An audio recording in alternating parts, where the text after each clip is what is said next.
Closest to the center of the spacious room were creatures that strongly resembled ordinary people, whose faces indicated that something very good for them was about to happen. A young guy answers his mobile phone and says that he has received a request from the company and will send the result within 3 days. Something cut through the air completely unexpectedly, becoming the last thing one of the monsters here saw in his life. As they began to turn around, those gathered saw a man armed with a sword appear in the room. It was Jim Hook, known to all as a master of the sword, and he was prepared to lead an entire army. Immediately after John, Bertrand Pennington, nicknamed the Leader of the Dead, burst into the room. But he was not the last one who came here today to disperse this whole bacchanalia. A saint named Jacqueline Mason shouted loudly and menacingly that they had to stop the ritual. In addition to his voice, a page with an icon in the middle appeared in front of his eyes. It looked like a virtual computer desk, where at that very second the system announced that a new target had been determined for those participating in today's game. Everyone who came to the room to fight the evil spirits gathered here looked at the appearance of the new enemy with some fear. It was the dominant creature of the 5th season of this game, at stake for which was almost the fate of all mankind. The enemy that appeared before the players, who had already managed to take up his weapon, was the so-called Plague Lord. Without moving from his place, the Lord made a sweeping movement with his arms in different directions, thus beginning his attack on the arriving defenders. The director liked to give dinners, but Mason had sent money home last week and he only had 500. This attack by a new and incredibly powerful enemy has significantly undermined the ranks of those who came here to stop him. One of these tentacles tried to reach the saint, but she managed to repel the attack. Suddenly, they saw a long-legged, shapely young girl walking down the office corridor, and finally, his nerves could not stand it. And with a cry that he did not want to die here at all, the young man rushed out of the room. Watching the escape of the Earth's savior, the Plague Lord only laughed, calling this mortal a fool. Mason told James that he probably never had time to be with someone like her. But this deadly attack was interrupted by a young man who appeared in the room at some point. As soon as everyone who was still alive saw him, they immediately began to happily state that now they were definitely saved. After all, the guy who had just prevented another death from happening was a well-known player who was known as a master of the game. And now, this young man quickly jumped up from his place, heading straight towards the powerful enemy. The Lord instantly turned his attention to his new opponent, attempting to strike him. But just like the first time, the Game Master repelled this attack quite easily. And then his opponent jumped up from his place to try his luck in close combat, where, as they approached, the Plague Lord formed a real hurricane around himself and his opponent. Seeing the #1 hero disappear into the plague vortex, Jacqueline was horrified, screaming Matthew's name loudly. But the boy did not hear her words, not only because of the swirling whirlwind, but also because at that moment he was listening to the words of the Lord, who promised that today the main hope of humanity would lose and remain here, struck down by the plague. After all, in this plague hurricane, no one will be able to break through and provide the young man with any help or support. But the Lord's words had no effect on the boy, who only thanked him for making sure no one saw his true abilities, which saved Matthew a lot of unnecessary questions and problems in the future. Watching his opponent's attack in horror, the Plague Lord could not believe that a man could be so strong. Well, all those who were on the outside of the vortex only had time to shield themselves from the incredibly bright flash. As the light began to fade, people finally opened their eyes, looking with some joy at the place where the plague hurricane had recently raged. The winner himself simply stood in the center, completely oblivious to everyone else who was madly rejoicing at this victory.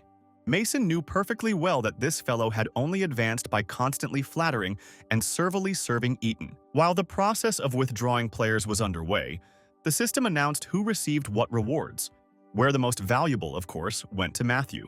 Returning to his home world, the young man continued to hear all the other players chanting his name. Closing his eyes, the boy thought that once again humanity was able to extend its existence for another year. A considerable number of journalists gathered in a fairly spacious room, and they did not let go of their cameras. One of those sitting in front of them was Matthew, who everyone knew as the master of the game, who had saved the Earth from destruction 4 times, had the best equipment, and always won any game. Clutching the Game Master figurine in her hand, the little girl was very happy to see this legendary hero on TV. T-shirts with the image of the one who once again gave humanity a whole year of peaceful life were also sold everywhere. A man standing behind the podium asked the Evergreen star to say a few words for fans and ordinary TV viewers. Headmistress Emma said she understood, wished everyone a pleasant meal, and left with Eaton. Jacqueline, who was next to him, noticed the guy's mood and quietly urged him to calm down, recommending that he simply say a few kind words. The young man remained silent. And then the saint folded her palms together as a sign of petition and reminded the young man that they were still being filmed. Mason said he worked hard and hoped his boss would give him some praise, but it was all in vain. James tried to calm his friend down and said that working hard was not the most important thing. The main thing was to be able to suck up to the management. And then Matthew received another request, this time from a correspondent, asking him to tell about his heroism, to which the young man only grinned. He shocked all representatives of the media with his statement that he did all this solely for his own, including financial gain. The saint sitting next to the main character did not remain indifferent to such an unexpected statement. Well, the guy continued, directly stating that he had been interested in nothing but money for a very long time. At some point, the human world turned into one big game. Mason thought that not only was their hard work not rewarded, but their bosses didn't care about their personal lives either, and he was tired of it.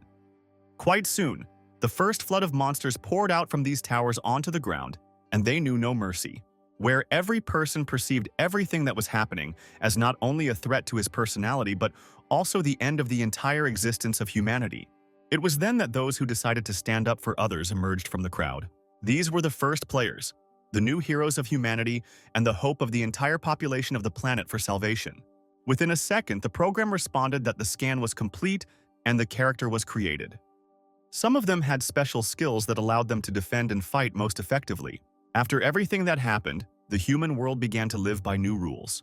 The program playfully said that Mason was really cool, but Mason became embarrassed and said that he just thought it would be nice if he had a cute NPC made.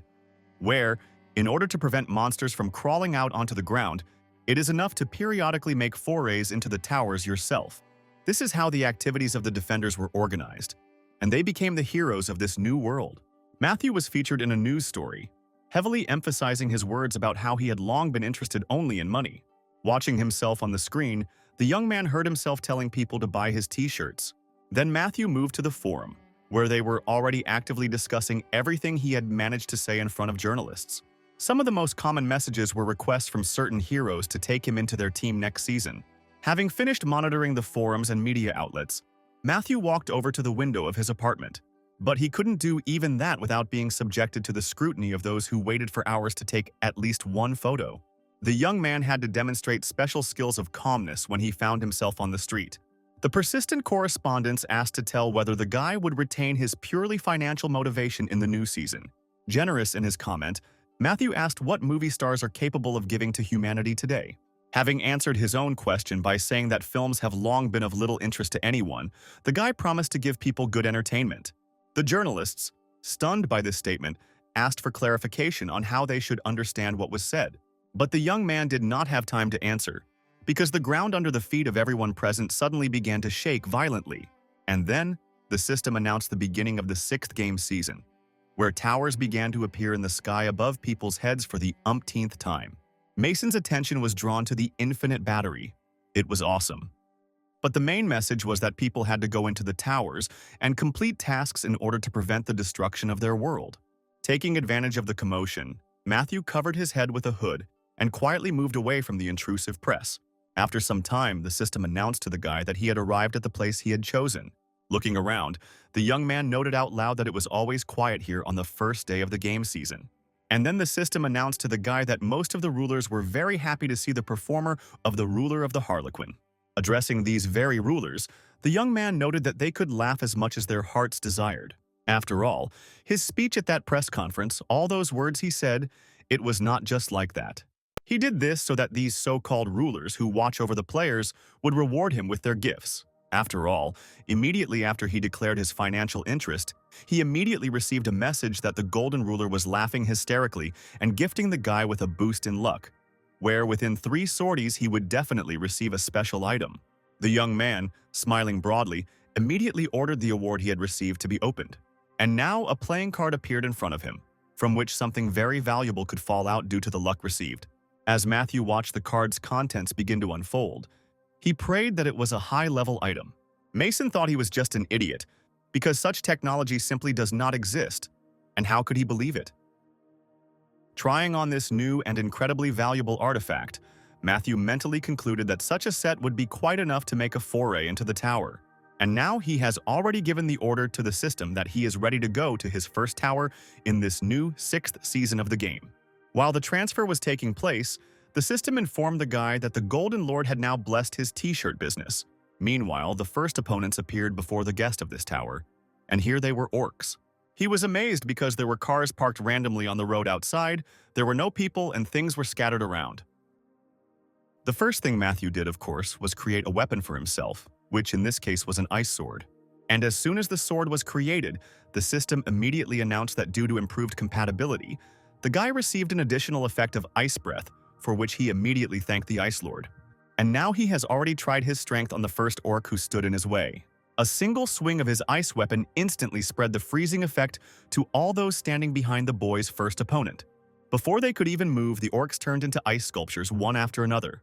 Well, Matthew didn't stop in his attacking movements, continuing to spread the effect of his ice weapon throughout the room.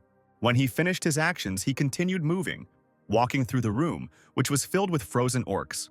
The system announced several times that the player's level had increased, including his skills based on the use of the ice sword, and that he had successfully completed the first level of the tower. Smiling, Matthew noted that the beginning was quite good, where he should try to save this world one more time. Without thinking twice, he started running away, and almost at the same time the car exploded. Approaching the edge, he looked at what was happening below without any enthusiasm. And there another squad of orcs threw a real party, where ale poured into their mouths straight from the barrels. At some point, one of them noticed a young man who appeared here. And now, instead of glasses and barrels, the monsters had weapons in their hands, and they confirmed the player's arrival. Matthew only smiled at their words that the orcs would now send him to his forefathers. And now he was already flying down, shouting that today he would show his opponents what the heavens looked like. Both this and the next level were completed by the guy incredibly quickly, and the system was already announcing his arrival at the 4th. Of course, the format of a battle without rest was unusual, and just as the young man was about to catch his breath, he suddenly heard someone's footsteps. It was another squad of orcs who, according to the system's message, were blocking the way to their leader's chambers.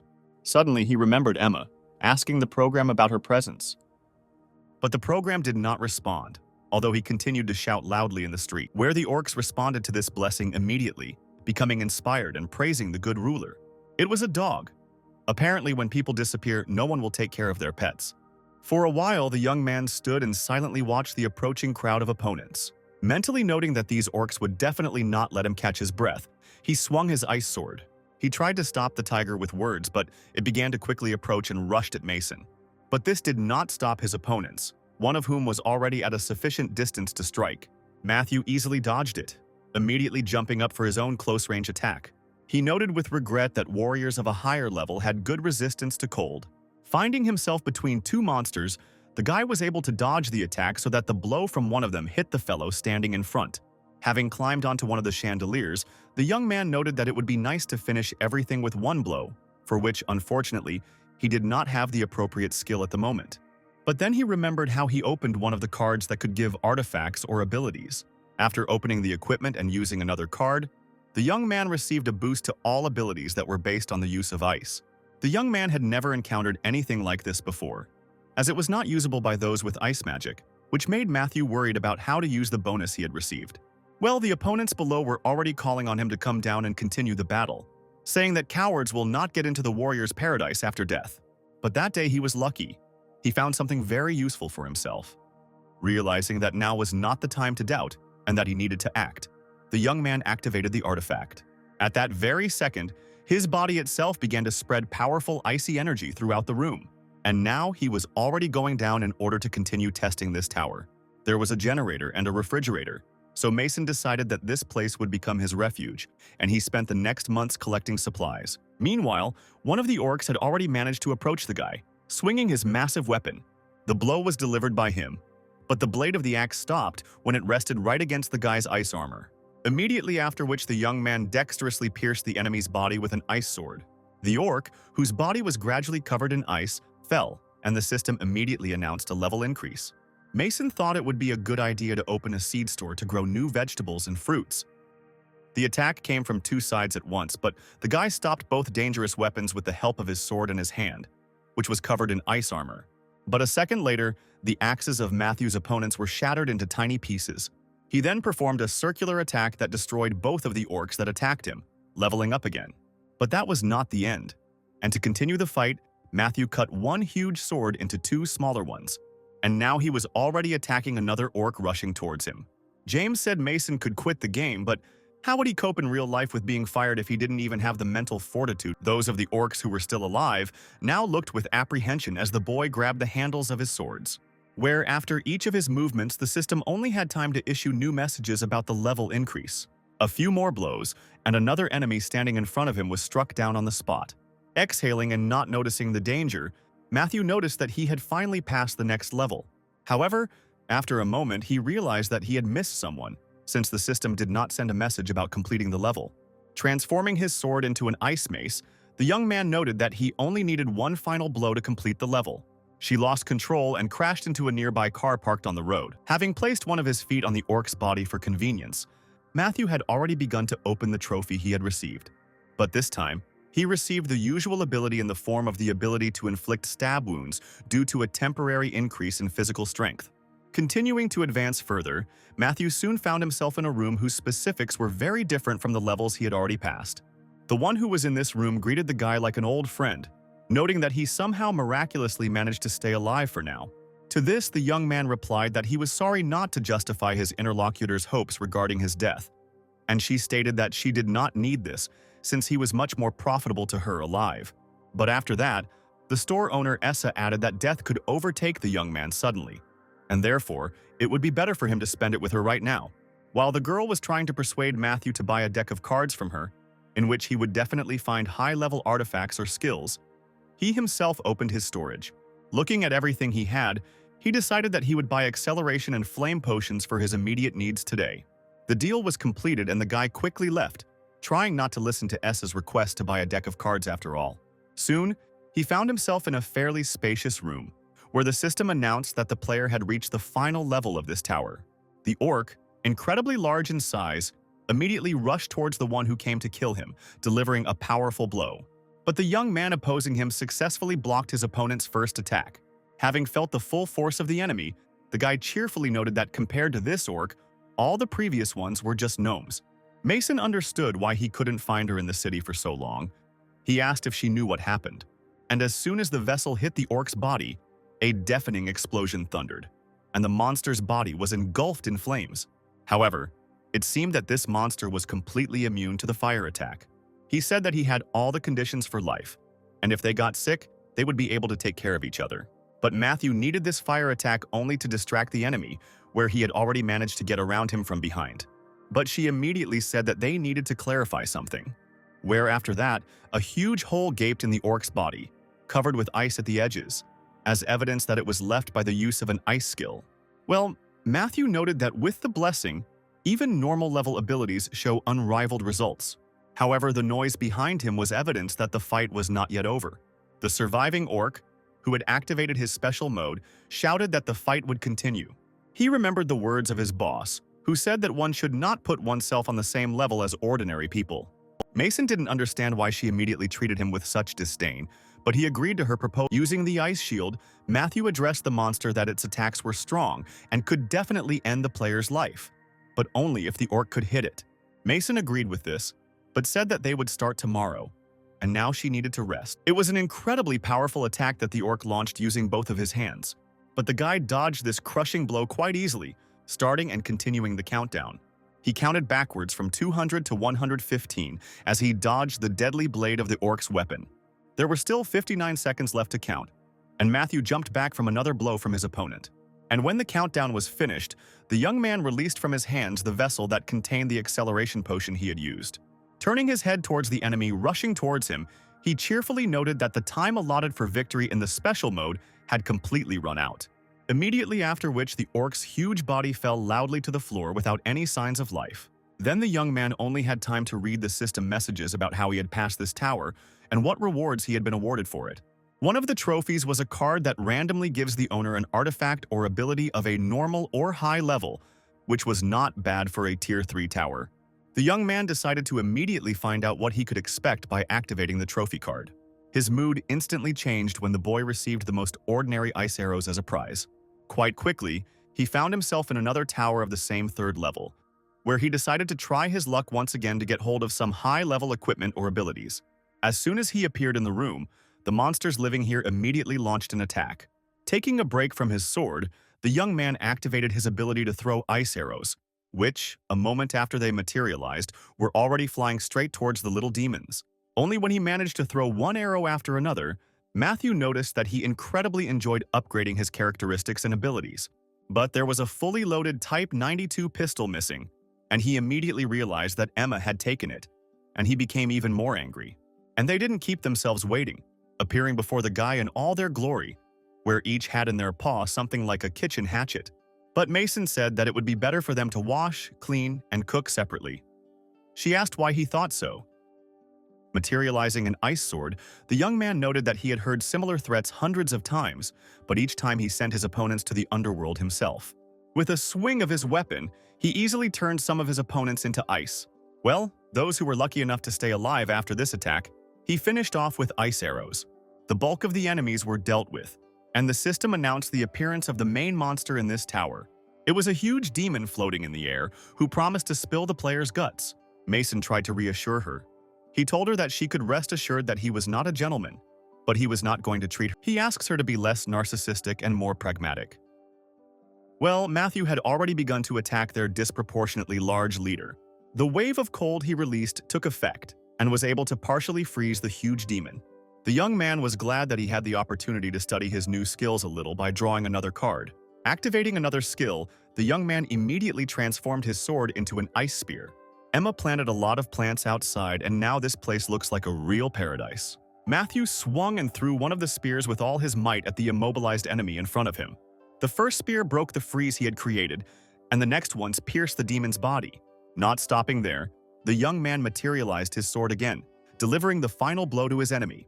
Once the reward for completing the tower was received, Matthew quickly discovered that he had received silver armor, which he did not need due to having recently received higher-ranked protective equipment. He then began to consider dividing his weapon into several copies, where he did not feel any change in its power or effectiveness. Today he had to deal with the problem of obtaining meat, which they had already run out of. Mason suggested that he could look for meat in supermarkets, where it might be in tins that were covered in dead flies.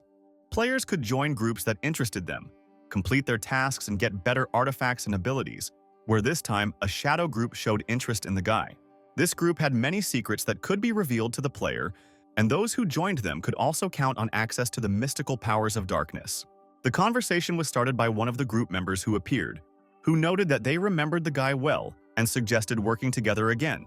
Getting an offer from such a powerful group, which he had already worked with in Season 5, was quite good. But this time the young man decided to do things differently, saying that he might not be against making a deal, but there are other groups that offer much more than the Shadow Group. Then the member of the group talking to him reminded the boy that few could compete with their strength. And after this, Matthew condescendingly noted that it was for this very reason that he was ready to negotiate with the Shadow Group. And when he was asked what he wanted in exchange for cooperation, the young man, without thinking twice, said that he would be interested in receiving a Shadow Beast. Already stunned by the insolence of their interlocutor, the group's representatives were shocked even more when he added that he also wanted a card with a rare shadow ability. At this point, the leader of the dialogue with the young man casually remarked that a pathetic mortal should not be impudent in their world. And then Matthew simply turned around and walked away, recommending that his interlocutors not approach him with their proposals anymore. He had not yet taken 10 steps when he was called out to and stopped, which gave him good hope. Literally a moment later, a shadow cat appeared in the same room where the conversation was taking place. Matthew watched his approach very carefully. As soon as the system announced that the player had received a shadow beast, the young man immediately petted his new pet and assistant. A second later, the player's second wish was fulfilled, where he received a rare Shadow Blade card, which left him quite pleased. Since all his conditions were met, the young man declared that he was joining the Shadow Group, about which he immediately received a system message. After leaving the tower and returning to his world, Matthew reflected on how the current season was going to be interesting. And while he was deciding whether to continue leveling up right now or take a little rest, people were already approaching him from behind. The young man quickly turned around as soon as he heard his name.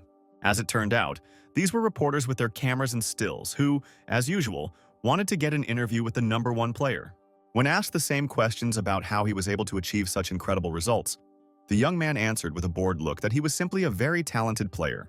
Here, one of the journalists noted that just recently the Swordmaster was able to pass the 4th level tower. After all, it was virtual reality and just a game, and the typhoon was just another test. And the journalist replied that there were about 5 people with him, but 4 of them had already died.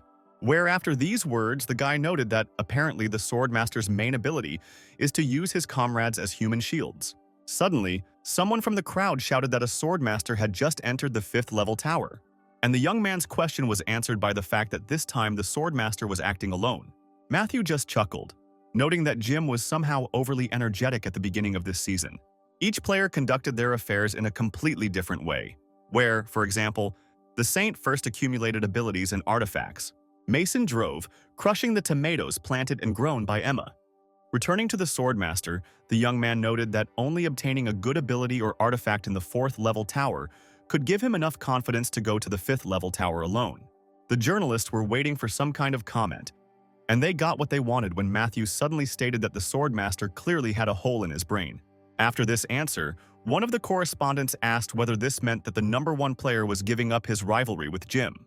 And then the young man suddenly laughed, noting that he, in essence, had exactly the same gap in his brain, and therefore if the choice was between a winner and a loser, then of course the victory was better. And now, Matthew was already entering the very tower where the Swordmaster had entered before him. And the system announced that the rulers were starting to place bets, where the majority were betting on Matthew. While the system was introducing the young man to the rules of the game, he himself mentally noted that this would not be just a battle, but a defense of his prestige in the world of players. 2 players in this tower could not occupy the same side, so the guy would have to fight Jim at least. The essence of the game was to either capture or defend the fortress, depending on who you were playing for. And then 2 cards appeared before Matthew's eyes, which provided a choice of the side for which he would fight. The attackers were already busy with the Swordmaster, and therefore the young man had no choice as such. The young man chuckled and noted that he would have chosen that side anyway, since the game rewards those who find themselves in a less advantageous position more. The participants of the military council instantly turned their attention to the bright glow that appeared a little to the side. And when they saw Matthew, they all joyfully acknowledged the arrival of a player. Within a moment, they all began to thank the Almighty for sending them this savior. The unexpected guest himself assessed the situation and immediately understood that the development of battle strategy tactics was underway here. Having asked permission to sit down and having received it, the young man inquired who was in charge here, but she replied bitterly that there was no need to do this. "Now is not the time for emotions. You may have caught an infection," Mason said. And then some well-equipped fat man entered the room and declared that he was the boss here, and that the guest should be shown respect according to court customs. Matthew didn't let him finish, interrupting the man's speech by asking if he wanted to win this battle, to which his interlocutor responded positively, also noting that although they lacked military power, the soldiers had no shortage of fortitude, after which the young man had to listen for a long time to the fat man's convictions that their army could not lose in any case, even without the players' help. At some point, the guy interrupted this pompous idiot's speech again, but this time he did it in a more rude manner. He told the man who fell to the floor from his blow that from that moment on he was taking command, after which he ordered a report to be made to him about the number of soldiers in the ranks and with what skills. And now, he was standing on one of the walls of the castle where he was turning over in his head the information that he had about 5,000 mobilized peasants at his disposal, of which about 900 were archers. If we compare it with the quantity and quality of the invaders' army, the difference is colossal and not in favor of the defenders. In addition, we should not forget that Jim is patronized by the Iron Ruler, which means that this player has the power of fire. Mason knew he had to hurry, so he got into his car and headed straight for the house. But Matthew himself was a special case and received rewards from various rulers, which was facilitated by the ruler Harlequin. At the same time, the rulers themselves can patronize several different players, but only one of them receives his special rewards. Although the overlords support their players regularly, there are some restrictions where, in the case of the Swordmaster, the latter should not have direct abilities related to the Iron Overlord. Based on all this, the young man concluded that he definitely had a chance of winning this war. The supplies from the refrigerator that were intended to last for 3 days will now be eaten in one. No one knew how real the worlds created in the towers were, whether they were real people or realistic creations of this game. Mason didn't know what to do. Fishing in such a strong wind was no longer realistic. Even the rat holes were flooded. They had nothing left. A few minutes later, one of the warriors announced to the assembled soldiers that a guest had arrived in their kingdom, after which he added that that worthless fat man was no longer their commander, and that a player had taken his place who would personally command the battle. This clearly pleased the assembled group, who began to whisper that the Almighty had definitely not abandoned them, having gifted them this player and removed that fat man from the nobility. Matthew listened with joy to the words of gratitude that at least someone had finally dealt with that pig-like creature. This meant a rise in morale, but before the young man had time to think about it, a report was received from the observation post that the Imperial army had gone on the offensive. Ladders had already been placed along one of the walls of the castle, using which enemy soldiers tried to overcome the wall and break into the castle. He told Goon that they could hunt together, Goon could track the prey, and Mason could kill it with a gun, and if Goon got hurt, he could heal him. Having decided to try out his new pet, Matthew decided that he needed to give him a nickname. The most suitable nickname for the guy seemed to be Churnish, where by shouting this word, he summoned his shadow pet. The soldiers on the opposing side immediately noticed some huge shadow that flashed by. While some were talking about this strange phenomenon, others, who did not notice it, demanded to hold the line and stop talking nonsense. Meanwhile, the shadow pet was already among the enemy, where it began to gradually show activity, the peak of which was the numerous huge thorns that suddenly grew out of the ground. Those lucky enough to survive are urged to leave this cursed place and try to target another wall of the castle, but they didn't have time to change their position, as a wave of icy cold turned their bodies into frozen statues. Turning to Churnish, the young man noted that he was probably very hungry, after which he wished his pet, who was preparing to swallow the entire squad, a bon appetit. The enemy was demoralized and the morale of the defenders was raised, after which hand-to-hand combat began, in which, of course, the leader of the defending side himself took part. At some point, the young man noticed that the swordmaster had not yet appeared on the battlefield.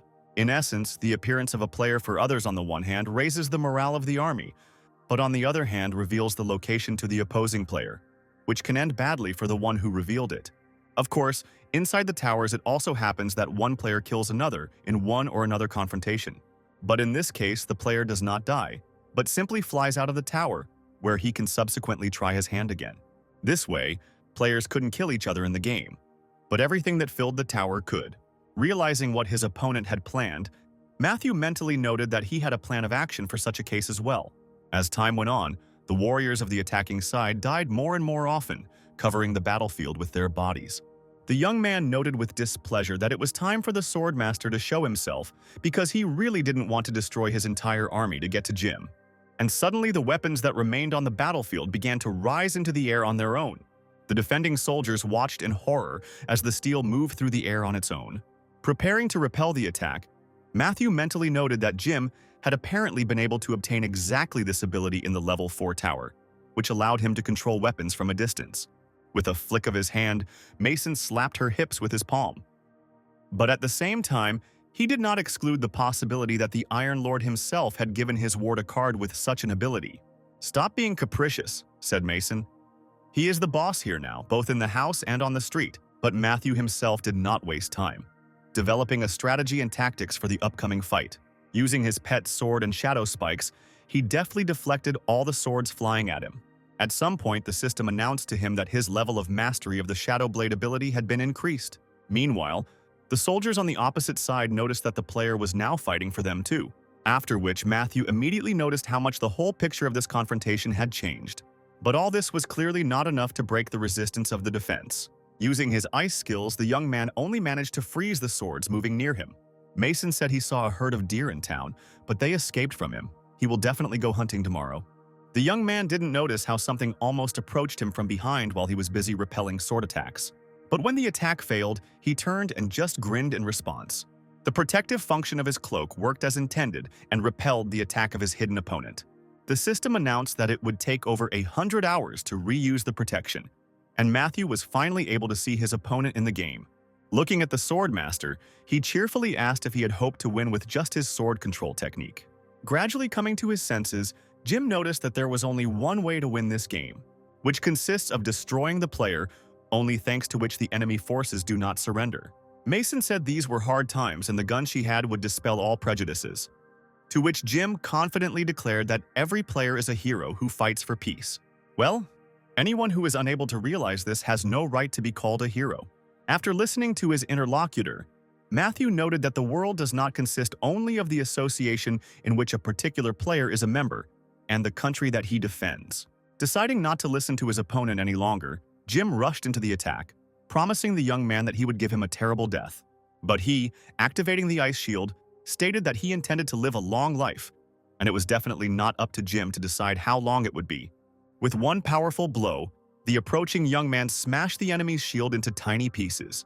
In response to this, Matthew immediately counterattacked, firing several ice arrows at the enemy. Since childhood, Mason had never killed anyone, and he doubted whether he had the courage to kill a deer. Just in case, he took a few fish cages with him, hoping that at least some fish would get into this cage, because he had. Standing on one of the swords he controlled, Jim noted that the price of losing here was incredibly high, because several rulers were currently watching their duel. Laughing, Matthew cheerfully replied that this was precisely the reason he was now participating in the battle, where immediately after what was said, he quickly rushed into a new attack on his opponent. It was quiet in the forest, and the crunch of snow could be clearly heard with every step he took. But to his great surprise, the young man suddenly changed his trajectory, jumping off the wall, after which, with all his might, he rushed to where the headquarters of the attacking troops was located. Only now did Jim begin to understand that Matthew had not been actively involved in the battle to encourage his soldiers. Meanwhile, the soldiers of the attacking army scattered in horror, noting the player's approach. Realizing his opponent's true intentions, Jim immediately jumped off the wall and rushed after him. Chasing the guy, he shouted for him to stop and continue their duel. It seemed to him that the deer anticipated his every step and were simply playing with him. Mason was out of breath, thinking again about Emma's words, who said that deer were very sensitive to the scent of danger. This discussion was interrupted by Matthew, who, looking into the tent, happily noted that he was finally able to find the command staff. Having prepared his sword, the young man, not hiding his joy, declared that there was another way to complete the tower's task. Mason had serious doubts about whether he would be able to catch fish with such a strong current. Someone only managed to shout about the need to protect His Grace the Duke, but no one could defend themselves or save themselves in any other way from the striking movement of the sword, which became decisive in this game. The deed was already done when Jim just ran up to the headquarters tent. Matthew, who met his opponent with a smile on his face, cheerfully declared that his opponent should have hidden his officers and the Duke better, at least by dressing them up as soldiers. Jim couldn't hide his rage and anger at the guy for how easily he had been fooled. Unable to bear the nervous tension, the young man rushed forward, intending to pierce the young man with his sword. He was lucky. The river was not deep, and Mason managed to get out. Then came the news that the Duke and his entourage had been killed by an unknown mercenary, and so his army decided to retreat, which was accompanied by the disappearance of the weapon from Jim's hand, after which two different messages appeared before the eyes of the two opponents, one of which informed about victory and the other about defeat. In addition, the winner had the right to choose and appropriate one of the opponent's abilities as a reward. Without stopping the fun, Matthew thanked Jim for kindly giving him the opportunity to choose one of his abilities. The young man did not think long about what to choose, where after a couple of seconds the system announced that he had received the ability to control weapons from a distance. An enraged Jim shouted that their confrontation was not over yet. Mason collected his thoughts. Despite the rigor of his entire body from the water, he was ready to shoot. The clown mask lay swaying at the young man's feet. He fired, and the shotgun's recoil caused it to slide off his shoulder and hit Mason in the nose with the butt. The system message that appeared in front of him asked the guy whether he wanted to become a hero. Sitting down and taking the mask in his hands, the young man thought that he had been waiting for this day to make his choice. And now the Lord Harlequin was already towering before him, and the system was reporting that the young man was destined to become the best hero, which, however, would lead to the loss of understanding of him by other people. The Harlequin Lord laughed as he spoke through the system about how hilarious the irony was. The young man accepted his fate, placing a mask on his face under the system's message that the agreement with the Lord of the Harlequin had been concluded. Suddenly, Mason heard the quiet crunch of snow behind him. And a moment later, they started knocking on the door with all their might, calling the guy's name and demanding that the door be finally opened. Swaying rather heavily to stand up, Matthew thought on the one hand about the strange dreams, and on the other, about who and what needed from him at such an early hour. Forcing himself to get up, the young man opened the door, asking the guest what had brought him to him so early in the morning. Ryan Sellers chuckled and said that Matthew was acting like some kind of big shot. After this man made a deal with the Killer Lord, Ryan entered the top 30 players. In addition, he also headed the National Intelligence Department. As the man walked into the apartment, Matthew noticed that he looked tired, suggesting that his friend had already managed to visit a couple of towers, but his guest denied this, saying that he had not yet had time for the towers. After all, with the beginning of a new season, those who see good in war do nothing but sing its praises throughout the world. Changing the subject, Ryan asked the guy why he hadn't answered his calls, which he explained by arguing that Matthew was simply sleeping. The man was about to say something about the guy needing to work on his daily routine when he suddenly tripped, standing on one of the plates on the floor. While Matthew was collecting the scattered plates, Ryan noted that, given the guy's financial situation, he lived practically like a homeless person. While the guy was washing the dishes, his guest also touched on the topic of food, where, given the young man's financial situation, for some reason he orders food from a cheap Chinese restaurant. But when the young man described all the taste qualities of these noodles, Ryan asked to order some for him too, while lounging on the bed. "Is that your girlfriend in the picture in your wallet?" Emma asked. Ryan, walking past the crowd of players with a bang, couldn't help but notice the enthusiastic shouts that Matthew had won again. At that time, this man was the owner of this computer club which the young man often visited. Mason said that he wanted a family, but for her the relationship was just fun. Of course, Matthew played for fun, but the man managed to convince his parents that he had outstanding abilities. "His name is John," Emma said, a PhD from MIT and the CEO of a technology company. On the day he came of age, the young man made his debut as a professional player. But literally on the same day, the first season of the game began, which was marked by the invasion of monsters from the towers onto the earth. Covered in blood, Matthew sat helplessly and watched the monster approaching him. At that time, he could do nothing to counter this threat and simply prepared himself for death. His life was saved by Ryan, who appeared nearby and easily dealt with the monster with the help of his 2 daggers. When he asked if the guy was okay, Matthew didn't answer, just rushing off somewhere to the side. The man didn't know what to say to the boy bending over the bodies of his parents killed by the monster. It was that very day when the young man literally became an orphan, losing both his parents at once. Mason dodged the shirt that was thrown at him, but he still had Emma's big breasts in front of his eyes. It was amazing. Soon the noodles were delivered, and Matthew was already asking his friend what brought him here today. He greatly surprised the young man by saying that he had come here today because of some interest of the association. But a moment later, he was already wondering what interest the association might have in using him this time. The State Players Association was the only organization in this country that governed the actions of each player. In response to the guy's question, Ryan recalled the existence of a players' academy, which the association opened a year ago. He then added that the first exams would take place there in a week, and the association members had invited him to attend them. Assuming the guy definitely wouldn't go along with such nonsense, Ryan said he would send them instead.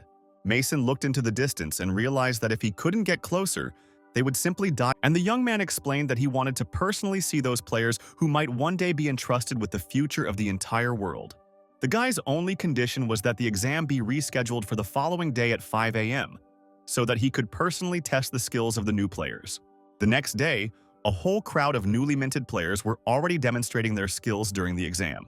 Noticing the game master observing, the players noted that despite his judging, they would still be given a pass, but it was unclear why the exam was being held so early.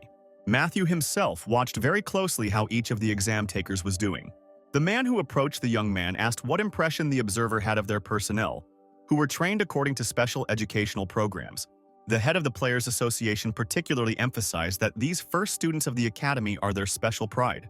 As Matthew donned his game gear, he noted that he wanted to personally check out the training of the new recruits.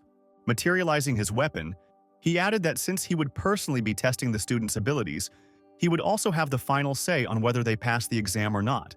Of course, the head of the association was extremely unhappy that this guy was doing whatever he wanted.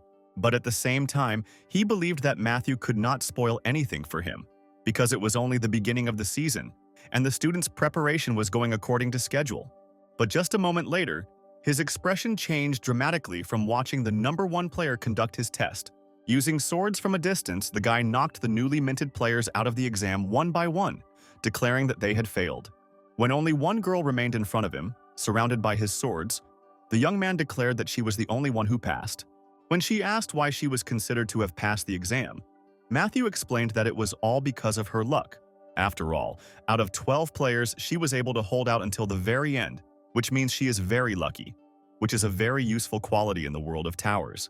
He then asked his friend to turn off the camera as he was finished and congratulated the girl on her successful graduation. Naturally, this state of affairs did not suit the head of the Players Association at all, who burst into the room, not hiding his rage. But just as he was about to say something, Matthew suddenly interrupted him, noting that he had immediately figured out that the children of various high-ranking people were taking the exam today. Under such circumstances, they will not get normal players, but those who cannot even stand on their feet properly. And therefore, their plans are simply to put the golden kids in a better chair. The truth hurt the head of the association, who could do nothing to counter this young man. But then he finally broke down and began screaming hysterically about how Matthew didn't understand anything. He then stated that players are nothing more than weapons in the hands of the rulers of this world and are treated as expendable. And this world needs them only for the time that this war of humanity against the impending threat is going on. And so, having calmed down a little, the man asked the #1 player to simply contribute a little to the interests of the country and the whole world. After listening to everything the man had just told him, the young man grinned in response. This conversation was interrupted by a young man who attracted the attention of the head of the association. Taking the tablet in his hands, the man looked in amazement at what he had just been told. Well, Matthew, smiling cheerfully as always, noted that in all likelihood the academy would close before it even had time to start working. Melvin was literally shaking with a new fit of rage while the young man was talking about how they all forgot that behind him stood the head of the National Intelligence Department, thanks to whom the news about the privileges in training was already online. As he continued, the system announced to him that his provocateur level had increased greatly, where the Lord of the Harlequin was very delighted with his actions and sent the guy a gift. In fact, she lived her entire childhood under strict control. Turning his head, he thanked his friend for such a great opportunity to raise his characteristics and even receive a gift from the ruler. When asked whether there would be consequences for the department for such a crushing of the association, Ryan explained that they are not particularly respected in the government either. She often wondered what was going on outside the window and why she couldn't go out and play like her brothers. Satisfied with such explanations, the guy asked his friend to give him a lift to a level 5 tower. The young man was already heading towards the place of transfer, answering Ryan's question with the words that he was not at all tired and was completely fine. And now he was already moved to some desert under the system's message about entering the next tower. In this desert, a group of people desperately fought against the monsters attacking them. Players were always caught in the thick of things, and here Matthew was wielding his ice weapon, helping to destroy monsters. He came at the right time to save many lives. After what he said, Emma asked if he thought of her the way things really were in her life. And now several more opponents were destroyed by his effective and unpredictable actions. When the people he had saved asked who he was, the young man said they could call him whatever they wanted. And then all who took part in the battle began to speak in unison about how the deity of light had taken pity on them and sent his messenger. Only one thought came to his mind. If he was sure of something, he would never give up. And they explained to him that their main enemies should not attack on this section of the route, where their caravan had only about 3 days of travel left. Hearing about the 3-day journey, the guy literally grabbed his head, mentally noting that if he had known the situation, he would not have been in such a hurry to enter the tower and would have rested more. Well, a new batch of monsters was already approaching, and he had no choice but to tell the people that they could breathe a sigh of relief while he dealt with the new threat himself. After these words, the men asked the messenger of light how they could thank him for such generosity. In his mind, the young man noted that it would be nice to get an artifact in the form of a life force necklace. And then he remembered that he had an unopened gift from his patron ruler, where inside he discovered a special crystal that greatly influenced abilities and was of great value and rarity. But against his new opponent, this crystal would definitely not be useful to the guy, and he decided to save it for later. A moment later, the young man had already summoned his shadow cat, saying that it was time to have some exotic food. He himself also decided to take part in the battle, materializing an ice spear, since it was impossible to force only his cat to fight. He handled his weapons deftly, and the swords flying everywhere complemented his actions perfectly, destroying and finishing off his opponents. Once again, the young man noticed for himself that he had acquired a very useful and effective skill. His weapon pierced the body of his next opponent, and the system announced a level increase again. The last scorpion was destroyed, and the young man breathed a sigh of relief, noting that the battle was over. But then something huge burst out of the sandy depths behind him. As it turned out, it was an adult sandworm, which the caravan would never be able to defeat. Smiling, Matthew noted that he probably wouldn't get any sleep tonight. To confront the new enemy, the young man called his shadow cat. And now Chernish has already sunk his teeth into the flesh of the sandworm. His actions were immediately supported by Matthew himself, who directed several of his swords at the monster's body. This specificity of conducting duels, where he simply had to control the movement of weapons, could not help but bring pleasure. And his swords only gained speed, inflicting damage after damage on the worm. Soon the system announced both an increase in the player's overall level and an increase in his sword skills. The sun had already risen long ago, but the caravan continued its further movement towards its destination. Only now did the young man notice that this caravan was accompanied by a whole detachment of knights. When one of the men remarked that these were valiant warriors, Matthew asked with displeasure what these valiant warriors had been doing the previous night while he had been out single-handedly destroying monsters. To which the guy was told that the priority task of the knight's squad was to protect their valuable cargo. Casting a sideways glance at the men, the boy noticed that even in such a difficult situation they did not leave their post and guarded the cargo. As it turned out, these noble warrior knights belonged to the Order of the Red Cross, which was well known here. Without hiding his interest, Matthew turned to the knights, asking what they were guarding there. To this, one of them replied by saying that the messenger of light should not pay any attention to what was in the carts. Focusing his heavy gaze on the boy, the man said that the young man needed to focus solely on fulfilling the mission entrusted to him by the deity himself. Everything his interlocutor said, as well as the way he said it, only amused the guy. But he couldn't shake the thought that these men had been entrusted with transporting something very valuable, since even the player had been given the task of escorting the caravan. And now, he was already stating that after the man's words he became even more curious about what was there. After all, such a level and such a quantity of security cannot be assigned to simple goods from the market. Another man tried to ask the messenger of light to curb his interest, but suddenly Matthew grabbed his interlocutor by the clothes. As he moved it out of the line of attack, he simultaneously put up his ice shield, stopping the fired arrow. There were more and more arrows, and now the guy was already telling everyone to hide if they didn't want to die. But not everyone was as quick-witted as the player, and those who attacked the caravan were inexorably approaching. What happened was exactly what no one of the supporters of light could have expected, where the enemy decided to invade their lands.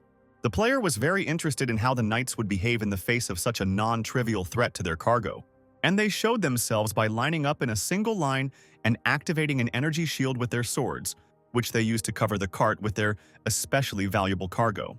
At the same time, the members of the knightly order were not at all concerned that their other comrades were dying one after another.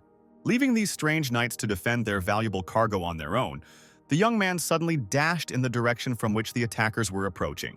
She remembered that Mason wanted to hear praise from his boss.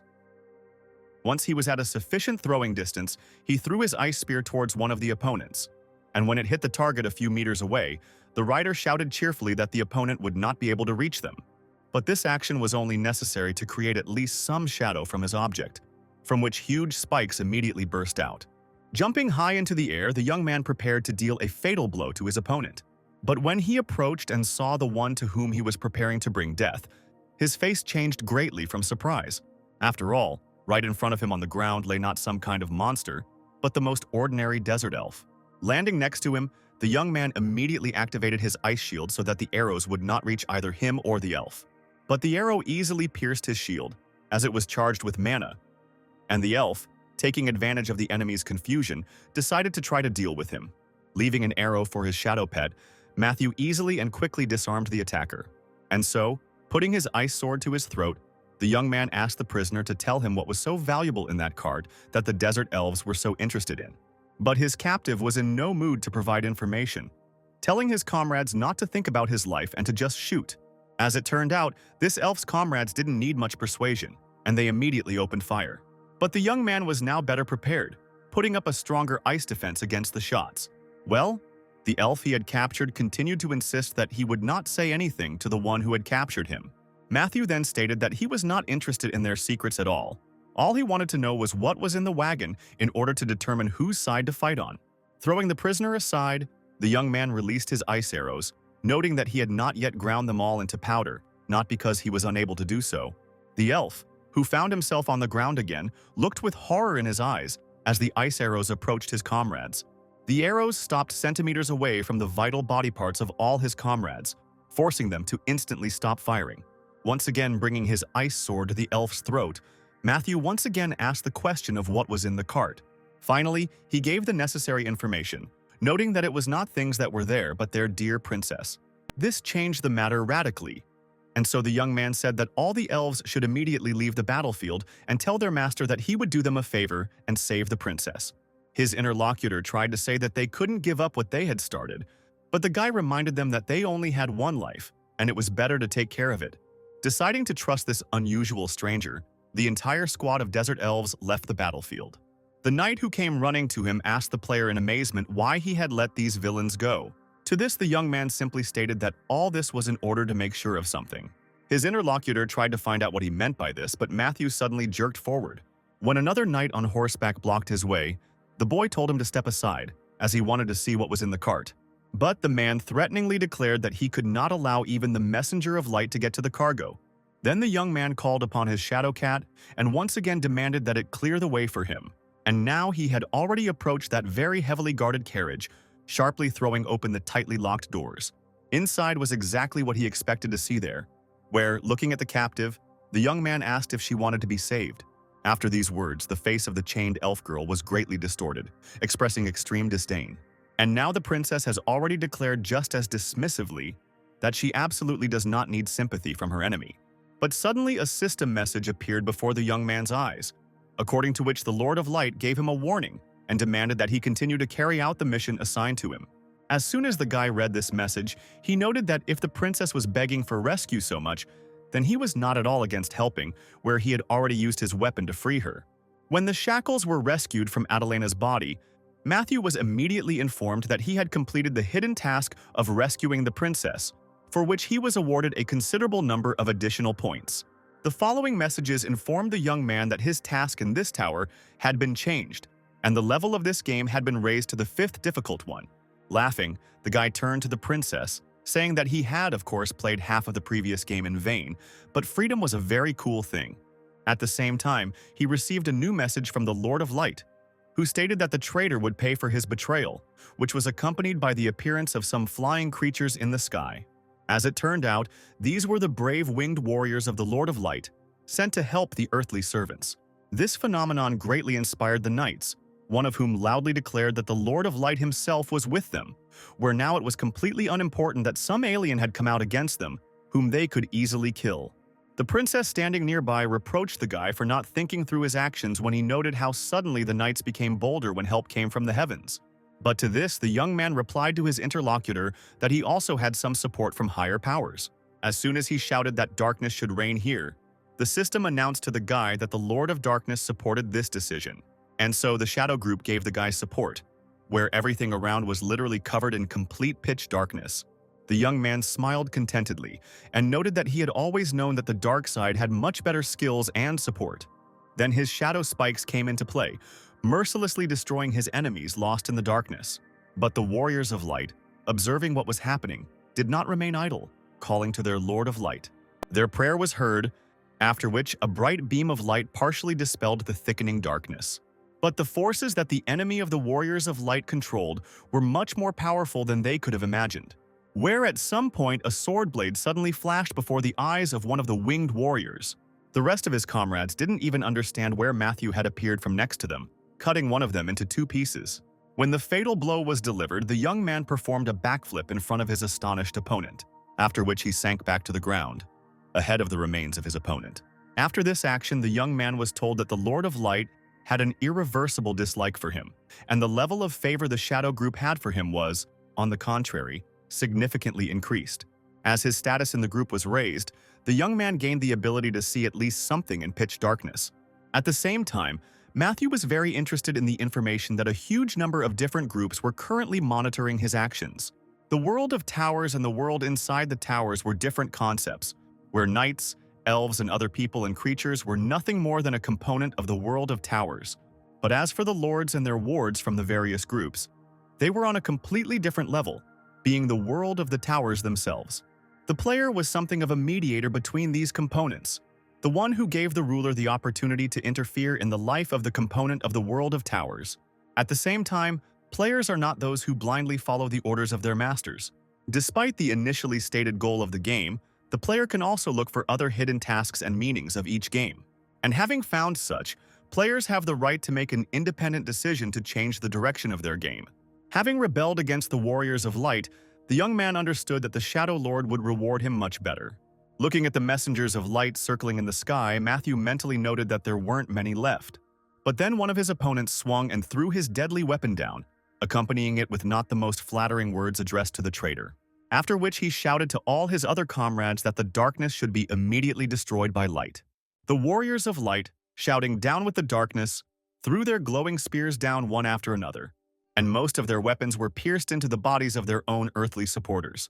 Another knight pierced by a spear, dying, asked the messengers of the Lord of Light why they were doing this to them. Well, the young man just grinned, watching how the Warriors of Light destroyed their own forces. Remembering how the knights themselves abandoned their comrades to their fate, Matthew concluded that now they were getting what they deserved. Turning his attention to the action of the shadow curtain, the young man noticed that his vision seemed to work in some kind of periodic flashes, only showing the situation for a moment. The enemy was strong and did not stop the attack, and therefore it was necessary to take decisive action. At this time, in pitch darkness, the princess of the desert elves, Adelina, stood and prayed for salvation. The girl was very scared when she suddenly felt that someone had touched her, asking for forgiveness in advance for such liberty. And now, the young man was already leading the girl he had saved out from under a deadly blow. While the young man was moving, he managed to summon his shadow pet. Taking out the crystal he had received as a gift from the Harlequin Lord, Matthew told Blackie to eat it and guard the princess. And so he crushed the crystal right above the head of his wonderful shadow cat. But suddenly his attention was drawn to the cry of Adelina, who noticed several bright flashes in the sky. Death was inevitably approaching, and the girl closed her eyes, preparing to die from this attack of the Warriors of Light. Mason said that his girlfriend was flighty and did not want a serious relationship, unlike him. Leaving Adelina in the care of his pet, Matthew decided to continue the battle with the Warriors of Light. He summoned his shadow spikes to attack, but his opponents immediately stated that it was completely useless since he would not be able to reach them. However, the guy had no intention of reaching them with the spikes, simply using them as support. Observing the actions of the enemy who had gone over to the side of the forces of darkness, one of the Warriors of Light materialized a sword of light. He tried to attack the guy who was getting closer and closer, but he skillfully blocked the attack with his ice sword. And just a second later, the Warriors of the Lord of Light were attacked by several more swords, which the young man controlled from a distance. As he continued to fight, Matthew noticed that close combat with these creatures was not very convenient for him. After all, in order to dodge attacks, he had to constantly move along his shadow spikes. And now, his opponent's next attack reached its target, where the blade of his sword slid across the guy's body. Mason couldn't understand her. He never had his own way. But he managed to dodge the blow, leaving his opponent to wonder why these creatures were so fast. Mason didn't expect this and didn't know what to answer right away. But before he could move a little to the side, the next attack of the Warrior of Light was already flying at him. He was pretty tired of jumping on the thorns, first one way and then the other, and so thoughts came to his mind about how he needed to somehow deal with them all at once.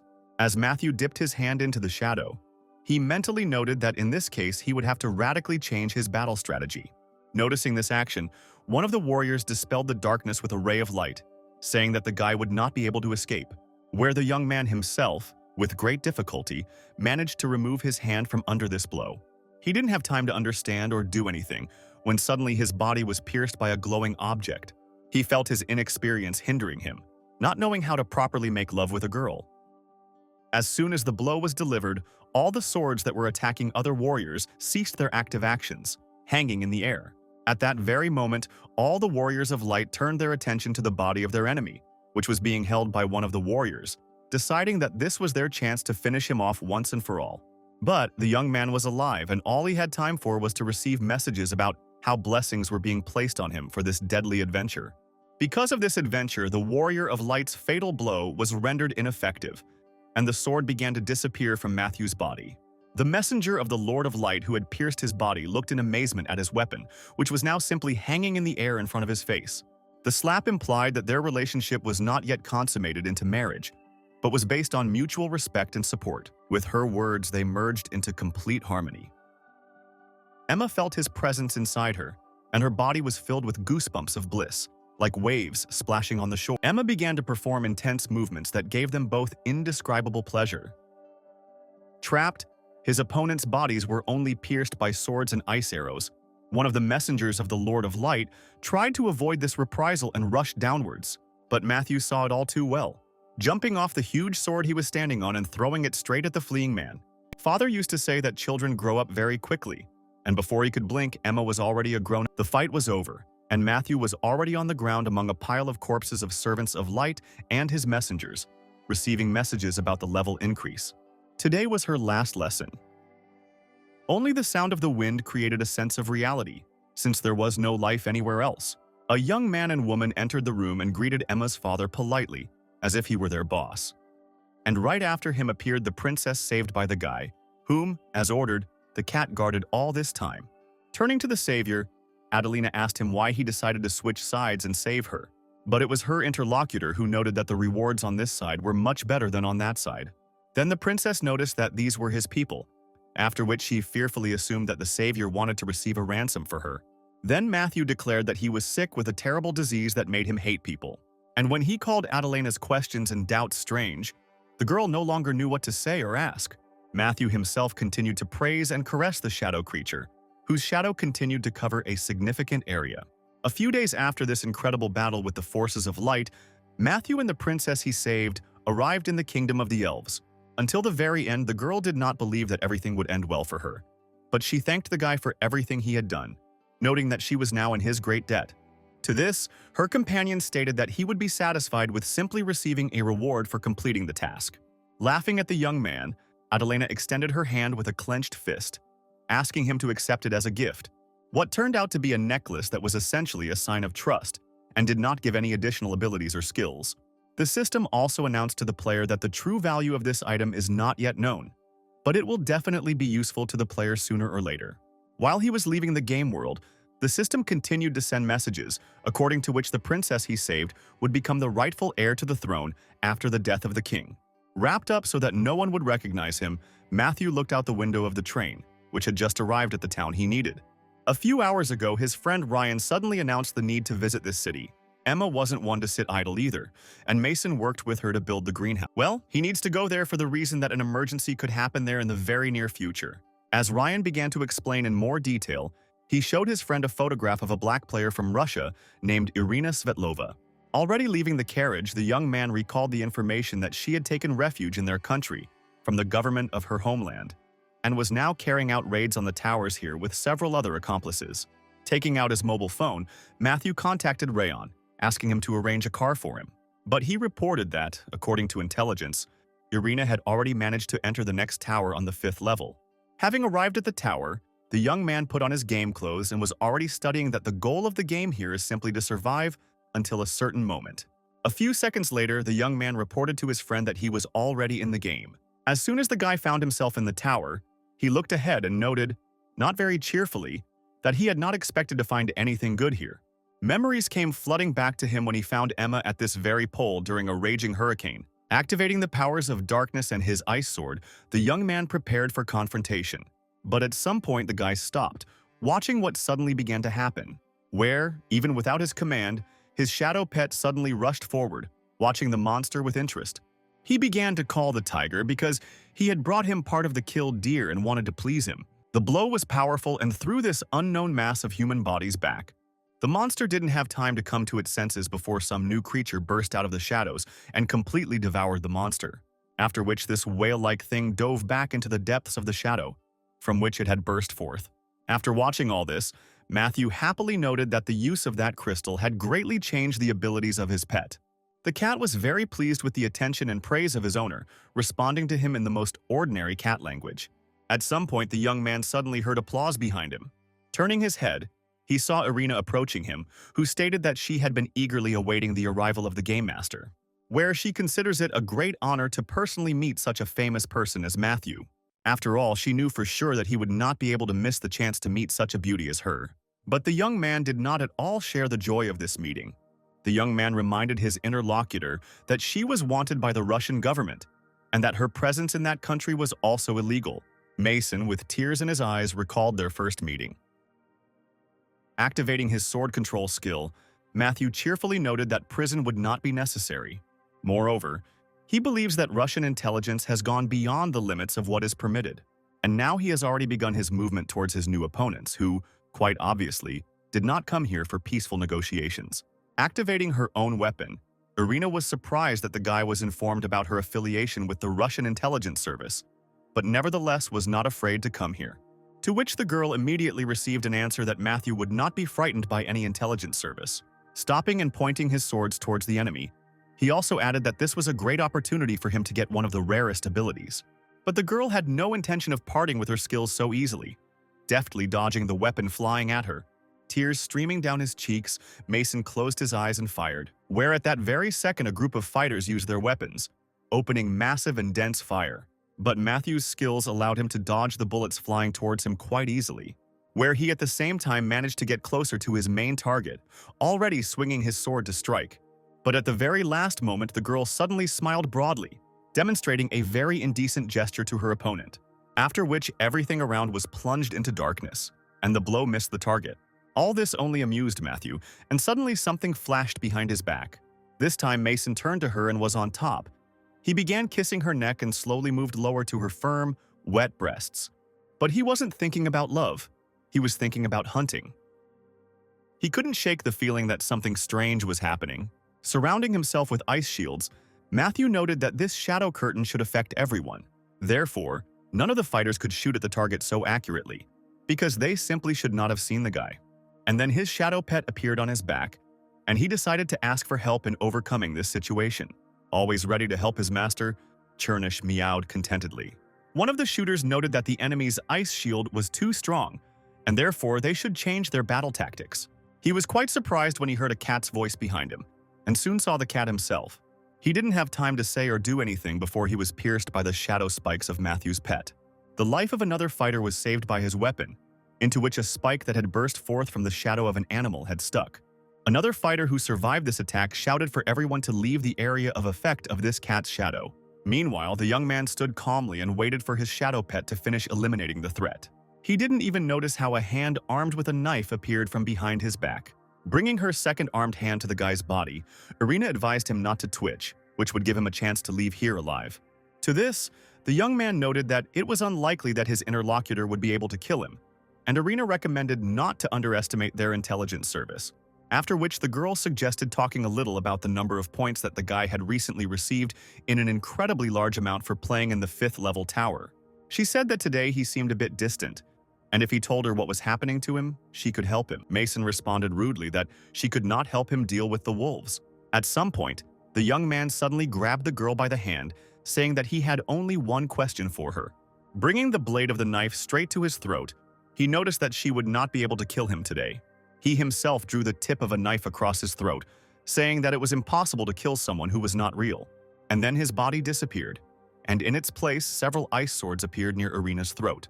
Standing opposite the girl, Matthew noticed that this entire veil of darkness was nothing more than an illusion that was created only to try to fool him.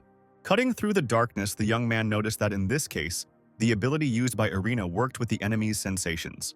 His opponent, who could do nothing to counteract her opponent's actions, listened silently to his reasoning. Well, Matthew was already sorting out his feelings from Irina's use of the ability, where his perception was greatly clouded. And so he came to the conclusion that this wonderful skill makes it possible to simply manipulate what the enemy sees. This completed the revelation of Irina's ability, from whose hands her weapon was already disappearing. Exhaling heavily, the girl sank to her knees as the darkness around her dissipated. Readying his swords, Matthew noted that she had become very good at deceiving people. But that was definitely not her main ability. But now her destiny will be to become food for the zombies living here. One of them was from the skin of a killed deer, and the second from the first killed wolf.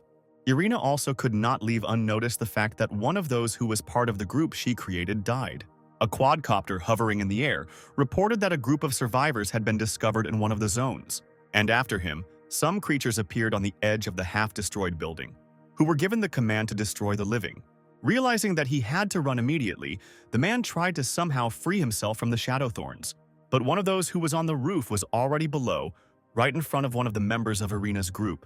He remembered their fierce looks, and if he didn't kill them, he might end up like Balbies. And the young man received a system message that one of the players died during the game. Watching what was happening, Matthew tried to decide for himself what would be the best thing for him to do now. She steamed fish and grilled meat. She wanted Mason to appreciate her culinary skills. Having prepared himself for defense, the young man simultaneously activated his ice arrows to counterattack the enemy. But at some point, everything that was happening around the young people suddenly froze, and Essa, who appeared in front of them, noted that two had already died without using the points they had earned. Pointing to her old friend, the girl declared that it was all Matthew's fault. Laughing, the guy pretended to apologize, asking his old friend how he could make it up to her. To this, his little interlocutor replied that if he bought a set of cards, she would be kind to him. Then, Matthew quietly whispered to her that she should try to sell the cards to the girl behind him, who was currently not in the most enviable position. And now Essa was already attracting Irina's attention, saying that she had a lot of points that would be nice to spend before she died. The girl, like any other player, understood perfectly well what Essa's appearance with her store meant. Forcing herself to her feet, Irina headed towards the girl, who continued to declare that she would definitely die today unless she was lucky enough to draw a good card. While Irina was walking, Essa tried to convince Matthew to buy some cards, assuring him that he would definitely be lucky today.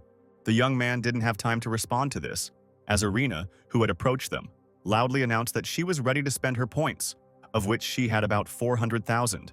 And now she has loudly announced that she is currently buying several decks of cards with random abilities. Matthew sat boredly and watched as his recent opponent went through the cards she had just acquired, one by one. But so far she hasn't had much luck, as only the most ordinary cards have dropped out, accompanied by boring announcements from the system. For a long time there was not a single card with any special skills needed in such a critical situation. Essa urged Irina not to stop since the card she needed was about to fall out very soon. At some point, the young man noted that, according to the prevailing opinion in society, there is no more fascinating spectacle than watching someone's slow death. She said they were going back to the relationship they had in the first months, as if nothing had happened between them. She said in all seriousness that Mason was just using her and didn't want to start a family if he was acting like that now. Glancing sideways at the beam projectile frozen in the air, Irina mentally noted that she absolutely had to draw a rare card, otherwise she would simply die. And so, finally, the cards ran out, and while the girl was tormented by despair, Essa coldly noted that, unfortunately, the player was unlucky today. Reminding Irina that she still had some spare points, she immediately suggested that she buy some kind of potion. And when Matthew intervened in the conversation, declaring that the time for trading was over, Essa again tried her luck at selling another deck to the guy. And when he asked why he needed it, she, in her eternally icy voice, noted that the previous player had failed to draw a card many times, which increased the young man's chances of winning this lottery. This statement made the young man think. This conversation was interrupted by the screams of Irina, who went into hysterics and cursed Matthew, the store owner, and everything that was happening there. While the girl was furious, Matthew decided to buy one card for luck, for which he gave 10,000 points. He was dealt a normal card with the ability to create ice arrows that he already had. But this was also useful, since the skill level of ice arrows could be increased thanks to this card, which he did, simultaneously attracting Irina's attention. But she was in a state of uncontrollable rage, asking the guy to just shut up and not talk to her. And while she was once again showing everyone present her middle finger, Essa managed to say goodbye. Matthew tried to stop the saleswoman, but the time for buying goods had indeed already passed. As soon as Essa disappeared, the flow of time in the game was resumed, and Irina, who was on the verge of death, continued to shower the young man with curses. The revived guards menacingly declared that they were continuing to carry out the special protocol, where everything living that was in their field of vision was subject to total destruction. But before they could do anything, Matthew, having attracted Irina's attention, deftly decapitated the player. Her body had not yet fallen to the ground, and he was already rushing rapidly towards the steel opponents who had appeared before him. With no less agile movement, he destroyed the android closest to him. She came as a reminder that there was only a week left until the end of the game. And now, his deadly weapon was already blowing apart the others who had come to cleanse all living enemies. Two more robots joined forces, preparing some kind of weapon for use, from which they released a powerful stream of light at the guy, capable of turning everything in its path into ashes. While escaping this attack, the young man noted that playing in this tower turned out to be very fun. And when the stream of light died down, he was able to see the fiery trail it left on the ground, gradually fading away. Then he decided to expand the massiveness of his counterattacks by materializing dozens of objects to throw. This time it was ice arrows that rained down on the androids opposing him. They literally pierced their bodies, turning the robots into a real sieve. When a powerful explosion occurred, the system announced that the game in this tower was completed, and the guy leaving the scene with the Shadow Cat would receive a reward in the form of a random piece of equipment. But the most coveted reward was the opportunity to take one of the losing player's abilities, and the choice here was quite simple. Very soon, he, Irina, and 2 members of her team returned to their real world. Looking at those who came out of the tower with him, the young man noticed that their condition was so weakened that they definitely would not be able to fight with him. As Matthew turned and left the scene, he said goodbye and that they had played well. Looking at her opponent as he walked away, Irina asked him why he was doing this. Pausing for a moment, the young man noted that if she wanted to be arrested so badly, she could call the police herself and surrender to them. The girl could not believe that the guy would just leave her here. And then Matthew said that she should tell everyone how cool the game master was. After all, the dead cannot tell about what they saw and experienced. When Ryan asked why he left the Russian spies alive, the young man explained that it was his gratitude for the cool ability, as well as for the opportunity to see the breath of death. But his interlocutor clearly did not understand the logic, literally starting to yell into the speaker, reproaching Matthew for his carelessness. To this, the young man stated that he was not some kind of psychopathic killer who would just take everyone's life. Ryan had nothing to say to this, and then he asked the young man what goal the Russians were pursuing. But he didn't bother to give him such an explanation, simply smiling as he listened to Ryan continue to yell. At some point, the conversation reached a stage where the man recommended that his interlocutor be more careful on the way back. Mason hit the second wolf with his bag, causing it to fall. When a player starts the game, everyone he meets in that world calls him differently. An alien, a messenger, a player, and sometimes even the Almighty. In the human world, the player was a weapon, an indicator of the level of military power of the country, a living hero. But the players were not just heroes, they were heroes of a real human war for survival. But there were also players like Irina Svetlova, whom he had recently met, who were waging war on a different level and against other states. Mason spun around, kicking his leg in the direction of his attacker, trying to maintain his strength and will to win. However, at that moment he discovered that the blade of the knife had broken off, depriving him of his main weapon. It wasn't until he heard his name called several times that Matthew remembered that he had completely forgotten to disguise himself a bit. The young man stopped the girl who was pointing at the player, quietly saying that he was a thug, but she immediately declared that it was just an image, and in his soul Matthew was a great and kind guy who had saved humanity more than once. The wolf bit him on the cheek, but Mason kicked it away, showing his unflagging strength and determination. Continuing on his way, Matthew exhaled heavily because it was very strange to hear the opinions of himself from people who were completely unfamiliar to him. At some point, the young man realized that reporters had managed to track him down before he had time to get to his home. After thinking about the situation, Matthew came to the conclusion that the best solution now would be to simply hide. And now, the system has already announced to him that he has entered the next tower, where he must follow the development of the plot. As soon as he appeared, he immediately heard joyful cries that the saint's ceremony of calling the warrior had been completed successfully. And a second later, the warrior from another world was greeted by the girl herself, who was also glad that her prayers were heard. Leaving the knife handle near the bloody wolf, Mason picked up his bag and continued on his way. In response to the greeting, the young man said that he was a hero who saves worlds. When the welcoming ceremony was over, Matthew asked how he could help the girl, and when she noted that first she needed to explain something to the guest, the young man immediately added that most likely the matter was in some kind of confrontation between holy forces and demons. Happily declaring that the warrior was absolutely right, Arya began to tell the story of how, long ago, a war began between the saints and demons living here. Slowly but surely, Mason made his way to his car, overcoming physical pain and emotional torment. To which the girl noted that the story had only just begun, but the main concern was that someone might abuse the power of the stone. Tired of listening to all this completely unnecessary information, the guy suddenly turned around and walked away. When the saint asked Matthew where he was going, he explained that he was going to carry out a task, but the girl tried to stop him, saying that he didn't even know where he needed to go. Then the young man asked if Arya herself knew where the stone was, and having received a negative answer, he added that in that case, nothing would change. His interlocutor wanted to say something else, but bright red discharges in the air interrupted this dialogue.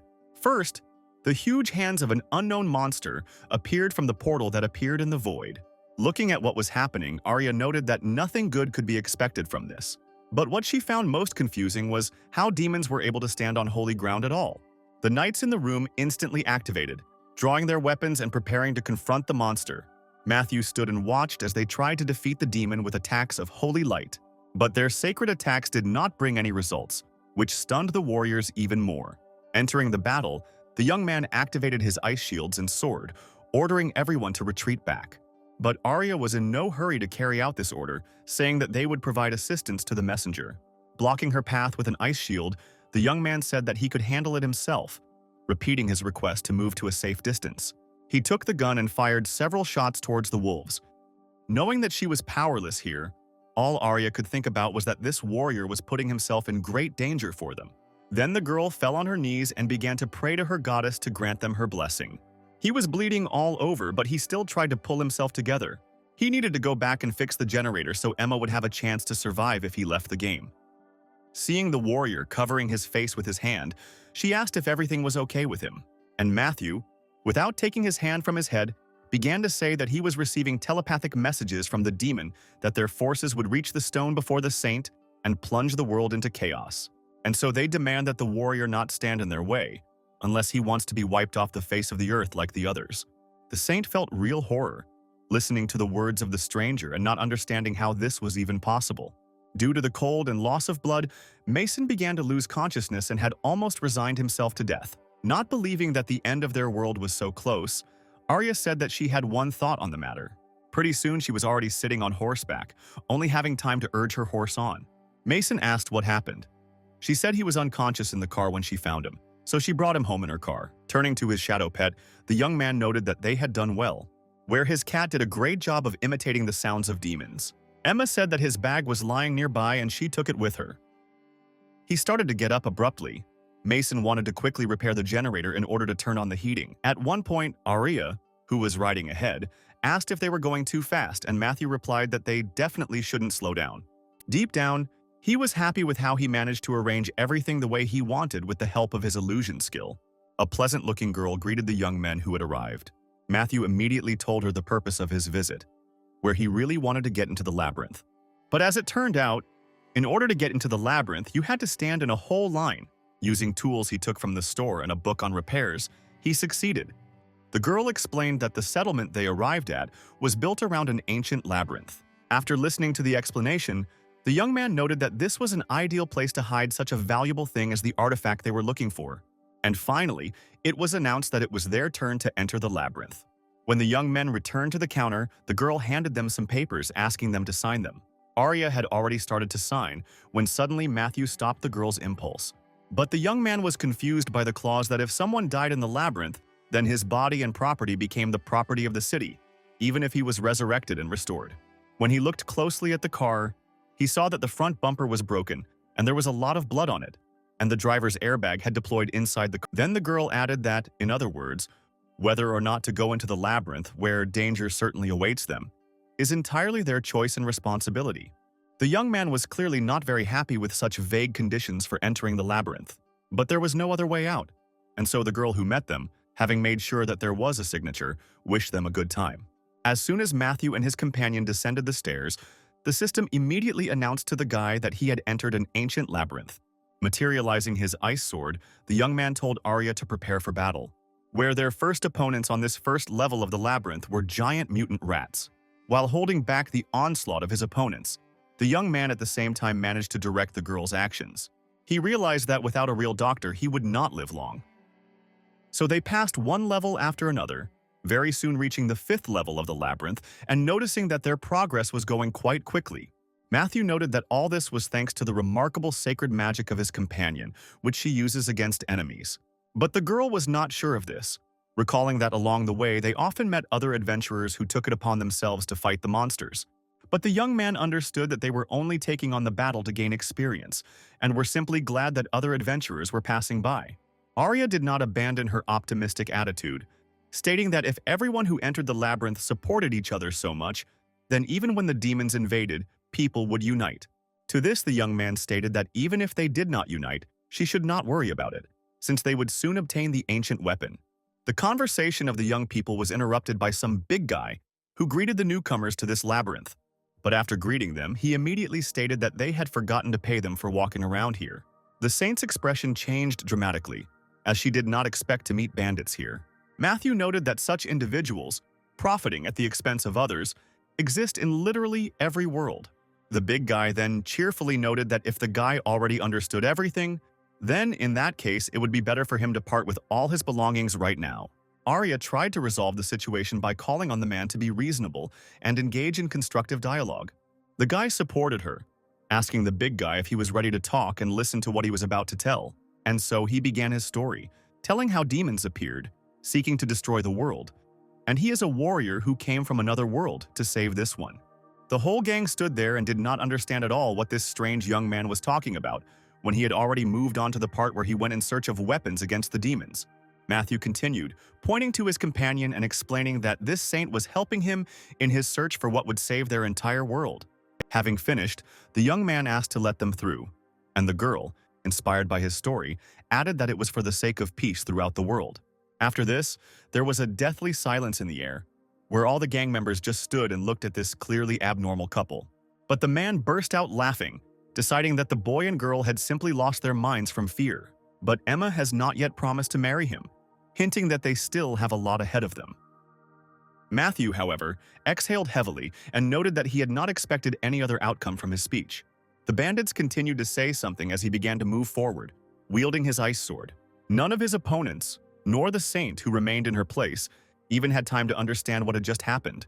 But a second later, all that could be heard from all sides were the cries of those who had already managed to lose one limb or another. The big guy tried to do something, but his hand, clutching the axe, suddenly separated from the rest of his arm. At some point, the young man noticed that some energy was moving towards him. She began to pull the blanket off him and said that she understood his little game. The new participant in this confrontation menacingly declared that he did not dare touch her people, after which the girl, clutching the axe, cheerfully declared that the young man turned out to be much more capable than it seemed at first glance. She had already sat on top of him, but he told her to stop. They needed to have a serious talk.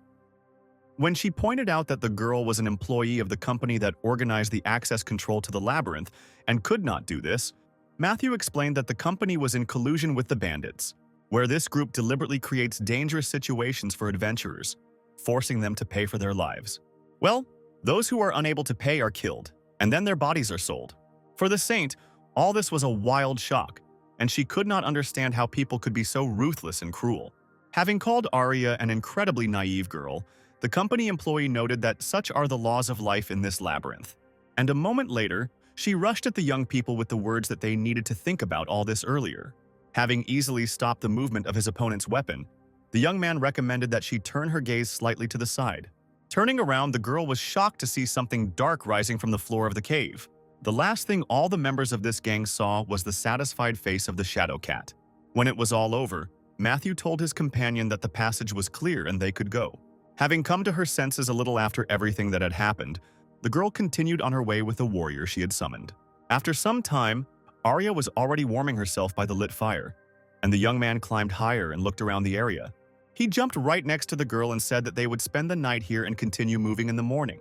But the saint did not answer him, simply silently continuing to look at the flames of the fire. Looking sideways at the girl, the young man noticed that she had become more depressed after meeting with that gang. His companion remained silent, and then he concluded that she was simply not accustomed to facing the horrors of the real world, constantly being in her holy abode. And then finally, Arya spoke up, quietly noting that the world was on the brink of destruction, and people were killing each other instead of uniting. Raising her head to the warrior, the saint asked whether he himself could come to terms with this state of affairs. After this question, Matthew immediately remembered the situation in his own world, where people also simply used each other as resources. The young man came to the conclusion that the essence of people was the same, no matter what world he found himself in. Mason lay in a new virtual world, with the project administrator standing in front of him. The girl greeted him and congratulated him on completing the level, surviving the Judgment Day. He didn't understand what had happened to him. He had the feeling that his whole life had— At first it all seemed very difficult, but gradually they got used to coping on their own. But at some point he looked at all those who were also busy saving the world. And I realized that in reality everyone is not concerned with the well-being of humanity, but is pursuing only their own interests.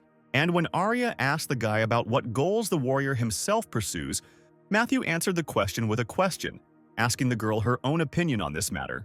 This made the saint think, and for a while there was silence, where only the crackling of wood in the fire could be heard.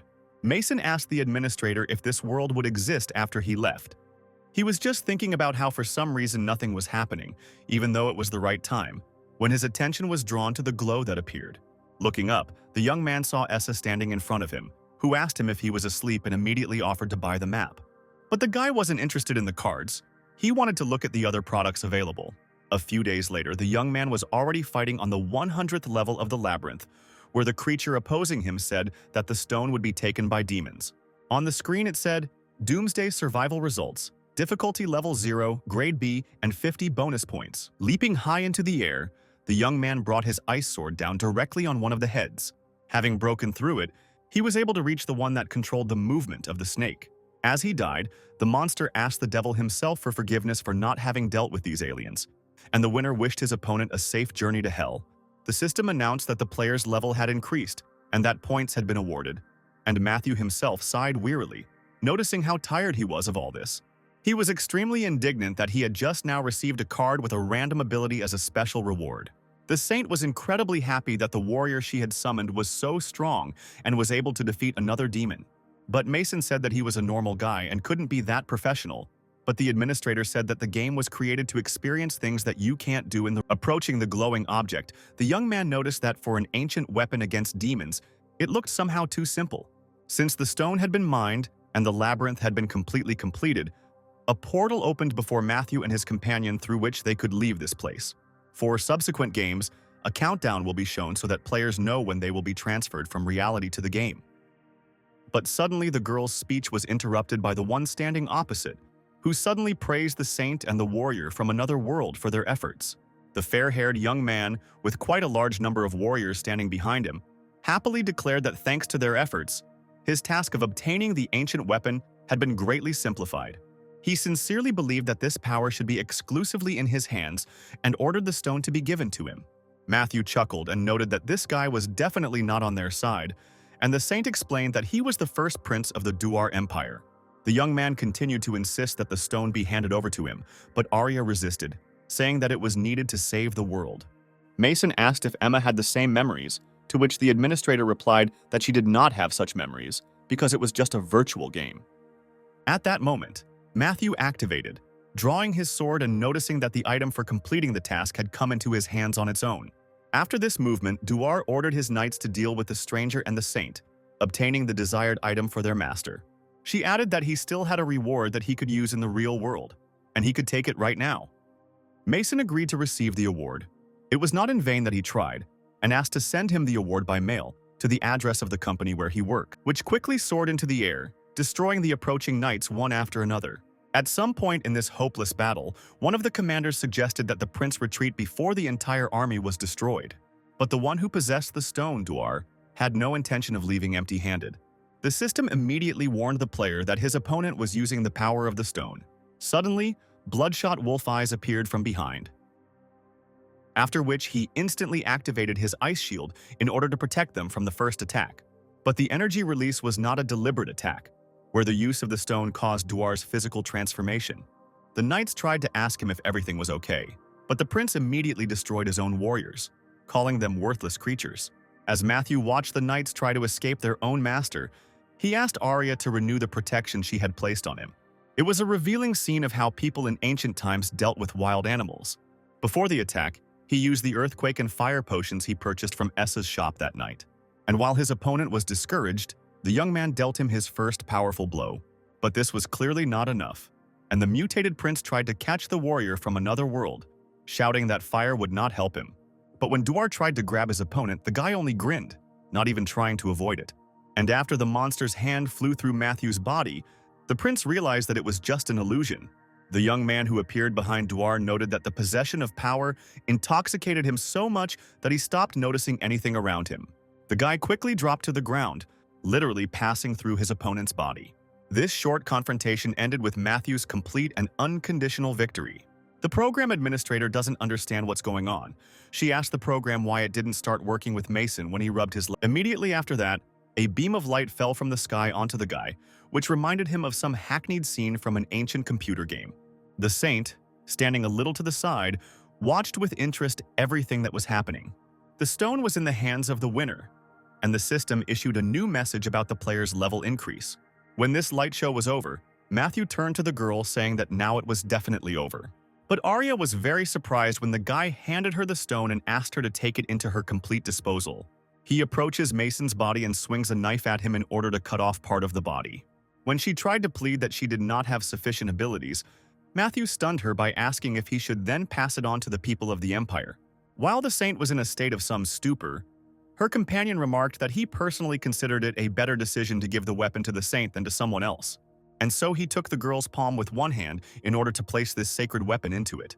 When the stone was handed over, he also noted that in any case the girl would not wage war alone. It would just help her win. The doctor standing by the bed asked her if she has regained consciousness. Tears appeared in her eyes, although she did not remember anything, but her soul was filled with sadness and sorrow. At this point the game was over, and Matthew only managed to say goodbye, saying that he was pleased to hear such words. Lying in his bed, the young man thought that he had only wanted to rest and relax a little, but had spent a whole week in the tower. After reading more news about himself, where it was assumed that he would be able to clear all the towers alone, the guy tiredly closed his eyes. A few days later, the young man walked carefully along the street. But he still couldn't remain unnoticed. And now a crowd of annoying reporters was already pursuing the guy, who decided to hide from them in yet another tower. When the reporters approached, all they could do was note that the guy had started a new game. But unlike the others, there was no information about this tower, which gave reason to assume that it was a special kind of tower. Having moved inside, the young man received a message through the system that the child with 1,000 faces and talents had been long awaited here. Matthew's eyes widened and he coldly asked to spare him the unnecessary words and get straight to the testing. She didn't understand what was happening, but her memories were completely real and represented much more than just a dream. Mason went out into the street.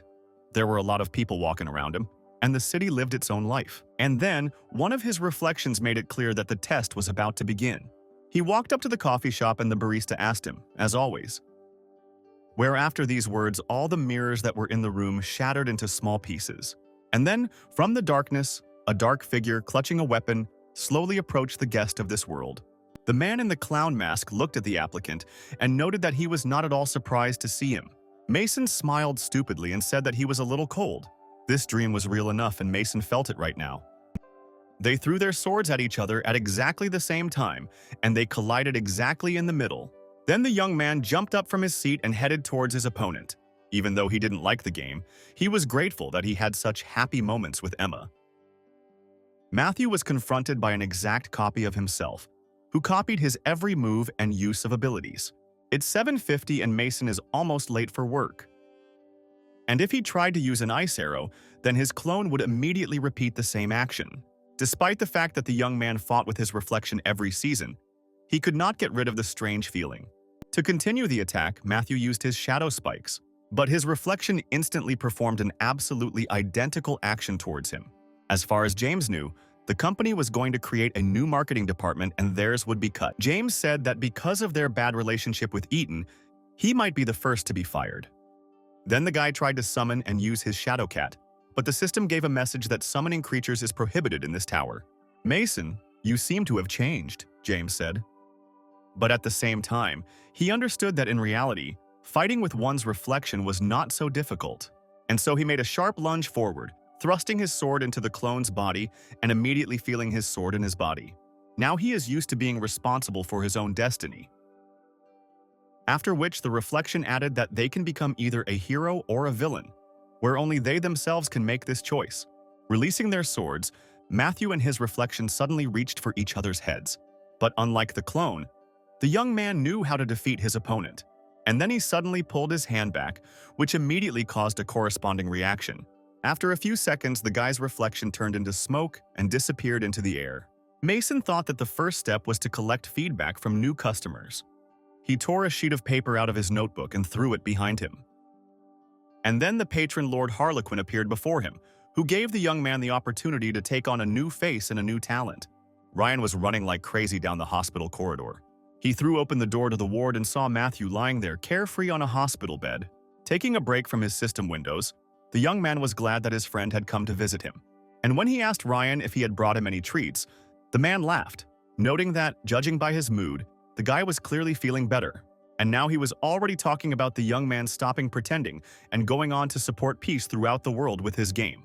Matthew tried to refer to his injury, but Ryan immediately noted that the guy had definitely already managed to heal himself with some kind of healing potion and was just chilling out there. To this, his interlocutor noted that the wound was not quite ordinary, and Ryan agreed because he knew very well about passing the test from the Lord of the Harlequin. Mason couldn't believe it. It was just a game. How could it give him the ability to use his abilities in real life? Each player has periodic challenges from their patron after the player reaches level 50. In Matthew's case, it was a kind of overcoming himself. After completing this test, players usually receive the most significant rewards. This time, too, he received another gift from the Lord of the Harlequin, which significantly enhanced his abilities. Then the conversation turned to the task Ryan had brought him this time, where the man explained that the guy would need to find one villain and deal with him. Mason was angry and knew it was not a good sign, but he himself was to blame for his misdeed. He walked down the long office corridor, and everyone around him knew that Mason had screwed up this time. Everyone understood that there would be cutbacks in their department, and they rejoiced like hell at Mason's misbehavior. And while he was pretending to be a conductor, having carried out the task of spreading fire, the system announced to the madman that the Lord of Fire expressed his admiration for him. The guards of order were already sneaking up on him from behind, while he was shouting in admiration that only the Lord of Fire understood the essence of his creativity. At some point, the maestro noticed armed men approaching, who once again decided to make an attempt to catch the criminal. The police didn't have time to do anything when suddenly this black player literally disappeared into thin air. While Matthew was climbing the stairs, everyone else was discussing what the tower that Maestro had entered was like. While everyone was bustling about and trying to figure out what to do, since entry into the tower was severely restricted, Matthew calmly walked forward. Approaching the very place where the one he was ordered to destroy had stood a few seconds ago, the young man looked around. He saw the grief-stricken people who had lost their loved ones in the fire, and he knew full well that this player was a real madman who definitely deserved punishment. Without a second thought, the young man gave the system the order to move him to the tower. In the world where the maestro had fled, the criminal was in the very center of attention, as befits any artist on stage. Noticing the young man who appeared behind him, the man called the one who dared to come here after him a fool. Eaton stood up abruptly and said with a smile that these 2 years had simply been a test. A new department is being created in the company, and Vice President Liam personally puts in a good word for Mason to work there. But a moment later, his face lit up again, and the man noted that the #1 hero would definitely be able to appreciate his art. But Matthew clearly had no intention of admiring what this psycho was doing, stating that he had always been interested in the question of where such abnormal people come from in their world. These words clearly hurt the maestro, who immediately became very serious and said that the boy did not dare to speak to him like that. Activating his abilities, he shouted loudly for everyone to see his fiery, hellish orchestra. And now the first instrument had already begun to play its part, striking at the place where Matthew was. After the flute, the brass instruments came into play, shooting fiery projectiles at the guy. But the young man quite easily repelled all the attacks of his maddened opponent. Mason said he didn't know where he could work yet and agreed to the transfer. Then he waved his wand, and a new threat appeared above Matthew's head. When the metal landed on the arena with an incredible noise, the maestro exclaimed with delight and joy that now his opponent was caught. But he clearly didn't fully understand who he was dealing with, because a moment later Matthew smashed the object that covered him into tiny pieces. Addressing his opponent from the height he had gained after the jump, the young man noted that it was time for them to end this performance. However, his speech was interrupted by musical cymbals that quickly connected right where Matthew was. But it was not just a blow, as each of the objects began to engulf the victim in real hellish flames. Watching the young man's body fall to the floor, the maestro admired himself, not even believing that he had been able to create such a masterpiece that had defeated the #1 player. But his joy was interrupted by the words of a young man lying on the floor, who noted that there was nothing to be happy about. Eaton informed everyone that Mason would now be transferred to a new department and that his workload would be handled by a new head of advertising. At the same time, the young man was surprised at how the maestro was able to evade this unexpected attack of his, which did not turn out to be fatal for him. James, without thinking twice, said it was an honor for him. Matthew chuckled and said that his opponent was not good enough for him to explain how he achieved such a result. Mason could tell right away that the director was trying to impress, and it was most likely because of Liam. Suddenly, the guy's face became incredibly serious, and he said that he was being generous only because this was the maestro's last performance before his journey to the next world. He then directed a crowd of clones at his opponent. But his opponent was not so simple either, clutching his conductor's baton, which immediately began to burn with a bright flame. Liam in turn looked at Mason. He did not understand why Emma asked him to transfer Mason to a new department. When the glow faded, the system announced to the guy that he had won the duel, offering to choose the place where he would like to exit the tower. Matthew knew that he had to catch up with this madman and deal with him at any rate. And now he has already chosen the very path along which his opponent left the confines of the tower. Standing on the ledge of one of the buildings, the young man, observing the target, noted that the choice to end his days in France was not so bad. The young man, without taking his eyes off the maestro, concentratedly followed every movement. Shouting that he would not be able to escape, the young man jumped down, simultaneously materializing his weapon. And so the guy's ice sword was set in motion, aimed straight at the criminal trying to escape. The maestro instantly felt the effect of this chilling cold on his back. This was enough to slow the man down and get him close enough to strike. He struck, but was quite surprised when he saw that his blow hit some kind of protective dome. But it was not the maestro himself who created this protection, but a girl who appeared nearby. It was Jacqueline Mason who sternly asked Matthew to lower his weapon and stop attacking. Approaching and knocking his fist on the protective dome, the young man asked his old acquaintance what had brought her here. And while he was waiting for an answer to the question he had asked, he looked with interest at the crowd of companions accompanying her. Approaching the boy, the saint explained that they had been warned that the black player might flee to France, which was why she had mobilized. Laughing, Matthew declared that in that case she should assist him in making a huge hole in the monster's belly. But his interlocutor suddenly declared that she could not allow the young man to kill this man. The guy laughed while she was talking about how murder during arrest is only possible under exceptional circumstances. The young man tried to find out from Jacqueline whether she cared about the fate of this scumbag who had killed hundreds of people, but she resisted, declaring that revenge would not bring anything good. And if one person behaved like a monster, it does not mean that others, including Matthew, should act like him. Then the guy tried to use the argument that the destruction of a black player cannot even be considered murder. But the saint responded that she cares not about the maestro, but about the health of Matthew's soul. And while she was saying something about global consequences, the ice that had bound the criminal's body had almost completely melted.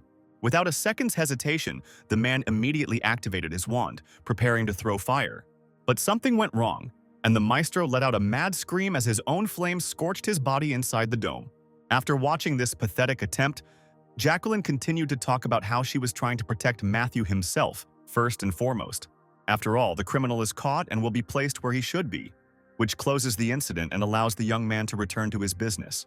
While listening to his interlocutor, the young man glanced sideways at the burnt maestro lying on the ground. And so he retreated, putting away his ice sword, saying that if the girl was asking him so much, then he was ready to meet her halfway. As he walked away, Matthew noted that he had only wasted his time chasing and fighting. With another step, he suddenly activated his shadow skills, preparing to deal the maestro a fatal blow.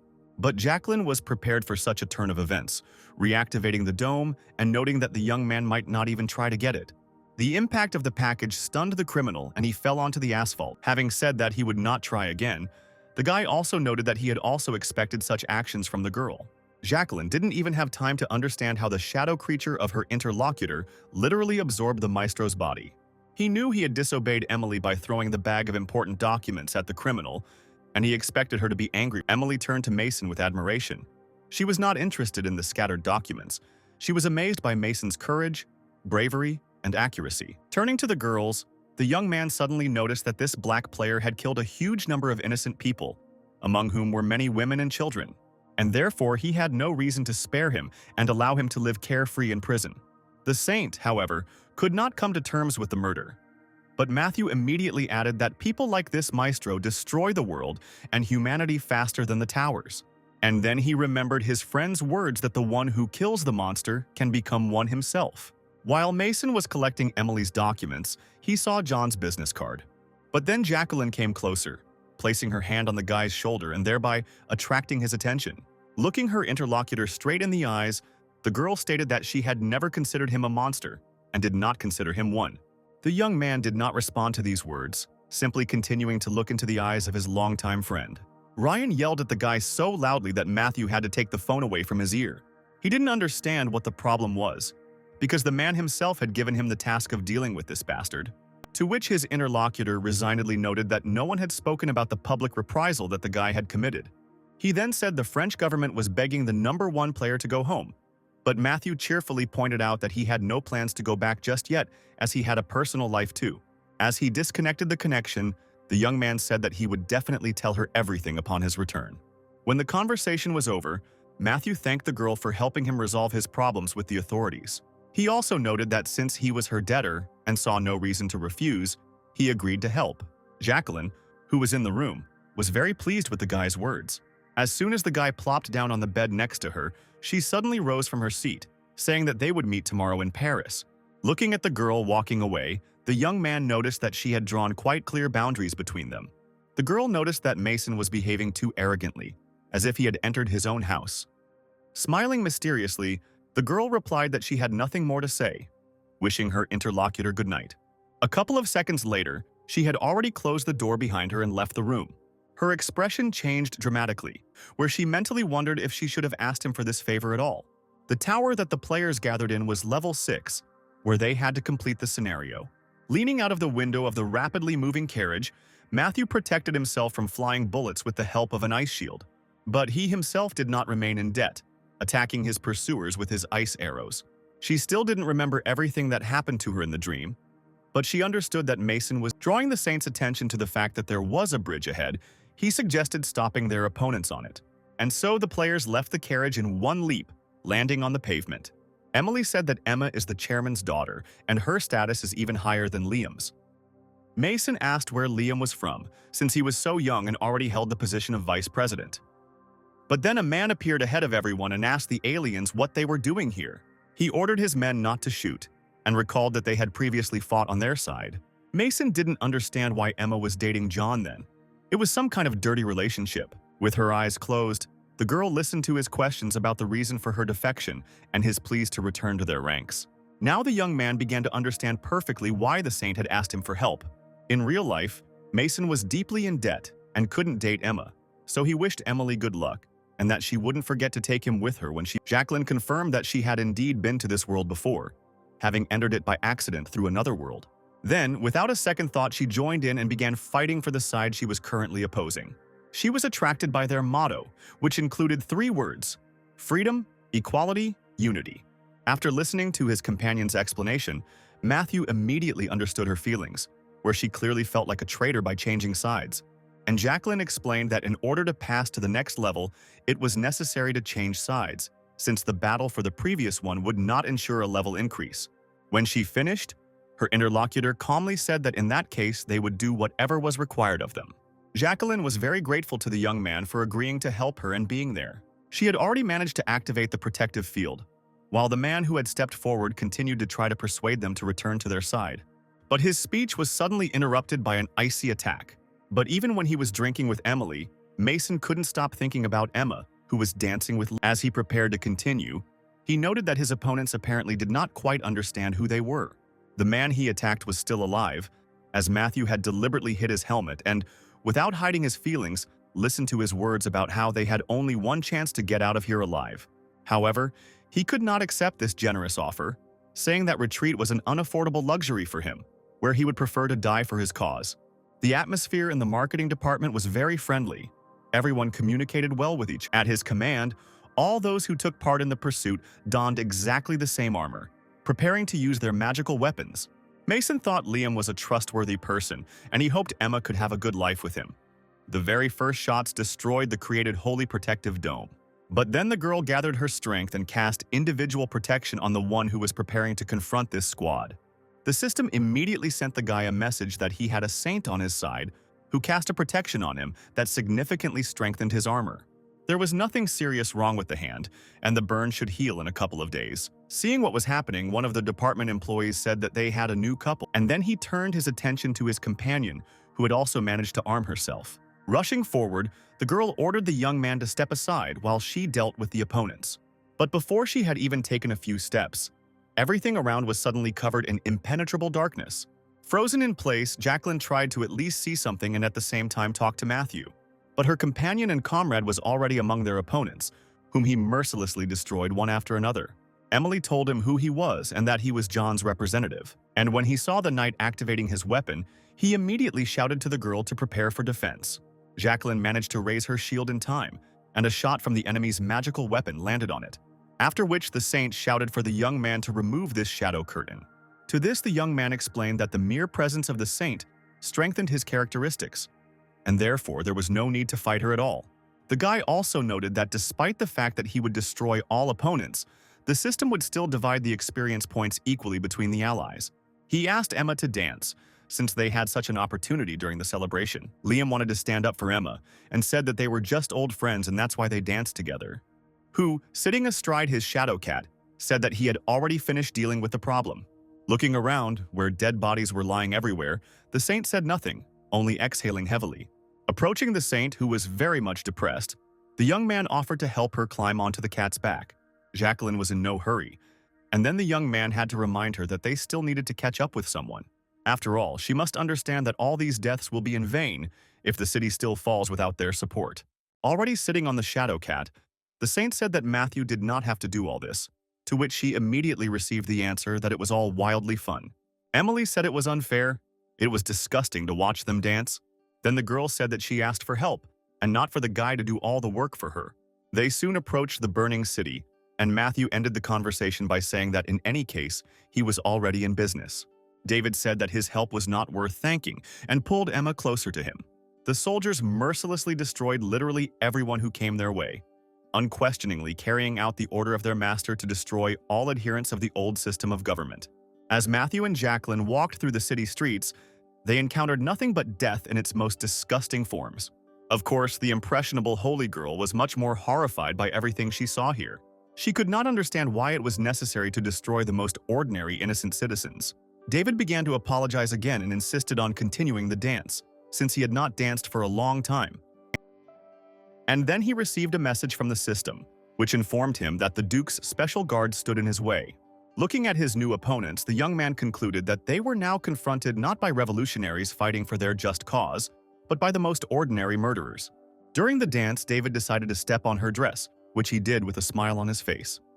The saint was surrounded by a whole crowd of reporters, each of whom was interested in how the joint clearing of the tower had gone.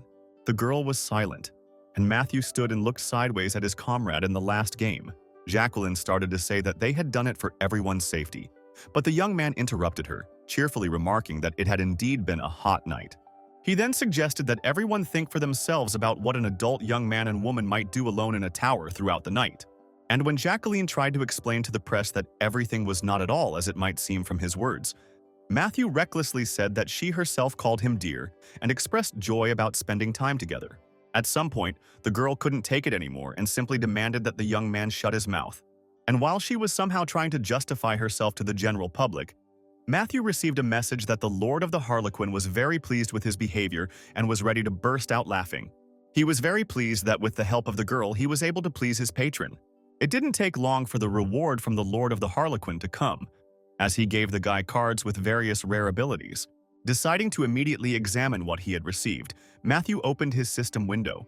Soon, he and Jacqueline were sitting in the back seat of the car where, after reading the latest news, the young man cheerfully noted that now no one would believe that they were just friends.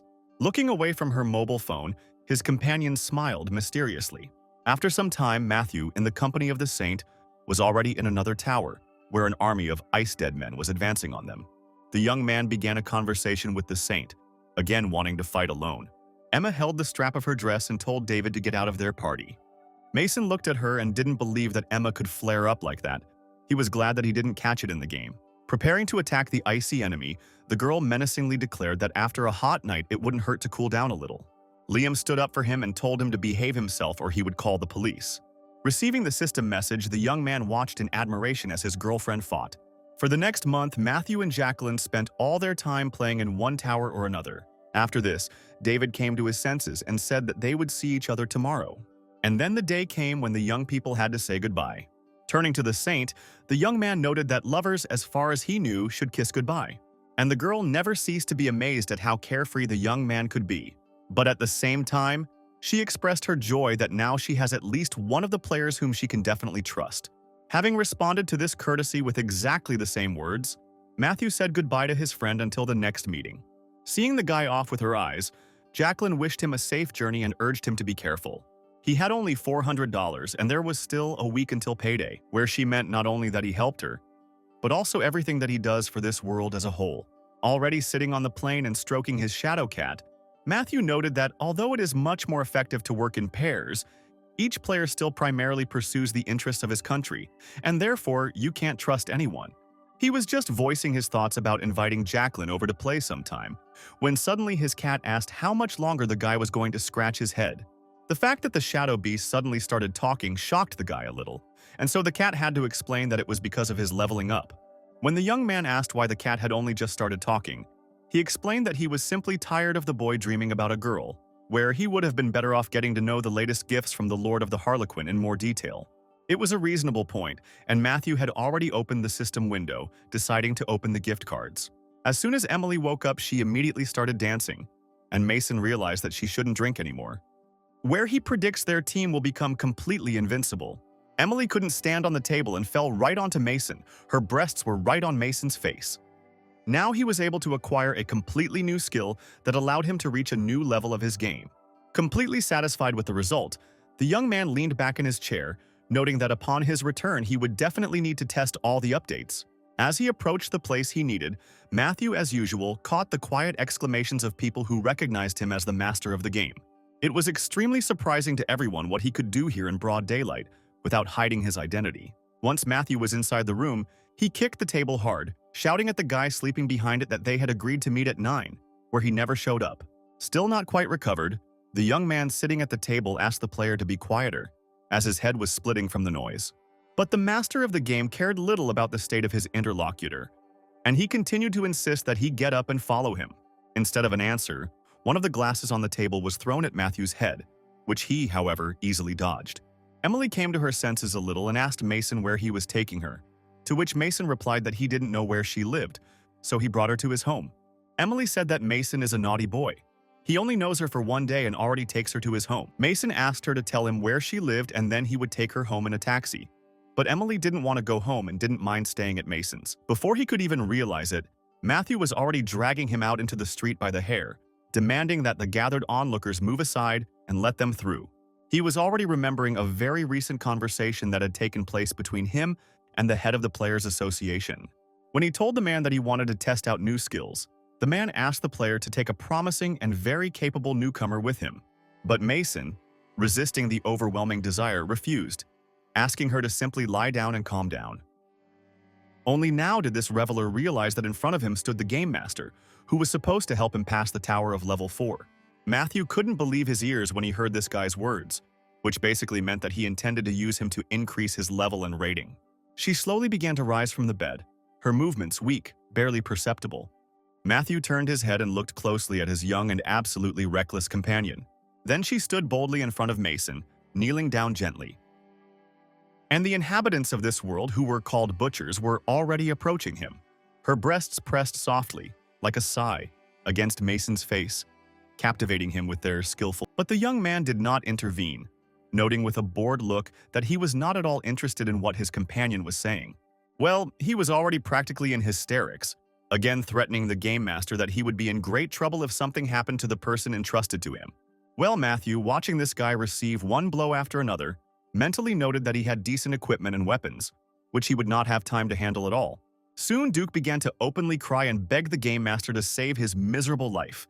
Having materialized his sword and activated his shadow abilities, Matthew finally came to the boy's aid. Emily let out a playful laugh and stated that Mason himself was beginning to feel the passionate fire flaring up around them. She slowly began to unbuckle the belt on his pants, smoothly running her fingers over the sturdy. The young man decided to try one of his new skills on this opponent. Mason couldn't understand how a young and healthy guy could withstand such a whirlwind of passion and excitement.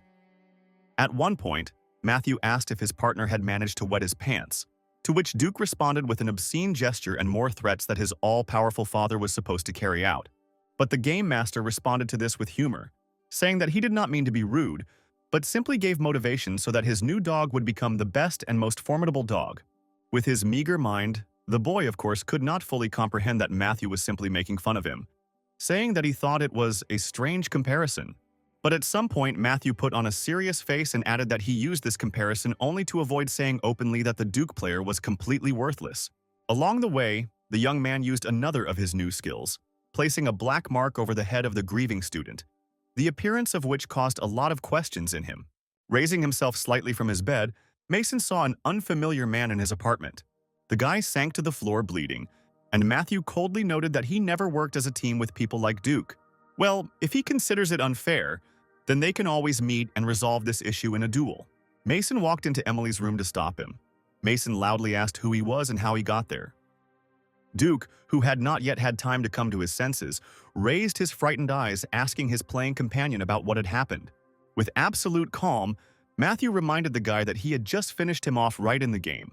But the stranger was clearly stronger and more experienced than Mason, so he easily threw Mason over himself, cooling his ardor. Laughing, Matthew replied that of course his father would find out everything, since he himself would tell him everything in the very near future. Duke, however, was not calming down, saying that the player apparently did not understand how seriously he was stuck. After these words, Matthew suddenly moved closer to the guy, showing him in return an obscene gesture similar to the one he had seen earlier, and at the same time asking what exactly he could do with him.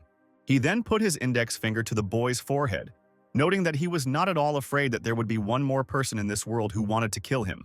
Matthew then moved on to the personality of his hopeless interlocutor, asking him whether he really considered himself special in any way. And without waiting for an answer to the question posed, the young man forcefully poked his finger into his forehead, saying that he personally did not notice anything special about him. But the stranger was strong, and with one blow of his hand he broke the chair into small pieces. It was a forced movement of players to participate in another type of game, something Matthew had not expected at this time. Mason didn't know what to do, but since he couldn't stop the stranger himself, he decided to call the police. He said breaking and entering with the intent to rape was punishable by law. Among them was that spoiled, worthless Duke and several other less experienced players. The man, beginning to rise to his feet, was the first to notice that the master of the game himself was on his team. While the others were still only guessing that they needed to work as a team, this man was already thanking the Almighty for the fact that he ended up on the same team as Matthew. The only one who was unhappy was the #1 player himself, because he understood that in this game all the work would fall on his shoulders. Soon, a system message appeared with the rules that were in effect when playing this game, one of which stated that it was impossible to allow more than 3 team members to die. The girl who stepped forward noted that, as always, if the players killed each other, they would be able to resurrect, but death from the tower's powers would be irreversible. Realizing that everyone would rely only on him, the young man suggested starting to play this game. Matthew's team really wasn't the best, with the only one with the highest level being the man who was glad that they were on the Masters of the Game team. Of course, most of the young man's companions were in genuine horror from the appearance of the monsters attacking them. But the young man confidently defended the team. After the ice shields prevented any damage to the team, Matthew destroyed the attackers with one swift move. Having dealt with the first threat, the young man looked at the most inexperienced player, for whom this was his first game, and who had just risen from level 1 to level 5. In general, he understood that such a distribution was intended to balance the strengths of the teams. Given this, it was no surprise that their team looked like very easy prey. The man took a small box from his hiding place and handed it to Mason, asking him to forget what had happened between them. These were players from the other team who believed in themselves too much and threatened to dismember their competitors. From the day the stranger took possession of him, he dreamed of only one woman. He then cheerfully noted that one of the rules of the game states that when 3 players on a team are eliminated, the remaining ones are disqualified. The members of the rival team, who had not noticed how they were left alone, were of course upset. However, they were not going to stop their attempts to destroy the enemy, addressing Matthew with several curses. But then the system announced that this team had lost and was leaving the game, after which the 2 remaining players were torn to shreds by huge spiky tentacles. After their death, the system announced that the players had failed the game, and Matthew's team breathed a sigh of relief. The Game Master himself noted that it was merciful on his part to kill those 3, who, unlike those torn apart by the tentacles, would be able to be reborn on Earth. His left eye activated a program, but this program was somehow different from the normal. Of course, the spy immediately recognized Matthew as the Game Master, deciding to tell his comrades about it so that they could join forces to destroy him. This man didn't even notice how that same Game Master suddenly appeared right behind him, asking if he was having a good time here. The dream system erases the boundaries of social class, law, and morality in reality. After playing the game, users find it difficult to notice that their perception of the real world has changed. Swiftly approaching his comrades, the young man shouted that he had managed to find another team. Other developers enjoy playing with human destiny, and she can't convince them to bring the game system back for revision. While they were running, they clearly decided that they needed to first destroy the most dangerous one, and then deal with the rest without any problems. At some point, one of the men noticed that it was getting a little too dark in there. Well, the one who brought his comrades to this godforsaken place suddenly declared that he was very sorry that everything turned out this way. All the others didn't even have time to understand what had happened, as they were already destroyed by the Shadow Cat, who had taken on a different form. The system only had time to send messages that yet another team of players destroyed by Matthew was leaving the game. And finally, the players were told that they had passed the labyrinth in which they found themselves. No one was left indifferent by the fact that the level of all the team players without exception rose, despite the fact that only Matthew fought. After which, all players were asked to choose a player who would receive a special reward. As it turned out, the system only gave out 2 gifts for the entire team, and not 1 for each player. Matthew immediately declared that this award should go only to him, since he did all the work single-handedly. He was very surprised when he suddenly heard a voice saying that he did not agree with this. It was Duke who suggested that Matthew give him 1 gift, and then he might forget everything that had happened earlier. But then, a level 20 man joined the argument and loudly declared that Duke had done nothing at all, while he had helped drive the monsters to Matthew, for which he should receive 1 gift. And now, a brawl has begun among his own people, in which Duke once again began to hide behind his influential father. Matthew watched silently as the 2 cadres tried to divide up his gaming property. Naturally, he did not like the behavior of these 2 completely worthless players at all. The other 2 urged the guys to calm down and resolve the problem of distributing gifts peacefully. They greeted each other, but Mason couldn't look Emma in the eye, remembering what had happened between them. Having eliminated 2 members of his team, Matthew noted that everyone present had already received a large amount of experience points to level up without any effort. Turning to the 2 surviving members of the group, he inquired whether any of them also felt that they should receive one of the special gifts. Of course, none of them even thought of claiming it. Mason was shocked by what Emily said and stopped her to prevent her from saying anything unnecessary. But when the cards were revealed, the young man noted, not without regret, that he already had what had fallen out now.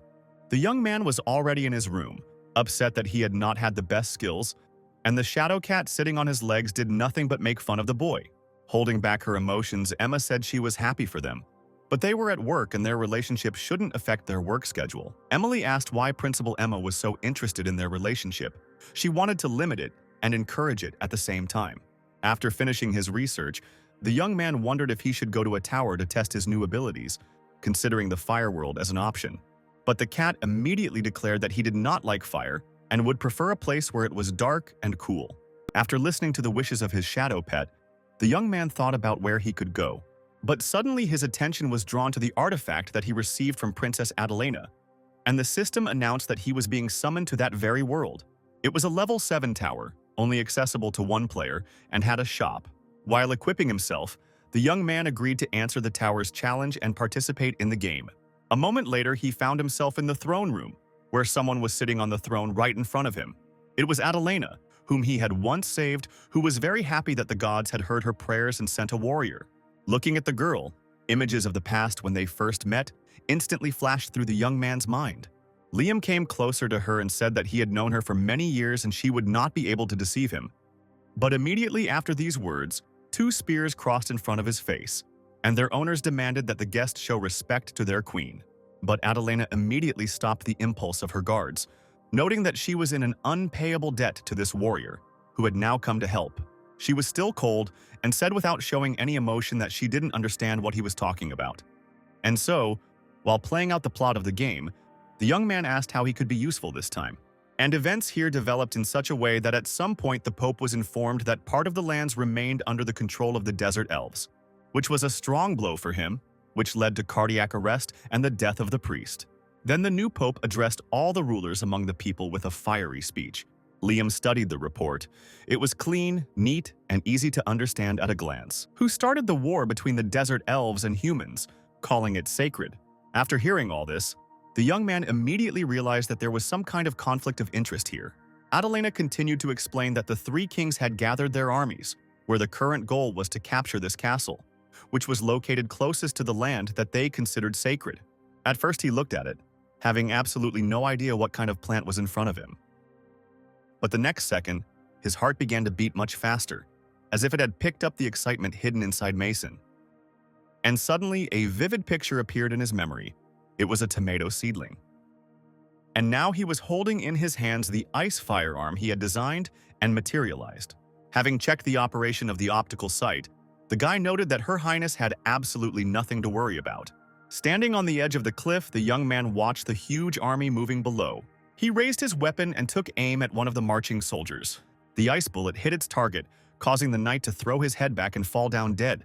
Immediately after this, one of the officers gave the order to prepare the shields, which was done immediately, and the next bullet hit the magical protection. Looking at his future opponents, the young man tried to figure out whether the shields of these warriors were blessed by the Lord of Fire. He began to remember his boss's words about how everyone is destined to have their place in this world. The words of the game administrator, who said that everything that happened to him was just an illusion. A couple of meters from the ground, the young man was picked up by his shadow cat, while a squad of desert elves attacked the group of knights. He remembered Emily looking into his eyes with hope and telling him that they were now a real family. Someone wondered whether it was worthwhile to unite the two groups of knights, but the commander gave a negative answer, since the main task was to find the shooter.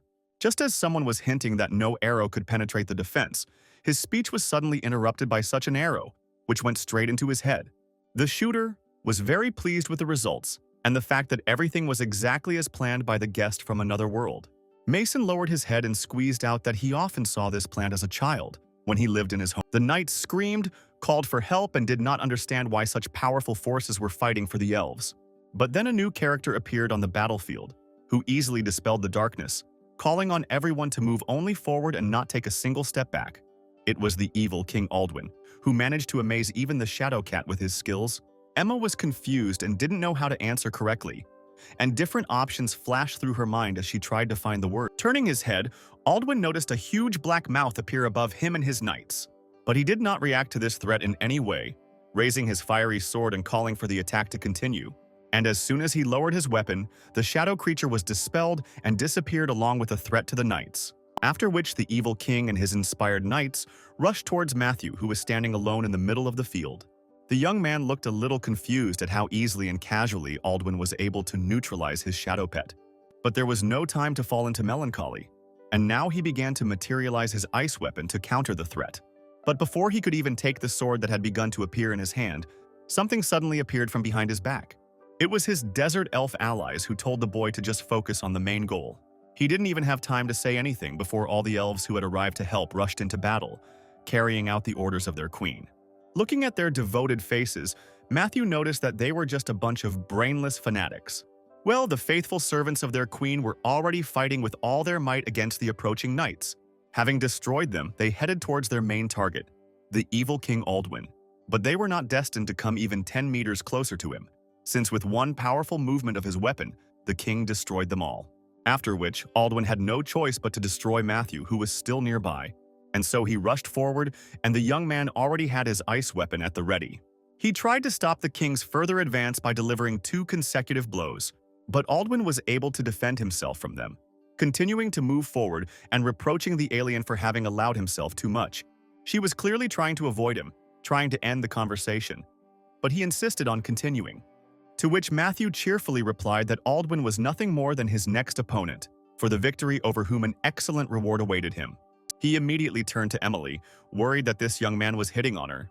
Her head bowed and she admitted that he just wanted to talk. The former boss intervened, speaking words filled with mockery, warning Emily not to get involved with a liar and a hypocrite like me. With that, he turned and walked away, leaving behind a hint that now that Emily knew the whole truth, she had to make the right decision. His sword entered the body of the horse beneath him like a knife through butter.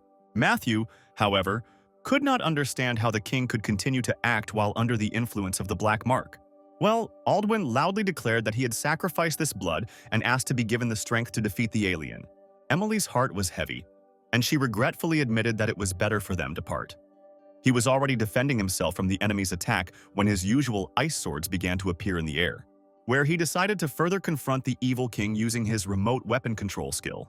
In addition to the swords, the young man activated the Bloody Hand summoning skill, which began to restrict the king's movements. And now, some hellish hands were already reaching even to Aldwin's head, who could not free himself. Mason looked at Emily with sadness and regret, and asked again if she was sure she wanted to break up. Watching the action of his skill, the young man noticed that due to the presence of a lot of spilled blood around, his skill was working in an enhanced mode. There were also ideal conditions to try to increase the range of the skill, which is what he tried to do, spreading his arms out in different directions. And as soon as his energy spread, the young man ordered his new warriors to rise.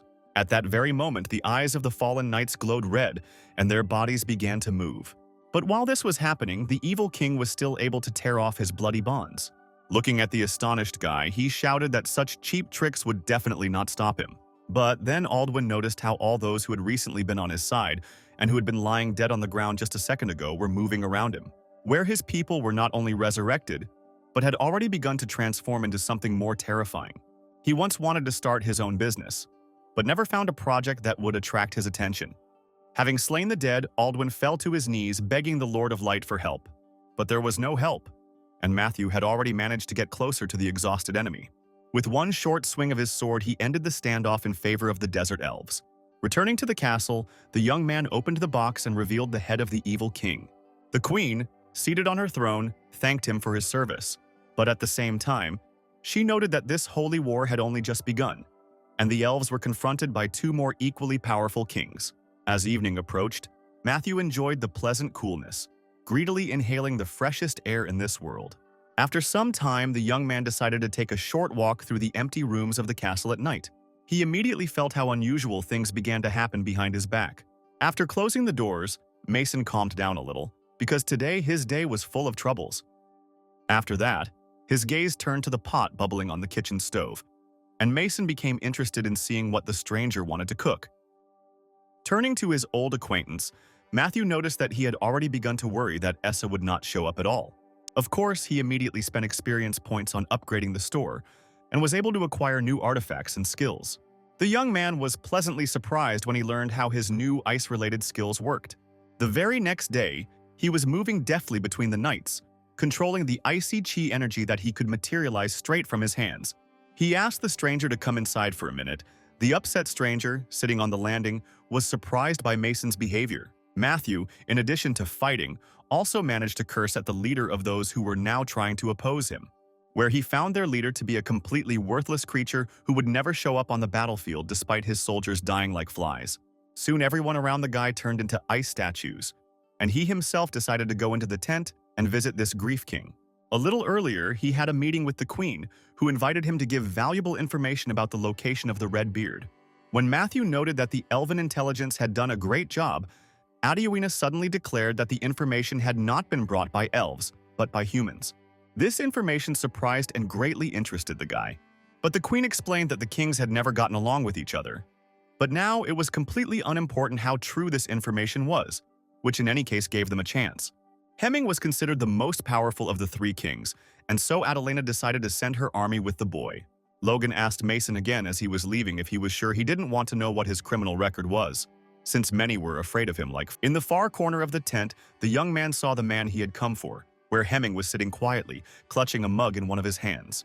Matthew didn't even have time to say anything when suddenly his opponent staggered and fell to the floor. And if a tamed wolf wants meat, he will not dare to attack the hand that feeds him. And so the young man stood and simply did not believe everything that had just happened right before his eyes. Mason immediately asked Logan where the jewelry he had hidden was, since they could have immediately invested it in the startup capital. Turning her attention to the body of the Redbeard, she also noted with amazement that by the time they arrived, he was already dead.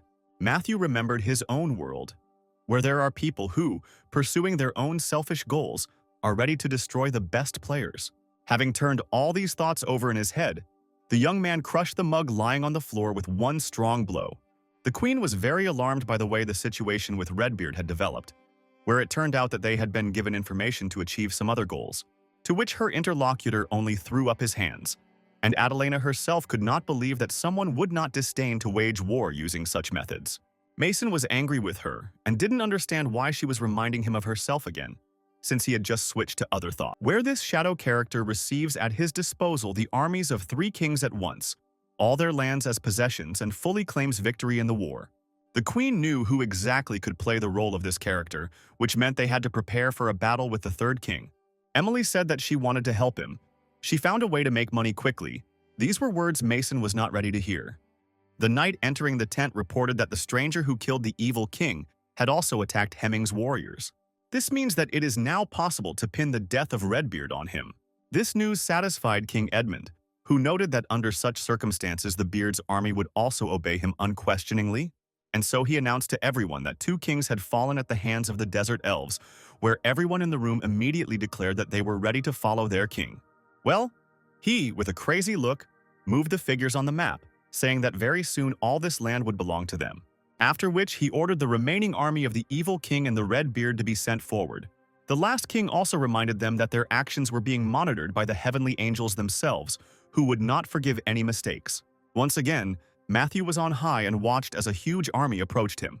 Liam turned to Emma and said that they had agreed not to interfere in each other's personal lives, so she shouldn't worry about his secretaries. Taking a closer look at the arrangement, the young man instantly realized that the king had decided to use foreign troops as human shields in this battle. But despite this, the warriors themselves were eager to fight and shouted in unison that the vile enemy would be wiped off the face of the earth. Turning back, the young man noted that violence would never establish peace. Well, at the same time, behind the castle wall, an army of desert elves was already ready for confrontation. Taking out one of his knightly acquisitions, Matthew considered whether it was worth trying out in the upcoming battle. And so the decision was made, where the system immediately announced to him that the enhancement was activated and would be in effect until the end of the battle. After which the guy's energy spread over a very large area, where after this, the warriors of the evil king could not help but notice him, and they immediately decided to begin to take revenge for their monarch. Directly behind them was a horseman clutching a sword that belonged to Aldwin. Activating the weapon, he asked the Lord of Light to guide them and help them in this battle. Becca said that everything had to be agreed upon with them first, and then just invite anyone, since they created the channel together. This greatly raised the fighting spirit of the soldiers, who shouted in unison that the bishop had not abandoned them in trouble. But the Lord of Shadows meanwhile blessed the army of desert elves, which they all immediately felt. Their arrows were charged with dark energy, and the system also announced that the Shadow Group would join this battle. Moreover, the desert elves were also blessed by the Ice Lord. Receiving all these system messages, the young man immediately noticed that, apparently, this battle was very important for the rulers. And on the battlefield, a real massacre was already beginning between the followers of light and darkness. Matthew, however, reflected that if the lords were so thirsty for battle and death, then this made them lords of evil. He was distracted from these dark thoughts by a shadow cat, who noted that the guy needed to forget about this and just do what he gets paid for. Heeding the advice of his shadow pet, the young man materialized an ice sword and rushed to attack. Becca said with a smile that now, instead of just throwing darts, they would be shocking him with electricity. Finding himself riding on one of them and soaring into the air, the young man was glad that they were being supported. Mason was ready to do anything for money and said with confidence that he was ready to start. And now, all the shadow warriors that appeared have already headed off to confront the warriors of light.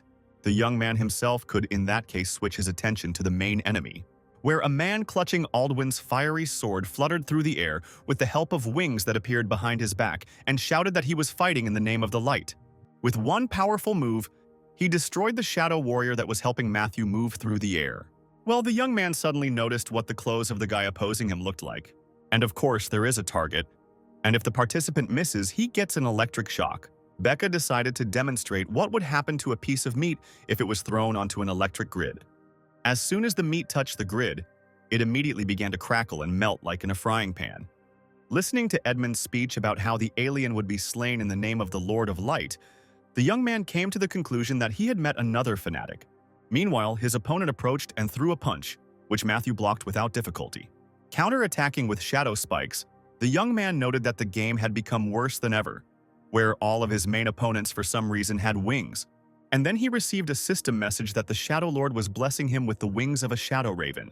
And within a second, he no longer needed the help of the flying shadow warriors to stay afloat on the air currents. Looking at the improvement, the young man noted that he had not meant that he needed wings so badly. After all, with the advent of this improvement, his entire previous battle plan could be safely thrown into the fire. Edmund shouted that he finally saw before him a worthy opponent, a battle with whom would go down in history. And so the two opponents, inspired by the rulers who patronized them, continued their fight in the air. Putting pressure on the guy with his fire weapon, the king noted that all this was punishment for the fact that he had once betrayed the service of the Lord of Light. "The main thing is making money and keeping views, and everything else can wait," Becca said. Meanwhile, something suddenly flashed in the distance behind him. Calling it a very outdated technique, Edmund quite easily destroyed several ice swords that approached him from behind, after which he answered the boy's question, stating that the Lord, of course, really wanted Hemming dead. Calling himself the Chosen One, the king dealt the boy a fatal blow, which, as it turned out, hit the copy he had created. Meanwhile, the real Matthew attacked the enemy from the other side, but it was blocked by the shield created by his equipment. But the whole point was that this shield, like the one on the player's equipment, only worked for a short time. And so the cold blade of the sword the young man pierced the king's body, which Matthew accompanied with the words that his wings also greatly narrowed his horizons. But as it turned out, this was not the end, where the system suddenly announced that the Archangel Seraphim himself had moved into the body of the defeated king. The young man only managed to break the distance with his opponent, whose body immediately began to emit an incredibly bright light. Mason didn't want to listen to these women's screams and moved back a little. While this bright light illuminated everything around, the fatal wound on Edmund's body healed, crumbling the sword blade located there. And now, before all the participants of the battle, a completely new, incredibly powerful creature appeared. It was amazing. Even the girls were amazed by his accuracy, not to mention all the views. And then the system announced that the Archangel's weapon had acquired different properties, after which it began to glow not with a red, but with a blue flame. The number of viewers and subscribers increased exponentially. Mason understood perfectly well that having his gift after the first dream, he simply could not miss, and was confident in his uniqueness. Well, Matthew and his renewed opponent did not stop their air confrontation. At one point in the battle, Seraphim, with a precise movement of his armed hand, cut off one of Matthew's shadow wings. This is already his 5th accurate throw, and he continues to increase the distance. But then the young man let out a piercing cry, the meaning of which his opponent was not able to understand right away. He only realized this when the severed wing circled his body from behind and pierced him with a multitude of spikes. But this was only the beginning of the end, as after the spikes, all the ice swords circling nearby immediately rushed towards him.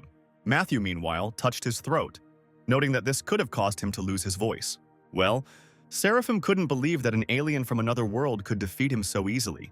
The body of the defeated ruler was already falling down when the system announced to Matthew that he had managed to defeat the last king and his more powerful incarnation. The winner himself declared that he would no longer need wings to continue the battle on Earth. And so, having separated them from his body, the young man sent them back into the darkness from which they came. The entire army on the ground froze, watching as someone's body rapidly approached the ground. Very soon, the knights saw that it was the body of their dear King Edmund, pierced by ice swords. Following him, the exhausted angels who had lost their leader, the Archangel, began to fall from the sky. Well, suddenly, strong changes began to occur with Matthew's equipment, where the Seraphim crosses that provided protection instantly disappeared from the shoulder area. They didn't understand why this happened, and Becca assumed that it was most likely due to her inhumane. After this, the young man began to receive messages about how many experience points he had received. Overall, the young man was pleased with how he had handled the mission and that the game was finally over. But as soon as he appeared in the real world, he was immediately attacked by a whole crowd of journalists who were interested in the details of his passage through the 7th-level tower. The young man did not understand why he ended up here and not near his home, from where he had entered the tower. One of their correspondents noticed changes in the equipment of the number 1 player, from which the crosses disappeared. And then all the questions returned to how the game master could comment on his victories today. Meanwhile, Ryan, who had gotten out of the car, noted with annoyance that they were late. However, having taken a closer look at the guy's behavior, he immediately noticed that something had changed in him. Where at some point the young man suddenly grabbed one of the microphones and started talking about how journalists like to write about what the players do. Mason didn't even know what to say, even though he hadn't tried anything. But the appearance of these dishes wasn't very good.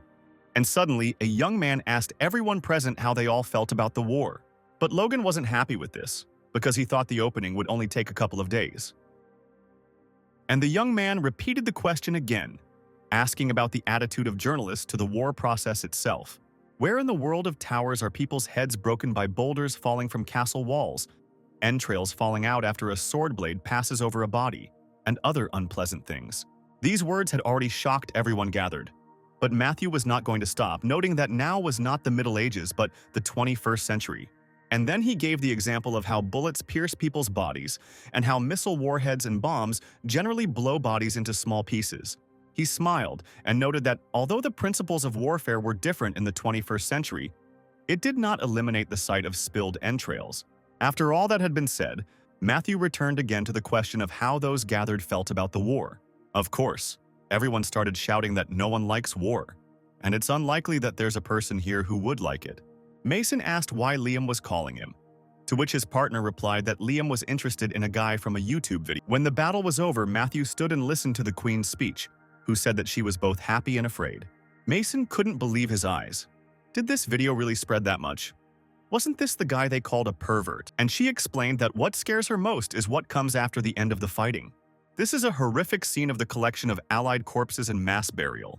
Liam walked up to him abruptly, closed the door and pinned him against the wall. Now, standing before a crowd of reporters, the young man noted that he held exactly the same opinion they had voiced, that war was bad in any case. And since no man in his right mind would ever enjoy war, he has a further question for the press about how they treat the players.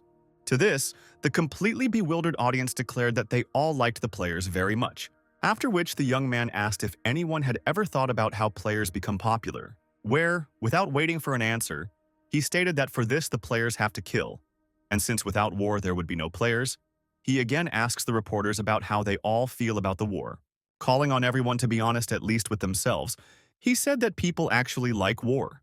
Immediately, cries were heard from all sides that this was nothing more than a provocative statement from the #1 player, where his arguments were just fantasies. Smiling, the young man declared that it was not his imagination, but the neighbors of their state from all sides that regularly sent assassins to him. After all, this is also considered a war, as are the espionage activities of neighboring states. After this statement, Ryan was already trying to break through the crowd of reporters who, like sharks, were clinging to information about the attempt on the life of the game master.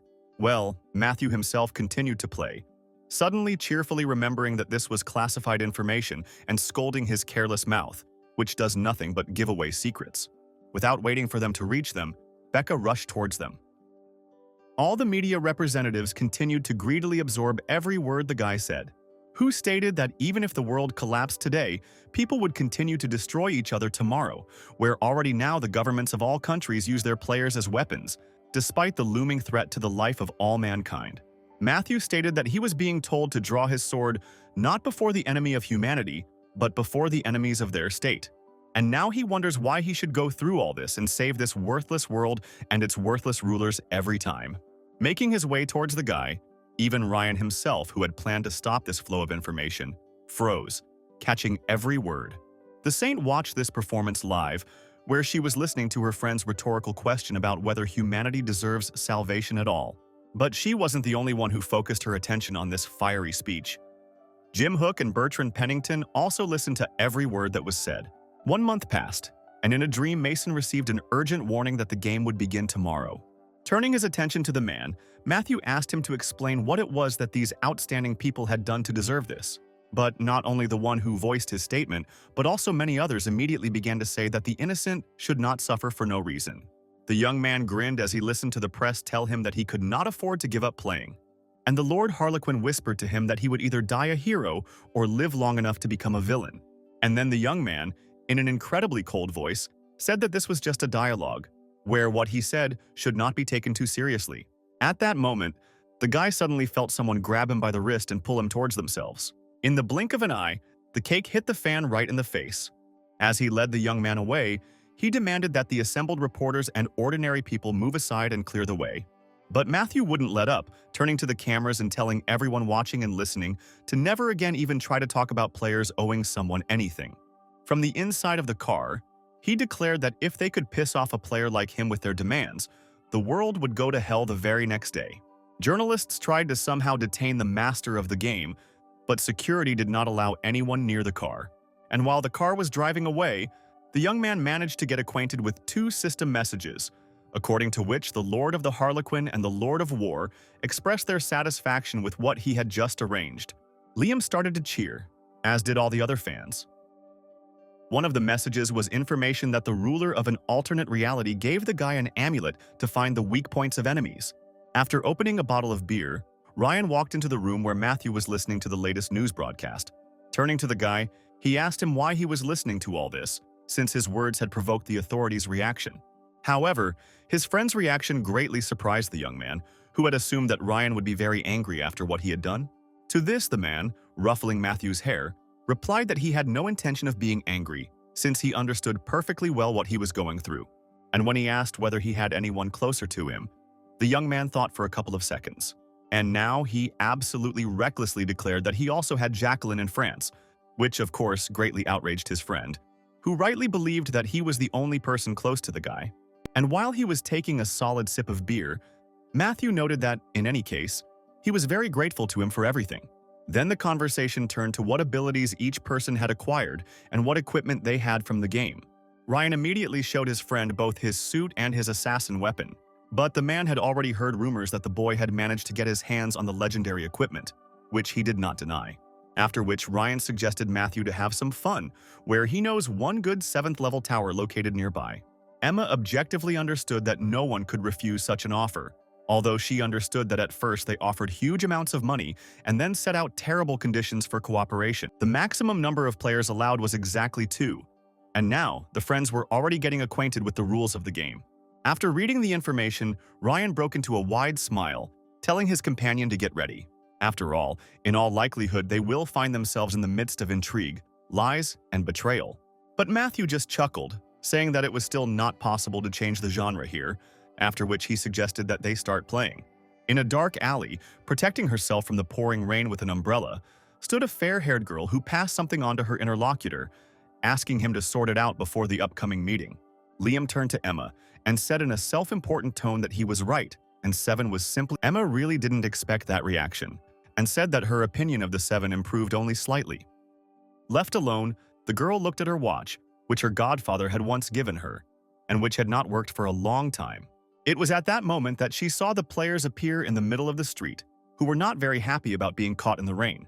Looking carefully at the aliens, the girl instantly understood what she needed to do, and now she was approaching them with a request to help their family, which was in great decline. When Ryan and Matthew said that this was the purpose for which they had come here, the girl suggested that they follow her straight to the boss. While they were moving, the guide told the guys about how everything was arranged here. Then the father gave the card and said that a bird in a cage will not live a long life, so you need to find your own path in life. Just recently, the head of the Moretti family, to which she herself belongs, was killed along with many of his close associates. The girl then said that she was still a child when the Moretti family picked her up from the street. She had certain abilities since childhood, but they were of little help in this struggle for survival. His words struck Mason, but why, when they had been working towards this for so long? Logan felt ashamed and said he had found another job, and that Mason should save his money for better. Meanwhile, Mason's former boss reported to David that 7 was Mason, and showed him photographs to prove it.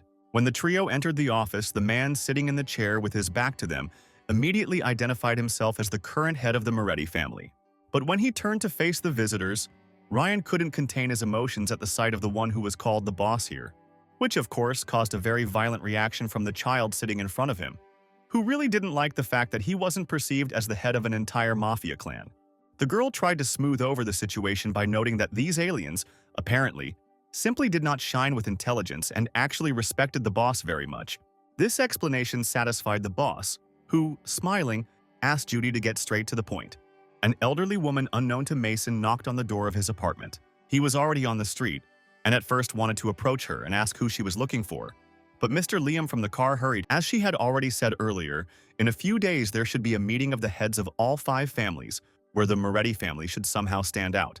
Namely, they must find and punish those responsible for the death of the former head of the family. When asked if anyone was under suspicion, Judy said it could have been people from any other family. But the head of the Caruso family was most susceptible to the creation of strife between them. Taking the photographs of the heads of the mafia clans in his hands, Matthew looked closely at the face of each one. The silence that reigned for a while was broken by Ryan, who suddenly suggested that they simply destroy them all.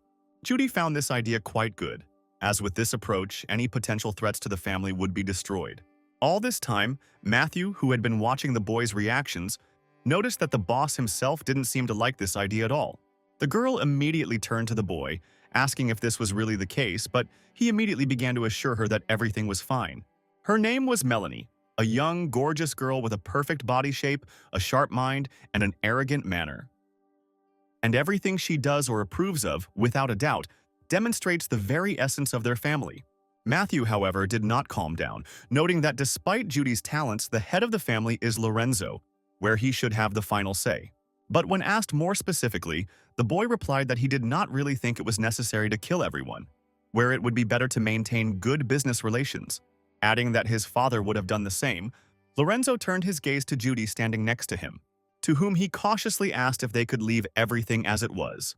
Noticing that the young boss was very kind, the girl smiled and said that of course they might not kill all the families. When the players found themselves on the street after meeting the boss, Ryan suggested that they take out the family closest to them, which was the Lombardo clan. Noticing that his friend was now speaking just like a supervillain, Matthew nevertheless agreed with his proposal. "So," said Melanie, "I just found a free minute, and they're pestering me again with talk of work." When they burst into Lombardo's, Ryan added that everyone chooses the role they will play, including in everyday life. The family's security guards responded immediately to the threat, preparing to open fire on those who dared to attack them. But none of these guys had the slightest chance of beating the players. Liam was very nervous about this deal because if he couldn't complete it, he would risk his job. After all, if he loses his place in the company, he may never see Emma again, who is... This deal was also important for Emma because she is the director, and if they fail, she could also be removed. He remembered Emily in bed and made a decision, all or nothing. He had to go all the way. Here, reinforcements arrived to the main security, where the first man with machine guns to appear loudly declared that this attack did not just happen before the upcoming meeting. Having caught one of the guards, Ryan asked if the guy with the machine guns was the boss, to which he immediately received the answer that their boss would never stoop so low as to fight with people like them here. Since the prisoner was no longer needed, the man threw him with all his might at the guy with the machine guns. As he shielded himself from the bullets flying at them, Ryan reminded his companion that they were there to relax. After listening to his comrade in arms, the young man smiled broadly. Since he was so eager to fight, Matthew said that in that case he would now clear the way for him. And now, Ryan was already moving along the icy corridor in order to deal with the boss of the mafia family himself. Continuing to fight off the guards, the young man did not notice that someone was watching him from the roof of the building. Without interfering with what was happening, the man with wings continued to follow his goal. Liam was equally upset and said that it couldn't happen, and Emma's father couldn't make such a decision without her. But David said that it was already a done deal. Matthew, who was on the ground, also noticed something strange and as yet unexplained. Picking up the fallen feather, the young man noticed that he had a strange and not very good premonition. Soon it was all over, and the Lombardo family was no longer a part of this great power game. She didn't want this with all her might, which means her father decided everything for her and took the path that was more convenient for him. Matthew, watching this, wondered what Ryan was doing, who apparently hadn't fought in a long time. He himself sat peacefully on the ledge with Chernish in his arms, controlling only his own shadow currents. He asked the cat not to forget to finish off everyone there, and after that his shadow pet noted that his owner had become completely lazy.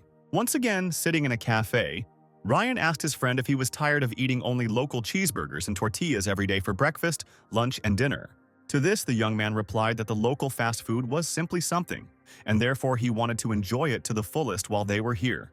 Ryan tried to tell the guy that there were other normal cafes here that served very tasty food, but he didn't want to risk a single meal. Then the conversation turned to the Caruso family, which Ryan had recently broken into. When Matthew asked, the man replied that the interrogation of the chief yielded nothing, where he had absolutely no idea who destroyed the old Chief Moretti. He turned slowly, glaring at David, his eyes sparkling with fury. Suddenly, a piercing ringing of the telephone burst into his silence, disturbing the peace of the surrounding environment. When his patience ran out, he threw the telephone aside, cursing foully as he did so. At some point, his speech stopped and was replaced by a violent cough, causing blood to fly out of his mouth. He remembered very recent events where a certain killer who had penetrated him said that after a certain amount of time, the blood flow in his body would stop, which would cause death. At the same time, Ryan noted that it was within his power to prevent this not very pleasant end for the family boss. After thinking for a few seconds, Chief Caruso said that their family would not organize anything bad at the meeting and would provide all possible assistance in finding those responsible for the death of the old Chief Moretti. After which, Ryan stated that his interlocutor turned out to be a very smart guy. Leaving the man, the player added that he should not even think about trying to escape from the city, as he would simply die. And now, sitting on the dirty floor, the head of Caruso clenched his teeth in rage until he bit off his cigar. Chewing on the ice chunks from his drink, Matthew noted that even though they had destroyed 2 families, they had still not found out anything. Hearing a loud crunch, Ryan declared that chewing ice is very harmful to teeth.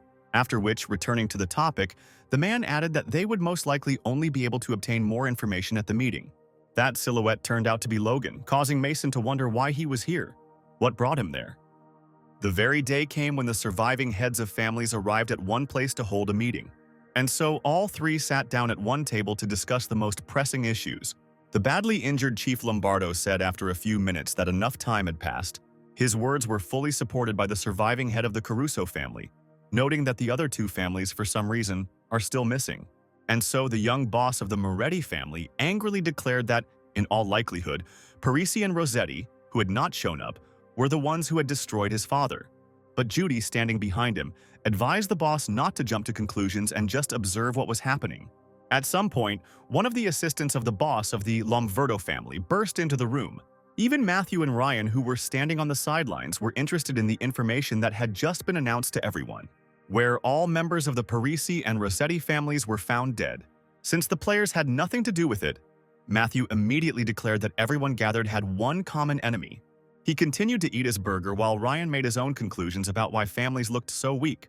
But at some point, the light in the room where the meeting was taking place suddenly went out completely, causing a new commotion among those gathered. Mason didn't understand why everything was so difficult, because he just wanted to be successful. But now, Mason had another problem. He was standing in front of an open portal to a dream called Invasion of the Beasts. This uninvited guest then began to list all the sins of each of the remaining 3 families, accusing them of regularly breaking the law. In conclusion, he said that before him he saw only a crowd of liars and criminals who could not be shown mercy. When he raised his hand up, the room instantly filled with crows as black as the darkest night. The hero himself called himself a night raven, who will immediately reward all those gathered according to their merits.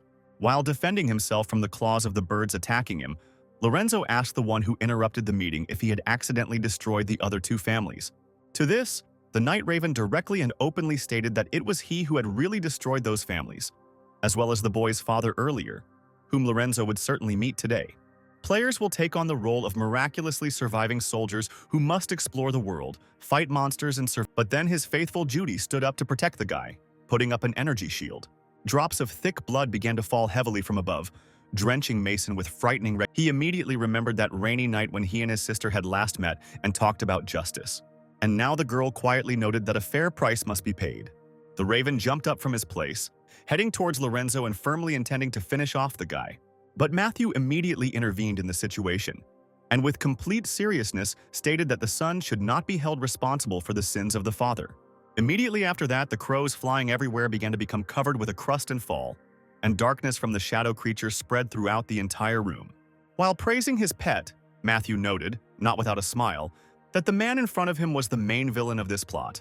Meanwhile, the night raven dodged the shadow creature's attacks as best he could.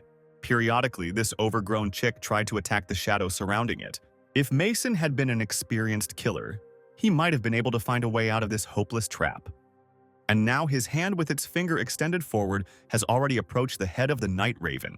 The result was the appearance of a system message about the establishment of a black mark on the enemy. And now the young man was already receiving information about the weaknesses of his flying opponent. A bird literally sang to the guy that the maximum dark energy comes from the feathers of a night raven. Meanwhile, the raven tried to attack the young man, which did not bring him the desired result. Left on the sidelines and with nothing, the boy in the bird mask was very surprised that the young man opposing him was able to weaken his characteristics so drastically. Deciding to change strategy, the night raven used a whistle to produce some strange activation of the birds fluttering around, which at that very second began to explode everywhere, right in the places where they were located at the moment of activation. It pierced her eye precisely, causing an immediate reaction of pain and a bloodthirsty roar. He then turned his attention to Matthew, who continued to fiddle with the night raven, suggesting that they switch places. But the young man refused, saying that he could handle the enemy himself, and that Ryan needed to protect the little boss Moretti. After waiting a few moments and making sure that the gorilla was no longer nearby, He began to slowly free himself from under the rubble, trying to get out of this deadly trap. Well, today he will try on the role of a killer, immediately after which he attacked the Night Raven with a blow from his ice sword. Having felt the full power of the enemy, the guy in the bird mask was very indignant, since before that, he thought that the aliens were also interested in eradicating the Mafia. Having stopped the attack, Matthew asked his opponent why he even thought that their interests could be similar. Then the Night Raven told the boy about how the Moretti family killed his parents, after which they were able to avoid responsibility in court. And all this was only because they had connections, money, and decided the destinies of people the way they wanted. It is for this reason that he believes that everyone who is involved in the criminal world should be punished for their actions.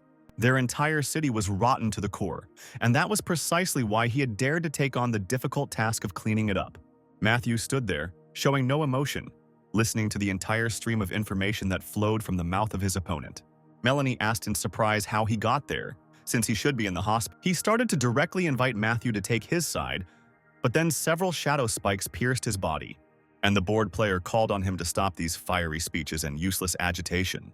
Approaching his opponent, he abruptly tore off his mask, saying that it did not suit him at all, where underneath it he saw a guy, practically still a child, who continued to talk about justice.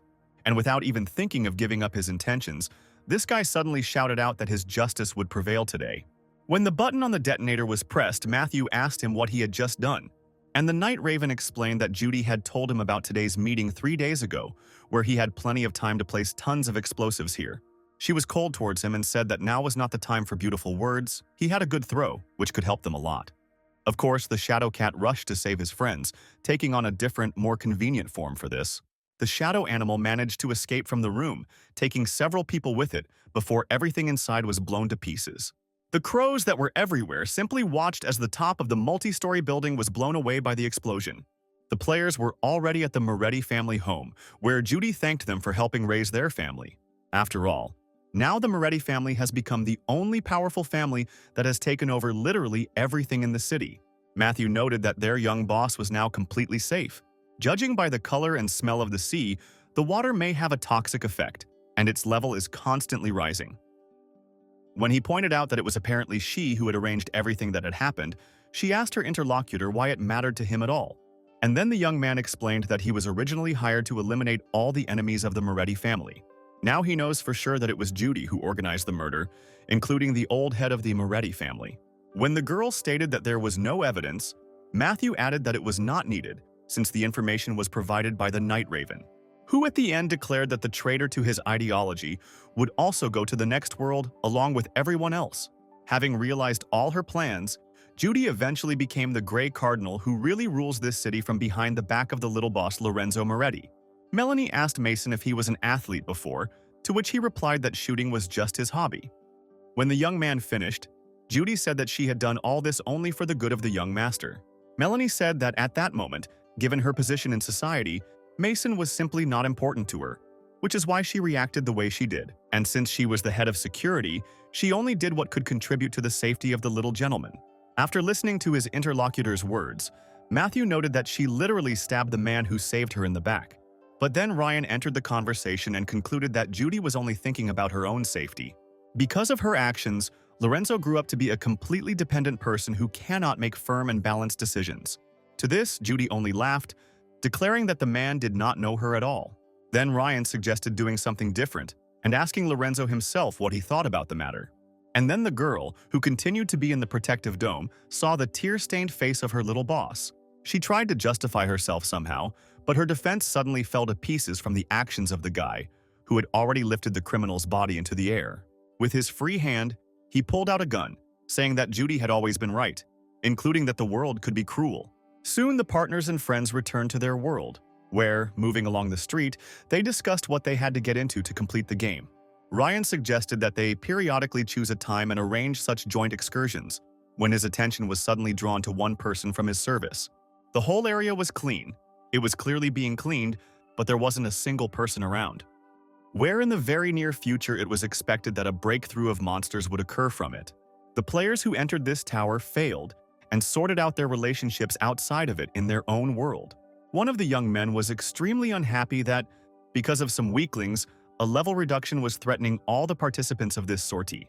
The one who failed the game said fearfully and timidly that they would try to fix everything right away. Where is his proposal to try to win back everything that was missed at a higher level of the tower?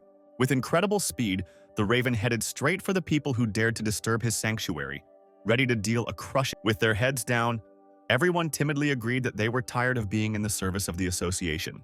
It wasn't long before the guy who had failed the game opened his system window, saying that their only chance was to increase the difficulty and try again. He, with complete confidence and devoid of fear, replied that he would remain here, ready to accept the challenge of fate. Melanie, horrified, objected that he couldn't defeat the huge creature with his metal rods. He knew that the association's point system was cruel and came to believe that it shouldn't be that way at all. The memory of Logan holding a knife to his throat flashed through his mind. But during the first and second seasons, when the tower game system had not yet been established, such breakthroughs were a regular occurrence. Many died then, and the young man himself lost people close to him. He lost loved ones both before he became a player and after his rise. Now things were different, and so the young man turned to his system, beginning to manipulate the equipment. Now he had a magical cloak, ring, bracelet, and amulet at his disposal, which was generally not bad. However, he decided to slightly change the set of artifacts in order to most effectively counter the threat. They had already arrived at the scene when the system announced to all players that they should prepare to meet the breakthrough. The appearance of the Game Master among those gathered was met with joyful cries. Many people came to the conclusion that they were definitely not destined to die today. But then something flashed above, after which the countdown from 10 began.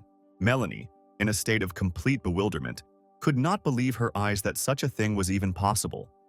But then the voice of the Game Master was heard in the crowd, who declared that all those who fall under one of the following definitions should get out of here as quickly as possible. The first were all those who would now be touched by the shadow of the skill he was using, and to the second he assigned those who could not keep up with his movements. But then something strange happened.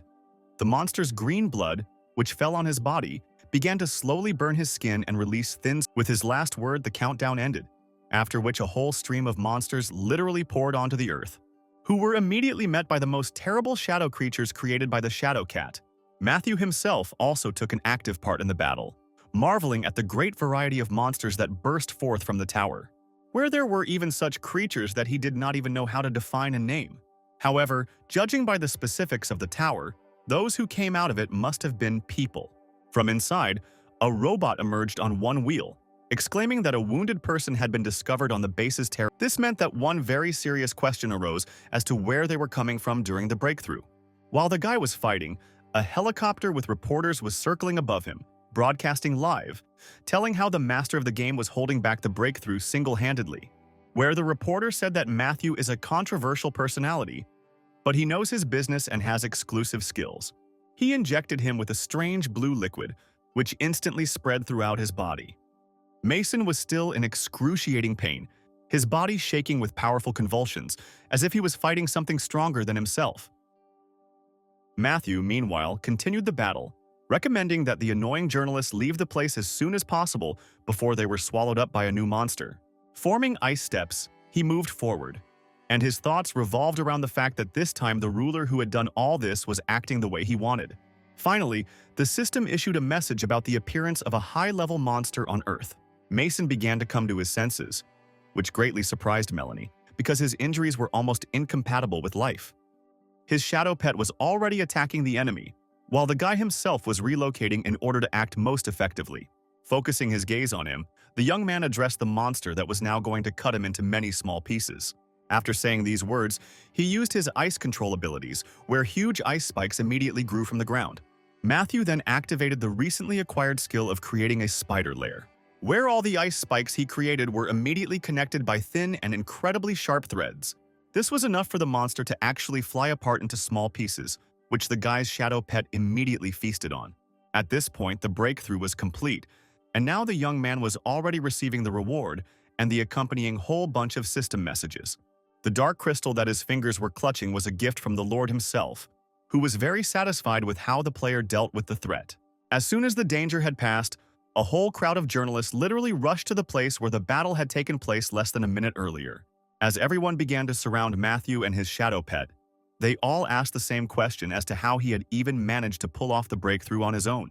When the young man gave an interview, He did not hesitate to point out that the Players Association was a completely useless organization. Those players who failed the game and tried to rehabilitate themselves at a more difficult level did so only because the association fined them. Matthew was listening to the news with Ryan, where the host was already talking about how they had asked questions to the association representative. And based on the answers, it appeared that the players were indeed in some kind of bondage. Both friends liked the fact that this time everything was being said quite openly in the press, where it could have a positive impact on the situation as a whole. Clutching the empty can, Ryan noted that they couldn't pass up this chance to clean up the association's ranks. And when Matthew asked him whether his friend was planning to get involved in politics, the man explained that he was thinking about creating his own association. The guy's face immediately became serious, because the current legislation did not allow this to happen, where only one association of players could exist in one state. But Ryan was not backing down, saying that now was the chance to change everything by showing the government that the association was run by people who had never played the game themselves. Melanie asked hopefully if the robot knew where the people had gone. Moreover, the association's leadership promotes only those who have money and position in society, where often such players are not capable of anything, but literally walk over the backs and heads of the best. And when Ryan finished by saying that they should try to influence the repeal of the law by creating a public outcry, Matthew chuckled, saying that his friend could try. This robot has been working here for over 3 years, which only means that there are no more people alive. But he was stunned when his interlocutor suddenly declared that it was the guy who would need to organize and open a new association of players. While Matthew tried to be indignant, Ryan suggested that he soberly assess the available facts.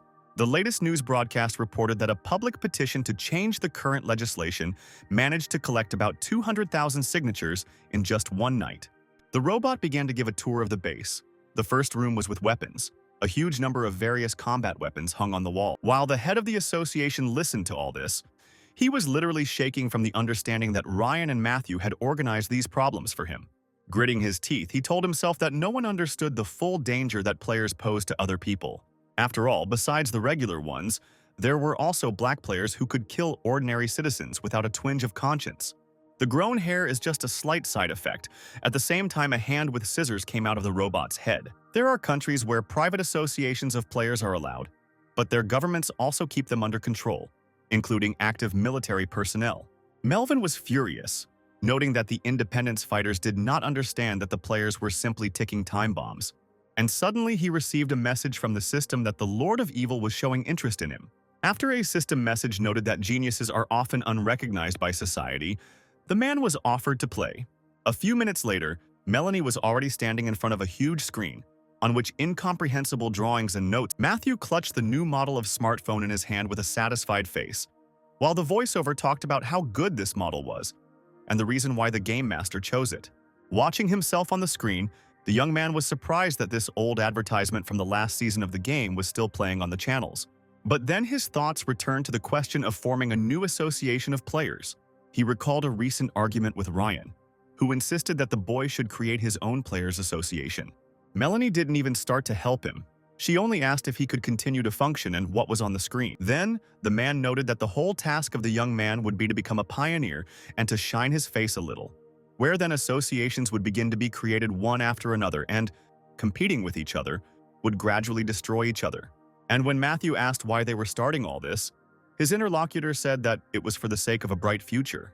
After all, the whole world has already become accustomed to and knows that a master of the game is a person who is always ahead of everyone else. Going over all these thoughts in his head, the young man came to the conclusion that being the first to play in the towers literally became his duty.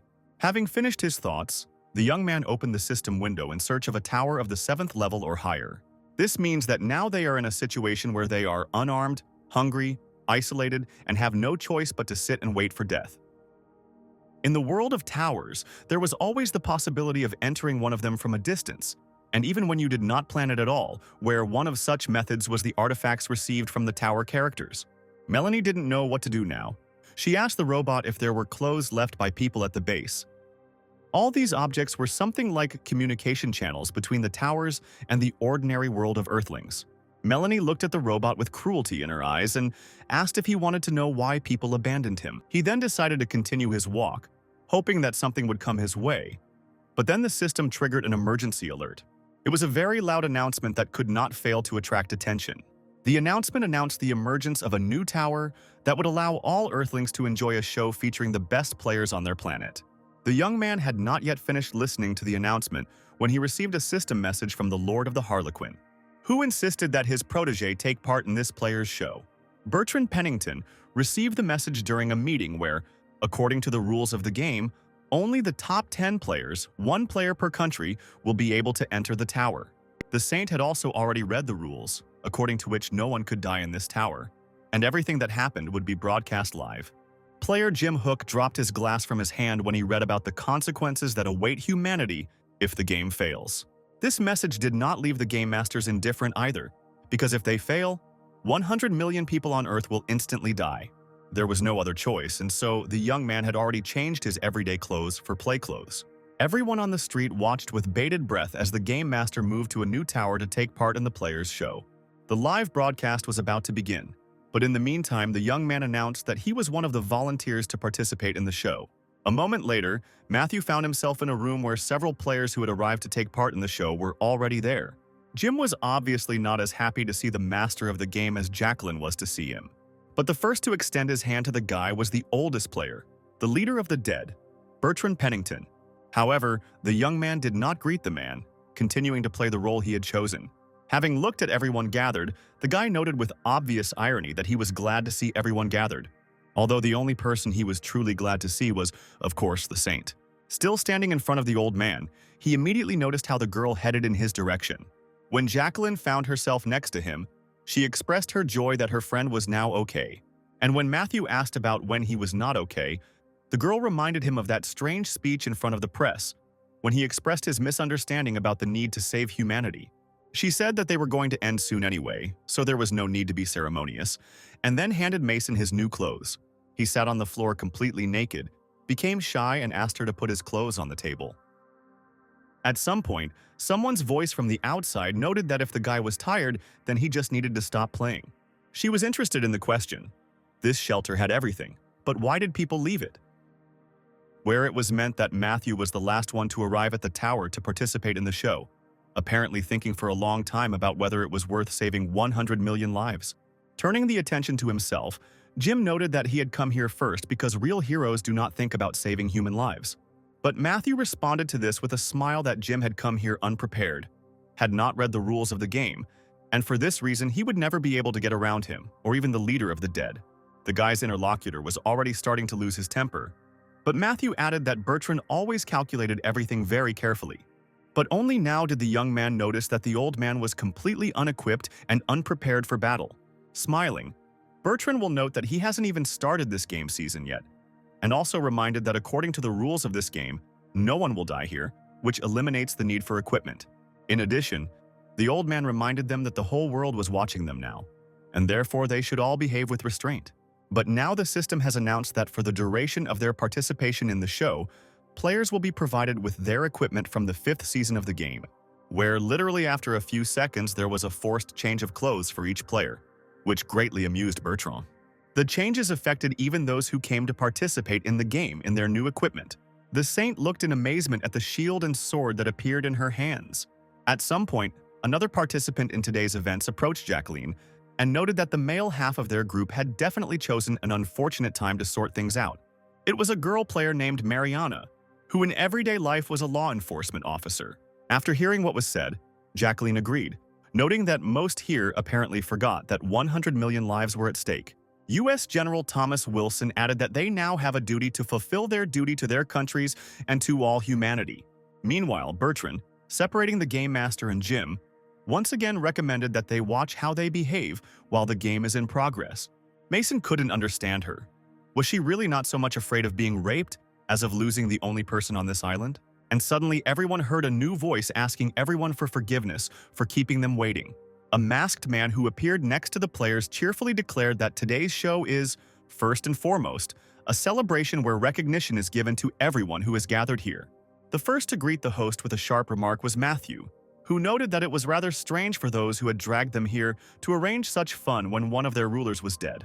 He asked the robot why he didn't say a word when they were all in the bathroom together, to which the robot replied that he was worried about saying something unnecessary. He was given this title when he single-handedly defeated the Plague Lord at the end of Season 5. Jim, who was listening to this dialogue, was quite surprised to learn that Matthew would receive such a title. This couldn't help but anger the guy, and so he decided to take a little break by asking the host what the goal of today's game was. When the masked man reiterated that it was a holiday for Earth's players, Jim attempted to attack him. As he attacked, the Swordmaster furiously shouted that none of those who had arrived were going to put millions of people's lives on the line. Well, everyone else just stood and watched how events would develop. Matthew noted with a bored expression that such actions were expected from Jim, who liked to play to the crowd. When the young man finished, the host calmly said that it was useless to try to do anything against him, and therefore the guy should calm down. Snapping his fingers and materializing a microphone, the masked man explained that he would now announce the rules of the upcoming game. While the situation around him was changing, he addressed all the viewers, saying that they would need to vote for the best player. Where immediately after this, a system window with the ability to vote appeared in front of every person on the planet. Here Matthew stepped in, asking how they would be protected from possible vote rigging. Melanie ate an energy bar and said that she liked the robot's completely new look. And finally, the masked man outlined the goal of the game, saying that the players had to attract as much attention to themselves as possible and entertain the audience well. It doesn't matter how exactly the players do this, but the main prize will go to the one who collects the most votes from viewers. But there is also the opposite side, where there will be too few audience votes, or the player's show will be too boring. Where in that case, as stated, 100 million people all over the world will die. In this game, players can use either their tongue, their head, or their body to complete the task. Mason and the robot were already on their way to the exit, but Melanie stopped them, asking where they were going. Still held down by the host, the young man shouted that his longtime opponent was quite quick to figure out what the audience wanted. Well, the host announced that no one can refuse to participate in anything, where in case of death the player will later be reborn, but in any case will not be able to leave the tower until the end of the game. After these words, the vaults of the room's ceiling began to move apart, letting bright sunlight into today's arena. Both girls stood silently and looked around a little confused, but now they have no right to make a mistake. The monsters that have gathered on the island are very dangerous and are prowling in search of prey, which Mason can become at any moment. But this did not cancel the question and did not change its essence, where the game master noted that a simple duel would not add many votes to him. But he stubbornly declared that the votes did not matter to him at all if he lost the fight. Well, this fight is only needed to take revenge for the last time when Matthew took away his amazing ability by winning the game. And now he began to move chaotically from side to side, swinging his sword wildly. Well, the young man just grinned in response to his opponent's actions. As he activated his abilities, he noticed that he didn't want to take the candy from the child, even though it was very simple. And so Matthew began to move in exactly the same way as the Swordmaster who opposed him moved. The other players, who had only been watching this battle so far, were greatly amazed by Matthew's abilities. Marianne quietly noted that now the Game Master not only uses the exact same weapon that Jim has, but also uses his own technique. Melanie was very scared. She was completely unprepared for this. And the Swordmaster himself, of course, could not help but notice that his own skills were being used against him. Someone touched her shoulder, and horror began to creep through her entire body. But he had never heard of anything like this, and therefore did not understand how, in such a short period of time, his opponent had learned to do what he had been studying for years.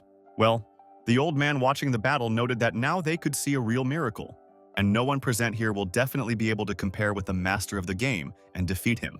After listening to Bertrand, Marianne sarcastically remarked that it was rather strange for her to hear such words from the lips of someone who was constantly trying to push the master of the game aside. But to this, the old man said that the girl needed to look around herself a little more closely. After all, besides him, there is a whole crowd of those here who would not mind removing Matthew from his position.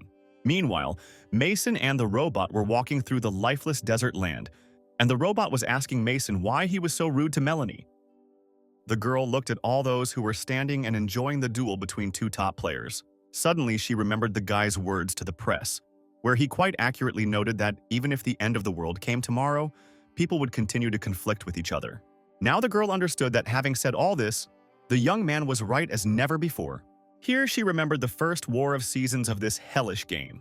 The robot listened silently to Mason's reasoning, but his straightforward mind still did not understand deep human thoughts. A pack of wolves, disfigured by huge green blisters, appeared in Mason's field. All the players have turned into some kind of beasts, just waiting for the moment to tear apart their next prey. Although the robot thought in a straightforward manner, he understood perfectly well that there were too many wolves for one simple person. Now Jacqueline began to realize that all the talk about saving the world was nothing more than a children's fairy tale that she herself had once believed in. People themselves have always differed from each other in skin color, language, religion, and worldview. However, now there was a much more important question regarding the possibility of uniting players to save people. After all, if they are unable to put aside their differences in order to achieve the common goal of the game, then they certainly cannot count on saving humanity. Meanwhile, the Swordmaster, holding back the enemy's onslaught, mentally noted that he had always guessed that the games were unfair. But it doesn't matter how strong a particular player is, where Matthew, who is opposing him, must have some kind of weak spot. It was only necessary to observe the enemy a little in order to identify it. Mason pinned the head of the first wolf that ran up to the ground with his spear. The second one rushed at him, but Mason grabbed his neck. But this injury did not at all dampen the general mood of the Swordmaster, who had already taken retaliatory action. But no matter how many times he tried, Jim could not break through the defense and reach Matthew with his weapon. When the young men found themselves face to face once again, the Game Master coldly remarked that his opponent had probably simply forgotten his place. He then abruptly pulled his sword aside, directing one of his feet straight at Jim's chin. The blow was powerful enough to throw the guy's body back several meters. Matthew, however, did not stop, swinging his sword and saying that now he would demonstrate what a huge gap there really was between them. With the end of these words, the young man plunged his sword into the floor of the arena where the battle was taking place. And his opponent, frozen in horror, watched what happened after Matthew's action, where, in a matter of seconds, a real tornado was circling before the young man's eyes. We observed various monsters that set up camps in places where people used to rule. As the storm slowly began to dissipate, everyone was amazed to see the new image of the Game Master. It was the use of an incredibly high-level skill that everyone knew was the coming of a heavenly demon. Once the skill activation and accompanying transformation were complete, Matthew immediately attacked his already kneeling opponent. This was the first level of the heavenly demon's attack, after which the enemy received numerous cut wounds. The second level of attack in the form of a powerful energy flow also did not take long to arrive. The top players, who were currently spectators like everyone else, did not hide their amazement as they watched such a spectacular end to the fight. The robot said that he had long dreamed of returning to his favorite business, but what was the point if they would all drown soon? Jim was bleeding, and in the meantime the system had already opened voting for the players. But Mason was thinking about the game administrator's words, because the number of points directly depended on what they left behind in the game. As he approached, his appearance and costume underwent some new transformation. He was already smiling widely, while his armor began to more and more resemble the armor of the leader of the dead. Bertrand himself was literally shocked to see how the master of the game literally copied him completely. Several hours had passed and the sun began to set behind the horizon. The dark night full of horrors was slowly approaching. Both Jacqueline and Marianne, who was next to her, were also in a state of complete stupor from what they saw. All those who watched this incredible show on television screens were no less amazed. When one of the civilians dared to call the Game Master not a man, but a real monster, his comrade called on him to watch his language, because the one he calls a monster has repeatedly saved humanity. After which, raising another shot to his mouth, the guy added that this player could only be called a master of the game. And here was that same master of the game, who today had also become a master of copying equipment and skills, standing opposite his colleagues. Even though Mason's body was completely covered in the poisonous liquid, he continued to deliver powerful blows with the stone. Bertrand responded by noting that the use of this skill could hardly be called ordinary copying. They moved on. Ultron reported that Mason's combat characteristics had decreased by 20%. Mason asked what characteristics he... Now they see that the principle of using Matthew's skill is similar to that of a collector. And then the young man cheerfully admitted that his skill was not quite ordinary copying, but something more. But its use was worth it to look at the amazed faces of his colleagues now. While one of the dead men was bringing him a weapon, Matthew decided to tell his comrades something. Smiling broadly, the young man declared that he had simply made a deal with the Master of Truth itself. Mariana, with a serious face, asked what the conditions of the contract with such a ruler were, and Matthew explained that he could now tell the absolute truth, even if the rest of the world was watching him at that very moment. After these words, Bertrand noted that, in all likelihood, he would be the guy's next opponent. Melanie said that the meat was inedible and the smell could attract other monsters, so she got rid of it. But even more, he hates unworthy characters who don't know their place. These words could not help but touch the attention and feelings of the leader of the dead who was listening to him. Looking intently at the boy, the old man asked him what his future plans were, and Matthew replied that he would continue what he had started and would bring the truth to the general public. After listening to the young man, the host, having performed some manipulation with the players, noted that the choice to tell the truth was an excellent move for gaining votes. Well, Matthew himself had already returned to his usual appearance and was preparing to address the audience, taking the microphone in his hands.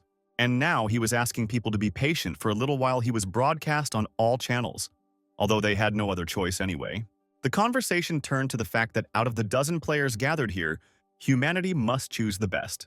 And the importance of voting is underscored by the fact that if the required number of votes is not collected, 100 million people will die.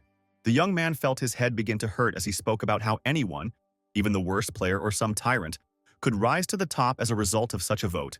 The young man's words alarmed the old man, who advised him to watch his words.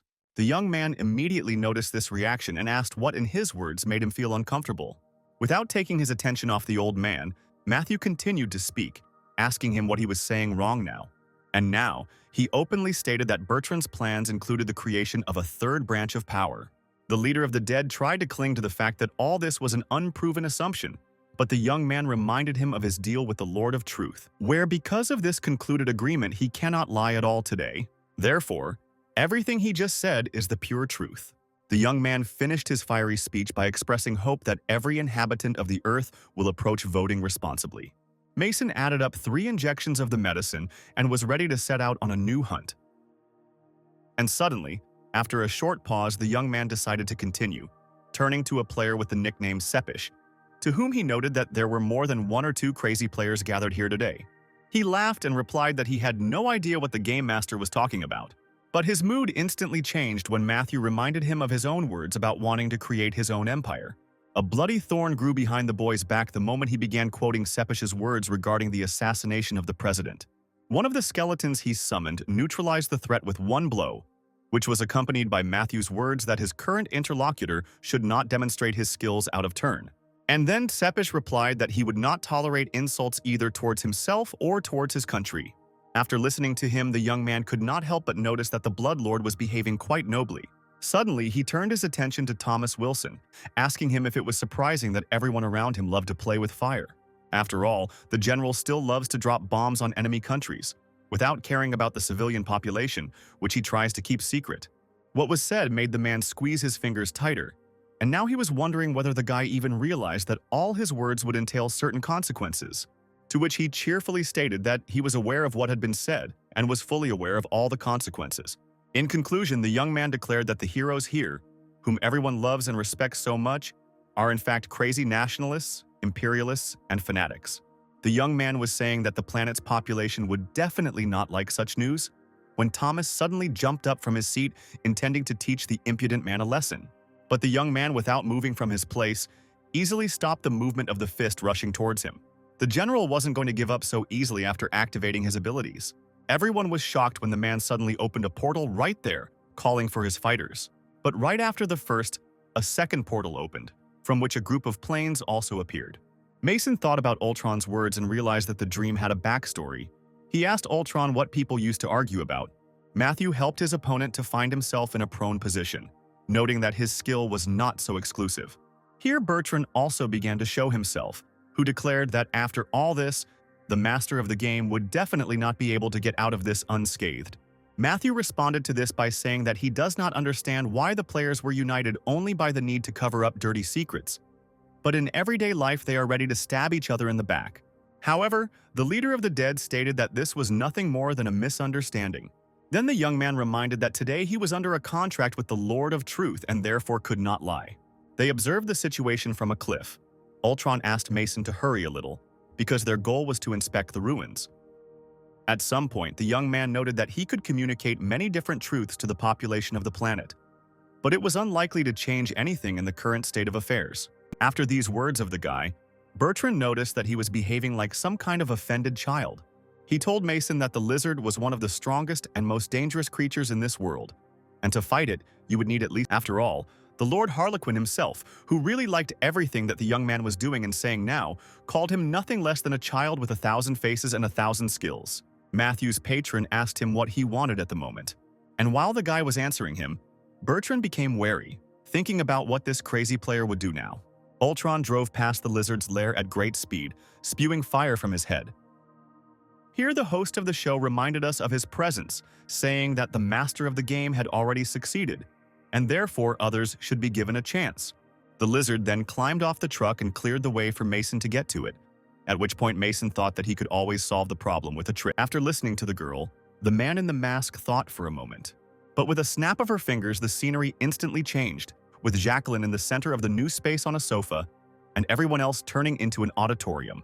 Of course, none of the players were happy with such sudden teleportations in space. Matthew tried to get indignant, but then the girl asked him to shut up for a while. Turning his attention to his girlfriend, the young man said that for his dear saint he was ready to fulfill any of her wishes. But she suddenly declared sharply that today she was ready and would show the true face of the master of the game himself. This statement was quite non-trivial, where many immediately understood that the girl knew this guy quite closely, since she was ready to talk about such a thing. Mason was upset that he couldn't carry everything, but he picked out the most important things. Trying to do something, the young man stood up from his seat, attracting the girl's attention. But she ironically asked the guy what was wrong, calling him darling, which interrupted his attempt to stop the beginning storm. While the robot distracted the lizard, he had a little more time to move the crystal. Soon, the system issued a message, according to which he took first place in the show, the saint came in second, and the leader of the dead came in third. After which it was announced that in the very near future, all those who took the prize places would receive their awards. It hit the side of the truck and exploded, and the blast wave sent Mason and all his belongings flying out onto the street. Holding another trophy in his hands, the young man thought about the fact that about 3 months had already passed since the end of the 5th season and the beginning of the 6th, where he has never used the trophy of the Plague Lord he defeated, because using weapons and equipment without reaching a certain level can be fraught with danger. This was demonstrated to him perfectly by Jim, who eventually lost to him because he aimed at the unattainable. He climbed into a small gorge located in the rock, where the lizard should not have been able to get through. He decided to deal with the weapon later, but changed the active skill right now. And as soon as he had performed the necessary manipulations, his face was immediately illuminated by a bright flash of light. The young man was transported to some strange place, and the system informed him that he must prove himself worthy of the new skill he had acquired. A landslide began, because the cliff consisted almost entirely of earth rather than stones, who, upon seeing the approaching uninvited guest, threw off his headdress. He managed to grab hold, and holding the bag with all its contents in his teeth, he hung. The test was that the boy had to repel 2 attacks from an old man who was called the Demon of Heaven. And then the young man's opponent, with a sharp, precise movement, pulled out his weapon. The young man closely watched every movement of the old man approaching him, where he rushed past the young man so quickly that no one could notice his movement, much less reflect the blow. But the guy managed to hold out, where he found everything that was happening extremely interesting for himself. Turning to face his opponent, he shouted that he had already encountered similar attacks, which were no match for him. The old man then continued to attack the subject, where the energy of his weapon was terrifying. However, as he closed in for his killing blow, Matthew blocked his attack. This was the second attack, which meant that the young man had completed the task where the old man had already put the weapon back into its sheath. Then, a conversation took place between the opponents, where the old man had already heard that the guy had begun to be called the Killer of the Rulers. Saying that he was given this nickname after defeating the Plague Lord, Matthew cheerfully asked if, since the test was over, he could now call upon the old man for battles. But for some reason he did not answer the question, as if he was deeply thinking about something. And when Strick returned to defeating the Plague Lord, his interlocutor could not understand what was so interesting about it. When the Demon of Heaven declared that he liked it very much, the ground under the guy's feet suddenly began to shake violently. In an instant, everything that was around him evaporated, forcing the young man to question what was happening. And suddenly the old man attacked again, demanding that the boy demonstrate to him how well he wielded a sword. Having barely managed to block the attack, Matthew could not understand what was happening, because he had already passed the test. But his opponent did not stop his onslaught and did not give any explanations. Reflecting one attack after another, the young man urged his opponent to be reasonable, because this could end badly for both of them. And then the demon of heaven noticed that the guy was using an unusual weapon in battle. Activating his own skill, the grandfather declared that if Matthew had struck down the Lord with this sword, then in that case, he would not see recognition for now. The guy continued to beg the crazy old man to come to his senses, because he would not be able to defeat him with ordinary equipment and skills. Now Mason is being hunted not only in the real world but also in the game. He asked Ultron if he managed to save the egg sac. Raising his leg sharply, the old man declared that in that case he would give the young man another test, after which he forcefully brought his foot down to the ground, literally breaking it. Matthew, with great difficulty, managed to put his sword under the blow of the same leg, which unexpectedly flew at him. But even if it only hit the blade of the sword, the blow carried incredible force, throwing the guy far back. Coming to his senses, the young man asked his opponent why he had decided to continue the test, and his opponent responded by stating that his interlocutor had somehow managed to kill the ruler. Ultron found this strange because fear and melancholy are antonyms. So why did Mason experience these two emotions at the same time? Isn't his home heaven on earth? The young man, not hiding his amazement, watched as the transformation of both the old man and his equipment took place. His body was clearly filled with incredible energy, which was emitted by his weapon raised up. But no matter what Mason did, life always kept him from escaping the poverty line. Matthew watched in horror as something completely unimaginable came rushing towards him. He only had time to put his sword under this incredible blow when suddenly everything stopped. The young man looked at the demon, wondering what this even meant. And the man said that he had spent his whole life wandering, trying to find someone who could resist him. But throughout his life, he was never able to experience the taste of real defeat. Until the very moment of his death, he was never able to understand the essence that can only be seen after losing a duel. He passed into another world without finding what he had been looking for so long, and then he was able to overcome even the angels of death themselves, who came for his soul, which was dissatisfied with life. At that moment, the demon began to realize that someone stronger than him might not exist at all. His blade slew the greatest masters of the earth, slew the angels of death, and therefore life itself lost all meaning.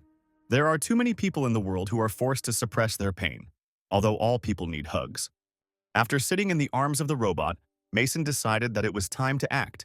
He got up, opened the top of Ultron, and poured some sand into it. Or Matthew, like everyone before him, will simply kick the bucket. The young man himself watched in amazement at what was happening to his body. And in his thoughts, one after another, various pictures from his not very distant past appeared. After his first meeting with the head of the association, the young man saw one of the most global breakthroughs that was happening on Earth. Ultron said that it was all the scavengers' fault because he had to protect Mason while he was unconscious. But they managed to break it, where she called him a sweet and gentle man with a warm heart, but with the character of a spoiled child. This picture was instantly replaced by a mournful portrait of a deceased friend. The saint's voice continued to talk about how a game master could spend a week crying over the death of a close comrade. The girl talked about how she listened to him talk about what was going on inside this seemingly unyielding guy. While all this was flashing through the young man's head, Matthew's body seemed to be freed from some kind of restraining shell. Very soon, the young man was already lying in some kind of liquid, and the demon was looking at the next warrior he had defeated. Turning back into an old man, he noticed that this time too he was unable to find what he was looking for, to get an answer to his question. Matthew's voice asking him what specific question he was looking for an answer to today made him perk up. When the saint revealed the secrets of the game master's identity, she mentioned that no matter what, this guy always goes to the very end. And now this truly unbending young man has already begun to rise to his feet. The old man looked at him with surprise, not understanding why this guy was still alive. After the battle, they would be able to finish off the animal that had not recovered from the battle. Mason decided that he needed to act and kill two birds with one stone. A few hours later, they were already near the base, over which crows were taking the meaning of what was said. The young man added that only that which exists can be broken and defeated. The old man was very surprised both by what a powerful rod was inside this guy and by how wise he was. Well, Matthew added that he had been dead for a very long time and therefore now nothing could destroy him. Taking out his weapon again, the old man casually stated that the boy was talking to him as if he had already understood the very essence of existence. Pointing the blade at the boy's body, his interlocutor declared that he was nothing more than a man who was running around with his delusional ideas of saving something meaningless. The young man understood that the old man believed that he was acting out of some sense of duty, and so he assured him that he was saving the world every time without any meaning. Even though it has become a common thing for everyone, players still give their all every time for the sake of humanity. But there are others who not only do not help, but also hinder worthy players from saving the world. Exhaling heavily, the young man asked the old man to name something that might be even more meaningless than what he had just described. After thinking for a bit, his interlocutor suddenly declared that he agreed with the guy's arguments. Although Melanie has done archery before, her nerves prevent her from aiming well and shooting accurately, and a moment later, Matthew found himself in his apartment next to Chernish, receiving a system message that he had been deemed worthy by the demon of heaven himself. Looking up, the young man whispered that this was what it meant to be a hero of humanity. The shadow cat was greatly surprised when he noticed how his master's body suddenly tilted to the side, unnaturally out of balance. However, the young man did not fall, but found himself in a sitting position on the floor of his room. Matthew was already lying in bed listening to the cat's question about why he was so weak, and explaining that he was not weak at all, since he occupied the first place among the players. After petting his shadow pet, Matthew said that he was not sick. Showing the cat what they were writing on the internet, the young man told him that he was simply very annoyed by such comments. There, everyone was heatedly discussing the personality characteristics of the game master that the saint had given, making him a real child, which made the guy urgently want to go play a level 8 or 9 tower, which had not yet appeared this season. Melanie pulled her hair back and said she loved taking care of animals, and Mason didn't have to worry about that. The level of the towers always changed throughout the season, with the highest levels usually appearing in the territory of one country. Melanie said she had been having some trouble sleeping, but overall she was fine. Mason looked at her with distrust. He understood that she was hiding something from him, but the huge lizard hunting him did not give him peace. Deciding to take the initiative, the cat turned his attention to the system window. He found the place that should meet Matthew's requirements for today. And now the young man had already materialized in a tower inhabited by orcs. Looking around, the young man noticed that the world inside this tower was very similar to the one he had already passed through first this season. As he materialized his weapon, he noted that he had not come here for prey, but simply to let off steam, where he decided to test his new skill, which he received after meeting the demon of heaven, where that same old man now literally accompanied the guy on all his forays and battles. But then the system gave a message that using this skill has a strong effect on the player's body. There was a huge energy drain even though she was doing everything right. And the young man himself literally began to cough up blood, experiencing severe pain. But suddenly, a stream of unknown energy appeared and captured the young man, lifting him into the air. Matthew felt like his body was changing something, preparing it to use the skill. These changes were incredibly difficult, causing the guy to experience some unpleasant sensations. Soon, the system announced that the blessing from the heavenly demon had been received, which meant that the body's modifications for this skill had been completed. Feeling the new strength filling him, Matthew cheerfully noted that perhaps this was what it meant to feel to the marrow of one's bones. The only thing he was worried about, as he watched the movement from above, was that the transformation of his body would not be reflected in his appearance. As it turned out, the orcs inhabiting this world were moving above, and they had come to destroy the uninvited guest. Without a second's hesitation, the guy's opponents rushed to attack, jumping down to where he was. Having deftly parried the first blow, the young man cheerfully noted that now he could test his new abilities. In the meantime, Ultron will have the egg, because for him it's not just an egg, it's real hope. Sitting on the mountain of corpses, Matthew mentally noted that he now had a new technique that was not available to him when using the Heavenly Demon's Advent skill. As he moved on, the young man reflected on the fact that this technique had no name, which was probably due to the underlying meaninglessness. At some point, his thoughts were transported back to the moment when he was in the demon heaven world, where he was most interested in the blade that the rejuvenated old man had summoned from the depths of the unknown. Lost in his thoughts, he didn't notice how he found himself next to a massive door leading to a new room. He wanted to open the door and go inside, but then inexplicable things began to happen to his skills. Ultron started to stop Mason and said that he is a member of his family. Why is he leaving him? He was greatly surprised when the system explained that the process of merging with the deposed ruler was currently underway. At that very second, the young man remembered the final battle that took place in the previous season. Melanie didn't understand Mason at all. How a robot could become a member of the family. The panic attack washed over her again, and the voice in her head laughed terribly and said that it would never leave her. Only now did the guy realize why the old man had such a reaction. Because the player had killed someone equal to the demon of heaven. He tried to push the door, but then received a message that countless lords were watching him now. One of them was the guy's direct patron, Lord Harlequin. They ran along the bottom of the gorge while the lizard crawled from above and was already very close. Mason saw the lizard crawling along the top and realized that it was smart enough not to run after them down the narrow gorge. It was simply following them. This time, Mason was more confident, because this time he had a more powerful weapon in store for her. Noticing that the Lord of the Harlequin was an incredibly creepy guy, the young man pushed the door and found himself in the room where the main orc of this world was. The huge orc immediately jumped up from his place, screaming for the intruder to entertain him before he died under his axe. But this huge monster had no idea who had come to fight him today. Mason asked how far she was from them, to which Ultron said that the distance had not changed. The monster's body shattered into small pieces, and the system announced to the guy that he had won and passed this tower. Matthew himself was astonished at how powerful the heavenly demon skill truly was. But at some point he suddenly felt an incredibly strong pain in his right wrist, where after a few seconds some uncontrolled process of using force began. This was a consequence of the fact that the guy's body could not completely cope with the new skill, which conflicted with his other skills. Ultron saw that they would soon be near the ocean and asked Mason what to do next. After a few seconds, the young man began to guess that these could be the demon's memories that came to him, along with the power. Together with him, the guy literally plunged into the world of the past of this incredibly strong warrior. A gorilla blocked their way. Mason jokingly said that not only did it block their way, but it was also late for the party. With these thoughts in mind, and in an attempt to control his body and mind, Matthew slammed the tip of his sword into the stone floor of the room with all his might. Mason looked at the hill on the right and said it must be pretty fragile. Everything around changed dramatically and began to shine in a completely different light, pleasing to the guy's eyes. Already in his own world, the young man called Ryan, who took the opportunity to tease the guy about what the saint had said on the show. Of course, the young man was not very happy with such treatment, once again feeling very awkward.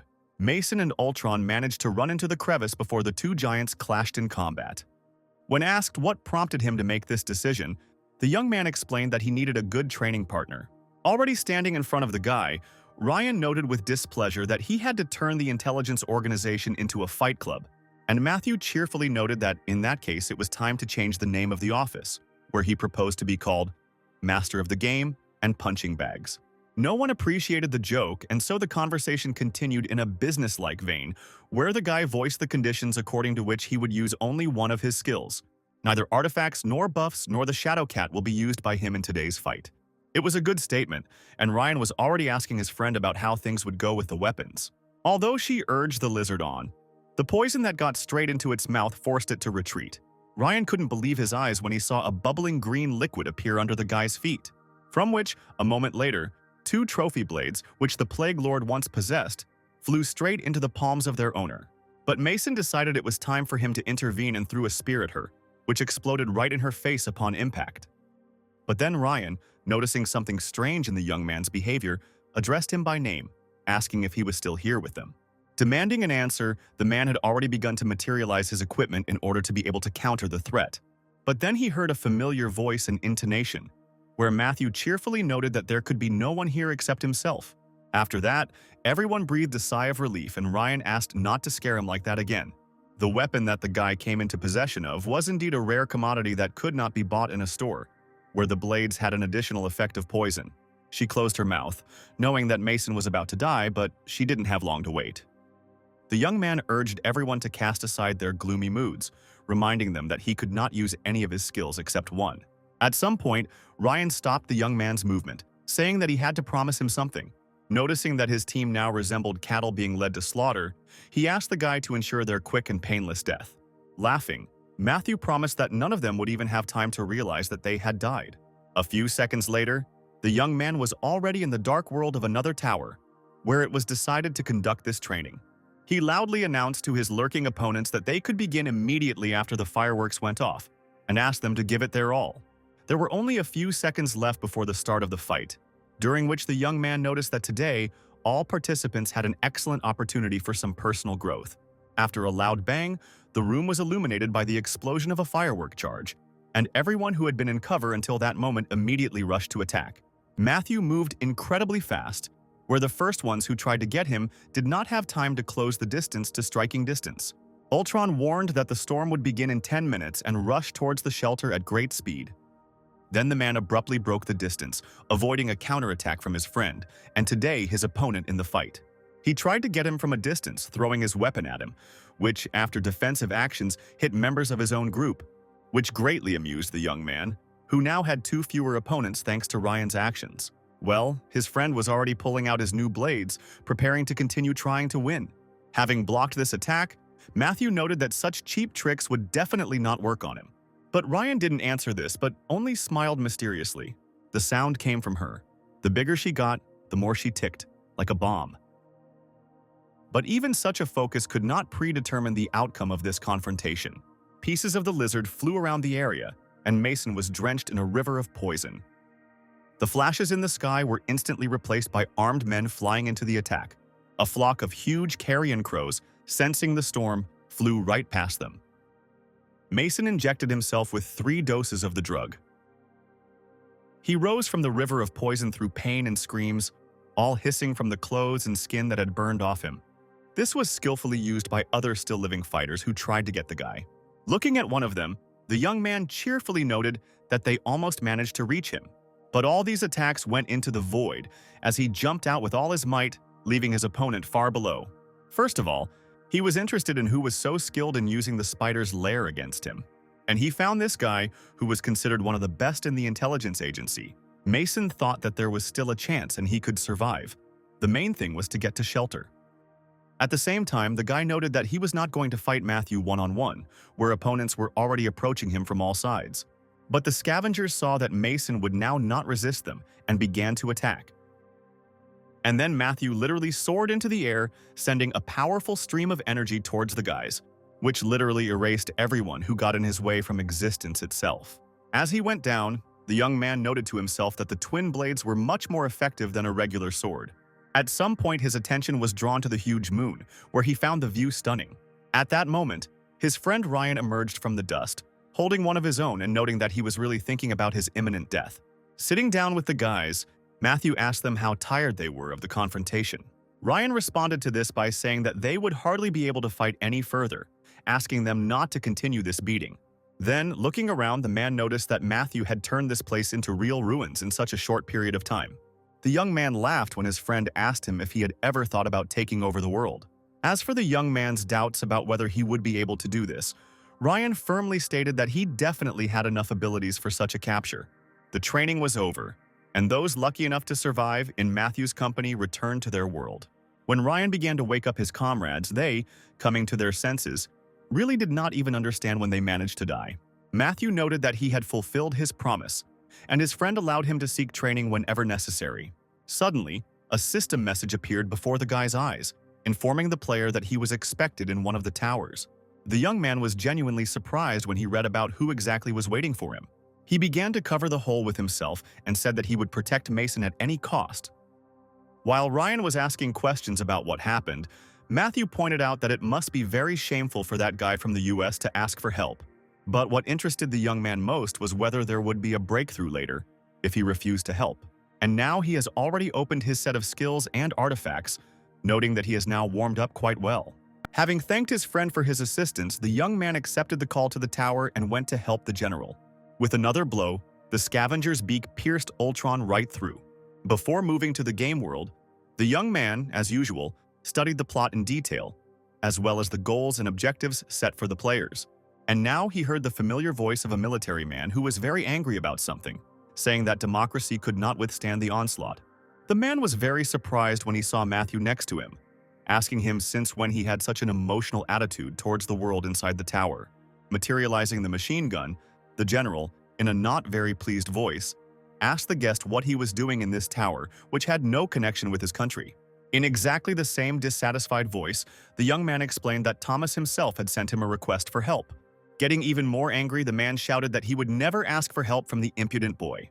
And then the young man received a system message that the Lord Harlequin was rolling on the floor laughing, having arranged all this. Realizing that the request for help was fake, the guy immediately softened, saying that he had been deceived and there was nothing he could do about it. Now all that was left was to act together and complete this game to the victorious end. Now the general also moderated his ardor, realizing that there was nothing they could do about the current circumstances. And now he has returned to the ideology of this world, shouting that capitulation is not a way out, which he knows for sure, as a person who grew up in a democratic state. And when he announced that he was joining the Game Master, Matthew noted that they simply had no choice but to play together. Meanwhile, the system announced that in 30 seconds, players would be transported to the starting point of the game's plot. As the countdown continued, the young man noted that if you unite in the face of danger, your chances of success always increase. After which he reminded the military man of how he had united with a certain famous imperialist. The flames began to flare up in Ultron's body, but he did not stop for a second and continued. This conversation was interrupted by them being transported to the beginning of the story, where the people in the room began praising the heavens for sending them the players. While Matthew was mentally regretting that he had to get involved in all this, the general was asking the people who met them who they were. After thinking for a moment, Mason began his story.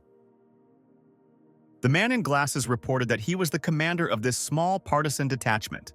While the report was being given, the young man thought about why they ended up in this underground location and not in a military camp. Thomas had already effectively taken full command, asking to explain everything that was happening here in as much detail as possible. And Matthew, looking out the window, noticed that they were in the very heart of the enemy camp. At the end of the road, one sophora tree will be planted, and every time you pass by it, you will see a lonely tree in the middle of the field. But the general was only amused by this statement, where he did not consider necromancers to be serious opponents. Getting everyone's attention, Thomas announced that their entire unit had one single, important task. The men's faces were extremely serious as they waited for what their new leader would tell them. And the general did not keep them waiting, ominously declaring that they must kill every last one of their enemies.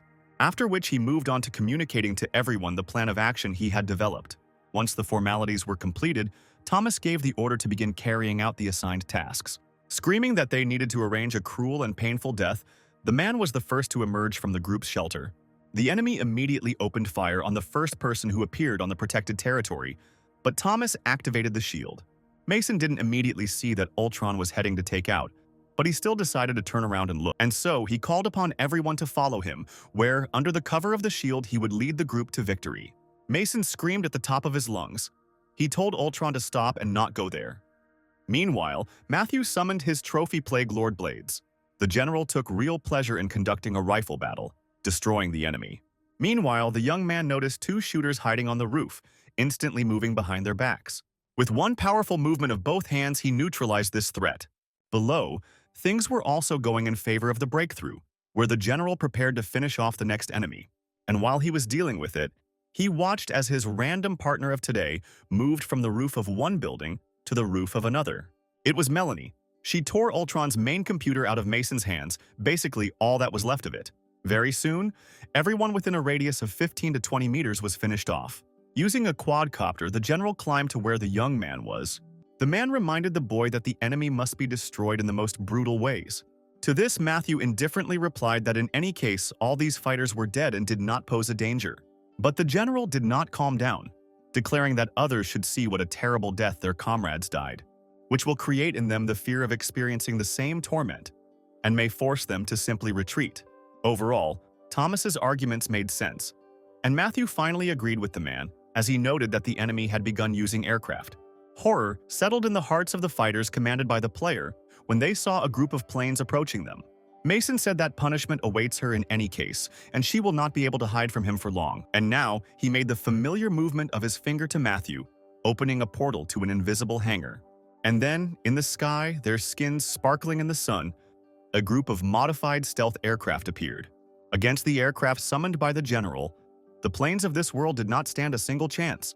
The side that Thomas and Matthew were playing for was indescribably delighted when, just a few seconds later, the enemy forces in the sky were completely destroyed. And while they were praising the players who had come to their aid, the general jumped from the roof to his soldiers. Drawing everyone's attention to himself, the man loudly announced that each of them should remember what they must do for the sake of peace. But he was greatly amused by Matthew's suggestion that peace must be prepared for war, which was consistent with a well-known Latin wisdom, after which the young man became all ears, as he was eager to hear the version of his current playing partner. And so, Thomas spoke his wisdom, saying that in order to find peace, people are obliged to start wars. Meanwhile, the leader of the side opposing the forces of the general and his companion was closely watching the progress of the battle. When Bertrand was informed that two players had sided with the enemy, he turned to the immortal ruler. A modern combat system and a cook system were loaded into the database, and Ultron is now a high-class robot. In connection with this, he begged the Lord to postpone the moment of his return to his native world. The Lord showed leniency, and a moment later Bertrand was already reading a message that his return was postponed with permission to continue participating in the game. Having thanked his patron, the man declared that he would prove his loyalty and live up to the expectations placed on him. After Thomas's words about the beginning of the war, his stealths continued to move forward, showering everything in their path with bombs. Matthew simply watched as his partner smashed everything around him. Sitting in the front passenger seat, the general took out a cigar, noting that the smell of napalm in the mornings really invigorated him. The young man sitting behind him did not share these emotions, noting that he did not like the smell of gasoline everywhere. But Thomas insisted that this was exactly how one could smell the coming victory in the war. The young man found this analogy nothing less than incredibly disgusting. Having finished talking about gasoline and victory, the man turned to the driver, asking where the enemy command center was. To this, the man in glasses explained that the enemy command center was now located on land that previously belonged to them, where enemy forces have occupied the tallest skyscraper in the city. Well, the bronze statue of the president became for them a symbol of freedom, for which they supposedly fight. After hearing all this, Thomas immediately ordered to press the gas harder, and Matthew looked around the area with a bored look. But after some time, the general's group had to interrupt its movement, since the road further on was blocked. In addition to the rubble, several people in hoods and holding staffs in their hands towered over the roadway. If Mason wanted to play family with a robot, then let him play while he had time. But if it dragged on, then she would kill him like a stubborn donkey. The general decided to move with the fighters around to the main base while the guy deals with the necromancers. Noticing that the enemy had begun to move, the necromancers immediately used their abilities and summoned the dead. Watching the dead appear, Matthew called his shadow pet, telling him it was time for him to eat. As it turned out, the necromancers summoned a whole pack of dead prisoners to help them. Where were all those who were captured and died in prison? Which the guy initially found to be some kind of madness. Hand-to-hand combat, sambo, karate, kickboxing, taekwondo. Where in one of his games there had already been a similar phenomenon with his own soldiers attacking the enemy, who, with the help of Matthew, rose from the dead. The young man smiled in confusion and tried to justify himself by saying that everything was different in that world. Well, while he was immersed in his memories, the dead had already opened fire on him. A few hours later, Mason began conducting small experiments with Ultron.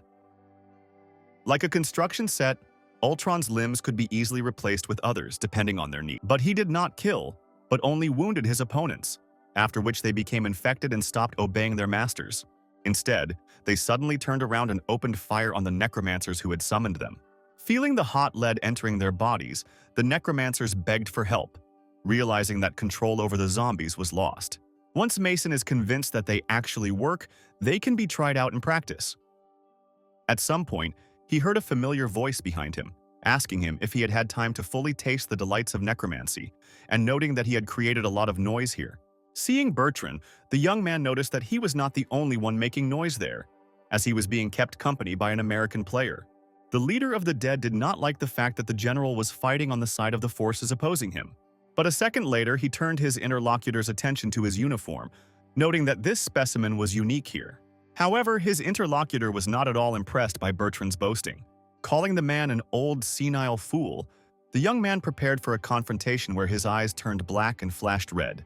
Bertrand immediately realized that the young man was using the skills of a heavenly demon, and was ready to respond to this by materializing his gigantic skeleton. The energy core is the most valuable item in this dream. An ordinary player would immediately go to it. Mason asked if she was the developer of this game. The girl who appeared on the screen agreed with him and suggested getting straight to the point. She asked Mason to help her destroy the game once and for all, where he will be very happy when these twin blades appear in his collection of weapons. But then he noticed how his opponent suddenly removed the blades of the Plague Lord he had defeated. Turning to his cards and system, the young man ordered the replacement of weapons and skills. Bertrand was surprised that the guy decided to fight him without the Lord's weapon, and Matthew calmly explained that there was no point in fighting the Lord of the Dead with a weapon that had the effect of controlling the dead. While the system was giving out a message that unknown rulers were observing the battle, Bertrand was already preparing to strike his first blow. Can Mason guarantee that they will remain good, law-abiding people after this, that order will remain stable? But immediately after that, some tentacles that appeared from the ground fettered the movements of the dead people that the guy was controlling. This action ended with the last flesh being torn off these zombies, after which the skeletons were already obeying Bertrand, pointing their weapons at Matthew. But the young man also had something to answer with, where he immediately activated his shadow curtain. And while the darkness enveloped everything around, the young man prepared his ice arrows to attack the enemy. The developer asked Mason what he wanted to be, a nameless hero or a criminal. Mason thought for a moment and said to forget about being a hero. He just didn't want to get into trouble. What could he do to help? The man himself shouted that he, too, could see perfectly well in any darkness that was impenetrable to others. But when he tried to attack the guy he had managed to get close to without being noticed, Bertrand was amazed to discover that what was in front of him was nothing more than an illusion. But the sword that immediately attacked him turned out to be real, as did the guy who grabbed him by the head from behind, noticing that the old man could see in the darkness, but not everything. However, the young man was in no hurry to destroy his opponent, deciding to test something on him. And now he has already imposed the effect of his black mark on Bertrand. The effect of this mark began immediately, which the old man felt fully on himself. Then came a blow that split the huge skeleton into two halves, and after the destruction of the skeleton, Matthew directed the impact of his power at the old man himself, where he accompanied this with the words that after this attack, he would no longer be destined to be resurrected. Bertrand couldn't believe it, because there had never been a precedent where one player killed another in a game without the possibility of resurrection in the human world. Understanding the inevitability of what was happening, the old man screamed hysterically, and the Lord of Immortality immediately took measures to remove his player from the dangerous game. When Matthew was left alone, he began to receive messages from the system that both the Harlequin Lord and other unknown lords were making fun of how he had humiliated the Lord of Immortality. Even the Death Lord himself expressed his satisfaction with what player Matthew Hicks was trying to do. Well, the guy himself raised his hands and covered his ears because a moment later a powerful explosion thundered in the enemy's main headquarters. At this point, the game's story was completed, and the young man was already giving an interview about how the general begged him to help him complete the game. However, he did not limit himself to humiliating Thomas, addressing Bertrand, whom he had defeated, live on air, to whom he reminded that despite all his improvements, he will forever remain only number 2. Putting the tablet down on the table with force, the old man turned to his assistant, asking him to send a letter to one person, to whom he plans to visit in the near future. Well, Thomas, who continued to remain in the sights of journalist cameras, quietly asked the guy to shut up and not humiliate him in front of the general public. It was at this moment that the correspondents approached him with a request to give some commentary on the joint game that had taken place. And then the general declared with full responsibility that before becoming a player, he had always been a patriot of his country, and therefore would do everything to return America to its former greatness. He wanted to add something else, but the number 1 player interrupted him and started talking about the greatness of his country. But he was not destined to finish his thought, as the young man's attention was drawn to someone's voice calling him by name. Turning around, the young man saw several men behind him, one of whom invited the guy to follow them. Mason didn't believe it.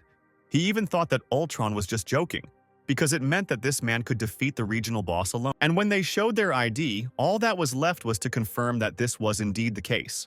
Looking at the men in glasses, the young man noted that they might greatly regret detaining him without the opportunity to contact the consulate of their country. But they continued to insist on their own, stating that their goal was simply to cooperate with the guy. Of course, he did not plan any cooperation, referring to his manager who should deal with such issues. After which, turning away, Matthew said goodbye to the CIA guys, saying that he had business with his current partner. Before he could take a single step, he suddenly felt the strong arms of one of the agents grab him.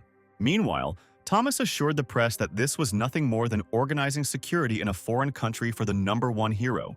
Mason said that there is no need to be pessimistic. Once you start a business, you need to finish it, because the game has just sprawled on the sofa in the company of his shadow pet. The young man asked the agents why they had organized all this.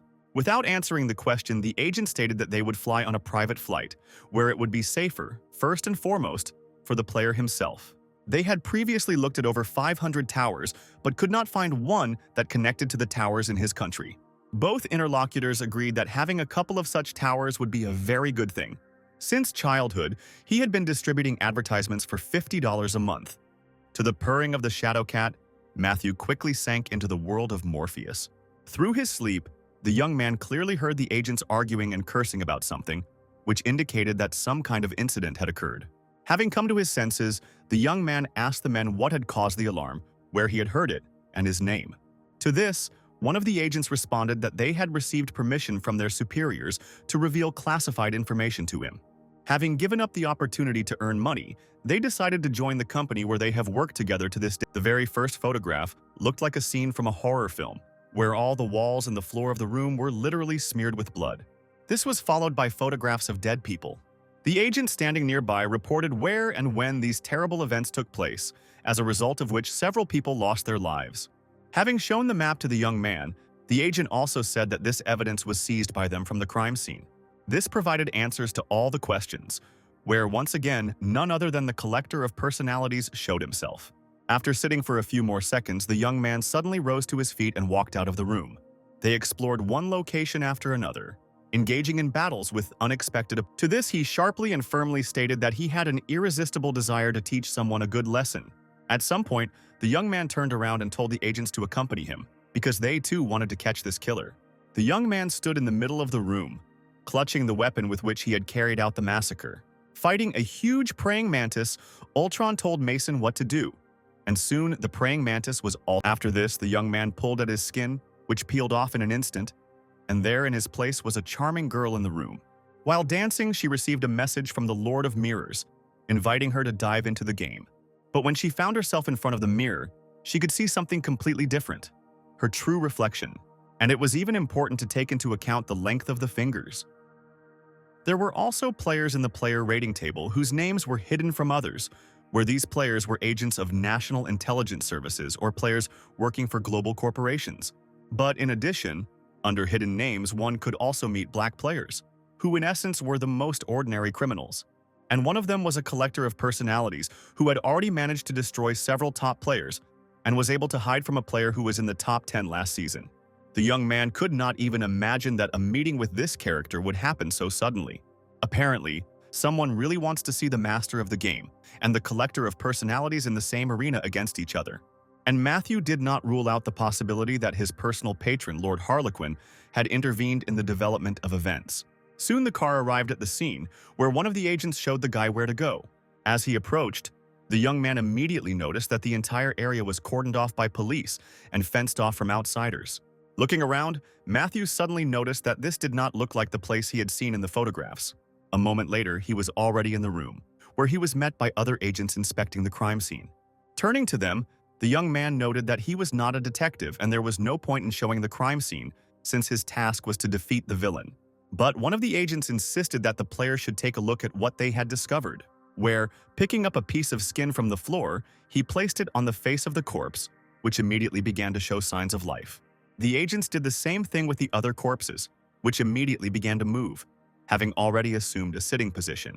But the guy grinned sarcastically, asking someone what he was now trying to demonstrate to him. One of the agents answered him, asking a counter question about what the #1 hero himself thought about this. A moment later, the masks were removed, and Matthew heard that all this was nothing more and nothing less than a trap. However, this statement did not affect the guy at all, who simply began to activate his skills. There were already pieces of ice swirling around him, which could later become either ice arrows or ice swords. And when his main weapon materialized in his hands, Matthew noted that he was not sure that he was the one trapped here. And so, an active confrontation began, where the young man managed to both attack, cutting off the limbs of his opponents, and defend himself from counterattacks. But the forces opposing him did not give up and continued to retreat. At some point, they all simultaneously noticed that the Game Master was indeed very strong. Matthew was even surprised by the synchronized speech of all those who opposed him, where he noticed that his new opponent was an incredibly strange, but not so much a striking creature. To this, the guy's multifaceted interlocutor and opponent noted that the Game Master also did not represent anything particularly unique, and that only Kay himself could recognize the collector's talents. Hearing this, Matthew inquired about who this Kay was, assuming that he was some kind of boss to whom the collector was subordinate. And his interlocutor immediately confirmed this, stating that if only his boss gave the order, dozens of worthless players like the Game Master would immediately die. While the young man was noticing that killing him would not be as easy as it might seem, one of his opponents suddenly snapped his fingers. At that very moment, the environment surrounding the player began to change rapidly, where a simple room suddenly turned into a spacious arena like the one where gladiators or knights once fought in tournaments. Looking around, Matthew immediately noticed that his opponent had the skill to create small interdimensional worlds. It was obvious that the collector of personalities had thought of everything down to the very last detail, and it is clear that he is pursuing the goal of eliminating the number one player. Without responding to this, the boy's opponent's puppets immediately tried to attack him, which he rudely stopped with his ice skills. Materializing an ice firearm, the young man noted that the world was already falling apart, and people like the collector only added to the problems. Then, shouting that he himself was terribly tired of maintaining peace throughout the world, the young man opened fire. Ice bullets flew in different directions, turning everything and everyone that came across their trajectory into ice. After a few seconds, one of those who was still alive decided to continue the dialogue with the guy. While crushing one of his frozen puppets, he asked the player if he didn't want to enjoy watching this planet being destroyed.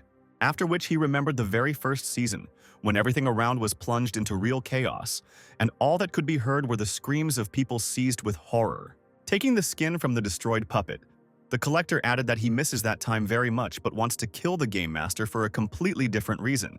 Placing the torn skin on his face, the young Bang urged his opponent to listen very carefully to what he was about to say. As the skin seemed to be absorbed into his face, he stated that he believed the world would be a better place without a game master in it. Matthew listened with a bored expression to this madman, who began to assert that the guy was wrong to imagine himself as some kind of guardian of the world. But this world cannot survive and withstand what is coming at it at this moment. Because already today, the main support of humanity in the form of player number one will disappear forever. All the collector's puppets rushed at the guy at once, under the cry of their master that the number one player would return later. The young man managed to move his head out of the line of movement of several swords that crossed over him with a metallic screech. "Well," the collector continued, saying that he thought it was a brilliant idea to rip the skin off the guy's face and become the number one player himself. At some point, Matthew got tired of everything his opponent was telling him, saying that he hadn't cleared a single tower, hadn't played a single game to become any kind of player. He used one of his attack skills, and now the bodies of those who just a second ago tried to pierce him with swords flew into small pieces, leaving the collector alone. But this did not bother the young man at all, who stated that it was not that he could not play, but simply that he did not want to risk his life unnecessarily. After hearing this, Matthew noted that he would probably have to explain something to his opponent. The master of the game began with himself, saying that he exists on this earth. As he spoke, an energy ball formed in his hand, which he compared with the earth, and just a second later, a stream of energy hit the collector's body directly, which was accompanied by Matthew's words that he and the earth were one. And when the day of his death comes, it will mean the end for their entire planet. With his body mostly covered in ice, the collector noticed that the guy's head was even more out of order than his own. But the player who approached him said that neither true madness nor pseudo-madness prevents the salvation of this world. After which the young man pierced his opponent's body with all his might with an ice spike that had grown on his hand. And then the young man heard a voice telling him that he had forgotten his place, considering himself the strongest. At that very second, the collector's body disappeared, and instead, the young man saw crumbling shards of a mirror. And the girl who appeared declared that she would no longer restrain her power and would soon take possession of the face of the game master. Matthew just chuckled in response, noting that getting his face would be very difficult. Activating the spider lair skill, the young man declared that he would now pound the villain like a sack. Deftly maneuvering between the threads, the girl cheerfully talked about how the guy might try to get her. She spoke with absolute self-confidence about the fact that she saw much more than the guy could imagine. But at some point, the girl's speech was interrupted, as several threads of the web still touched her limbs, separating them from the rest of her body. Falling face down into a pool of his own blood, the collector asked himself just one question. How did the young man manage to do this? Matthew thoughtfully said that this time, he had definitely encountered a real opponent, and not a mirage or a puppet. Sitting down, the young man noted that he had dealt with it using exactly the same method that the black players used. Preparing to rip off another mask, Matthew added that he didn't see anything special in how the collector killed several players by simply sneaking up on them from behind. The mask had already been torn off when the young man said that killing and dying oneself are very different things in terms of sensations. Looking his fallen opponent straight in the eye, Matthew coldly told him that none of the collector's victims should have died. But now the murderer appeared before the one who would become both his judge and his executioner, because the master of the game would never lose to such a non-entity.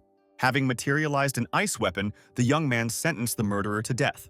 With the death of the creator, his small world was completely destroyed, which created an energy wave effect. Meanwhile, Agents arrived at the scene to find the game master. Several armed men burst into the room where it all began and had just ended. Seeing a dark silhouette in front of him, one of the arrivals quickly gave the order to drop their weapons and raise their hands up. To this, the young man replied that the special services arrived too late. But the men continued to aim at the boy, insisting that he raise his hands. But then Thomas appeared in the foreground, ordered the armed men to step back, and asked Matthew what had happened. The young man explained that he had been lured into a trap, inside which a collector was waiting for him. Then, holding out his hand, the young man added that he had sent that scumbag to hell. And despite the fact that his body was slightly damaged, it will not be difficult to identify him personally. The general noted that, according to the CIA agent's report, Matthew had used his abilities and created a barrier that could not be penetrated. To this, the young man remarked with displeasure that he had been kidnapped as soon as he left the tower, and there was no point in him creating any barriers. He then spoke less than complimentary of the general's mental abilities, who could not even recognize a spy among his own men. Throwing the body aside, Matthew immediately assumed that Thomas was somehow involved in what happened. Such a statement could not leave the general indifferent, who did not yet know what to answer, since the facts were against him. But then the man began to react, saying that if he had arranged all this, he would have sent for the game master, not only the collector. There was a grain of reason in Thomas's words, and the boy agreed with this argument. They soon left the room where another black player met his death at the hands of player number 1. Well, a couple of hours later, Matthew was already walking down the plane's steps to Ryan, who was waiting for him. The man did not hold back his emotions, saying that the young man had exposed himself to too much danger in the fight with the collector. But Matthew noted that without this creature, the world became much better and cleaner. Ryan could agree with this, and while accompanying his friend, he told him that all the media were already reporting on his fight with the collector of personalities, where he showed the guy one of the recordings, which spoke about the next feat of the game master. Pretty soon, the young man reached his apartment, where he drank soda on the balcony and looked around. As usual, several towers hung in the air, and the young man noted to himself that about 3 months of the new season had already passed. The young man recalled a recent conversation with a friend, where they discussed the fact that the increase in new players had become quite noticeable. Returning to reality, the young man opened the system window, where he was interested in equipment and skills. After studying everything he had, he came to the conclusion that the 8th level tower could open within a month. A monster from such a tower already appeared in the first season, and when the second season came, there was a breakthrough, as a result of which a lot of people suffered. But now the young man was determined to get the reward that was due to him for the way he had played the game against Bertrand, which turned out to be a bracelet that weakened the opponent. Matthew was very pleased to receive such a valuable artifact, which clearly demonstrated that the Lord of Death was very pleased with how the Lord of Immortality was humiliated.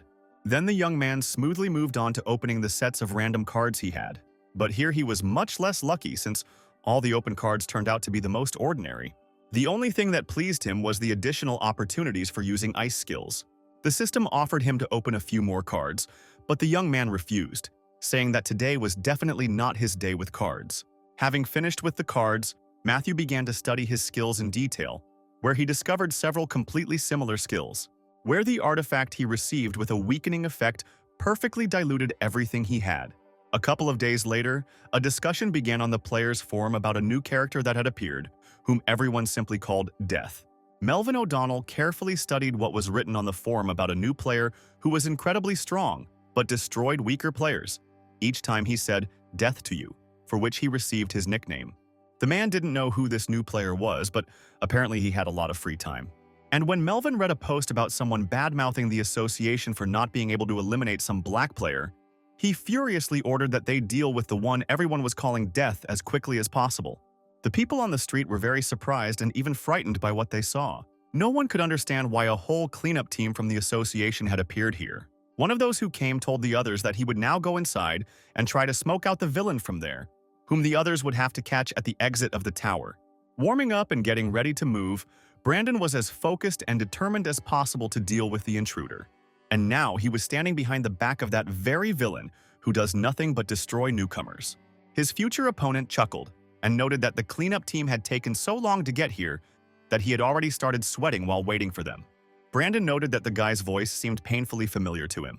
Well, Death, armed with an ice spear, threw off his cloak, preparing for battle. Looking intently at his opponent, he declared that no one here had ever appreciated the presence of a master of the game in their lives. But everyone around immediately turned their attention to how Death appeared. where Brendan himself commented on the article he had posted. To this, the young man explained that commenting on the articles was an order from his superiors. Hearing this, Matthew dropped his mask, excitedly asking his interlocutor to repeat what he had just said. The young man soon assumed his normal form, surprising Brandon and noting that in that case he should take some action. After this, the young man began to use his ice control abilities. Brandon, already speechless, stood and watched, frozen in horror, what was happening. Well, Matthew, having said that his opponent would now be overtaken by death, threw his ice spear at him. Together with his opponent, he left the tower and materialized in the human world. All the other members of the cleanup team were astonished when they saw the master of the game himself standing in front of them. Well, Brandon, lying underneath him on the asphalt, menacingly declared that according to the regulations, stronger players are forbidden to kill weaker ones. But to this, Matthew quite arrogantly stated that in their world, every player was weaker in relation to him, where in this case, he is simply deprived of the right to fight against other players in the arena. Turning his attention to the rest of the cleanup team, the young man noted that he was going to sit and just watch the arena for the entire season. The guy also noted that the association is not a legislative body and is not an authority for him at all. But if anyone thinks otherwise, they can simply try to stop him right now. And since no one dared to oppose him, Matthew decided to continue searching for all those who mocked him in order to deal with them in the arena in the guise of death. He decided to show the whole world how useless the association and its resources are, where he personally is not afraid of any fines from it.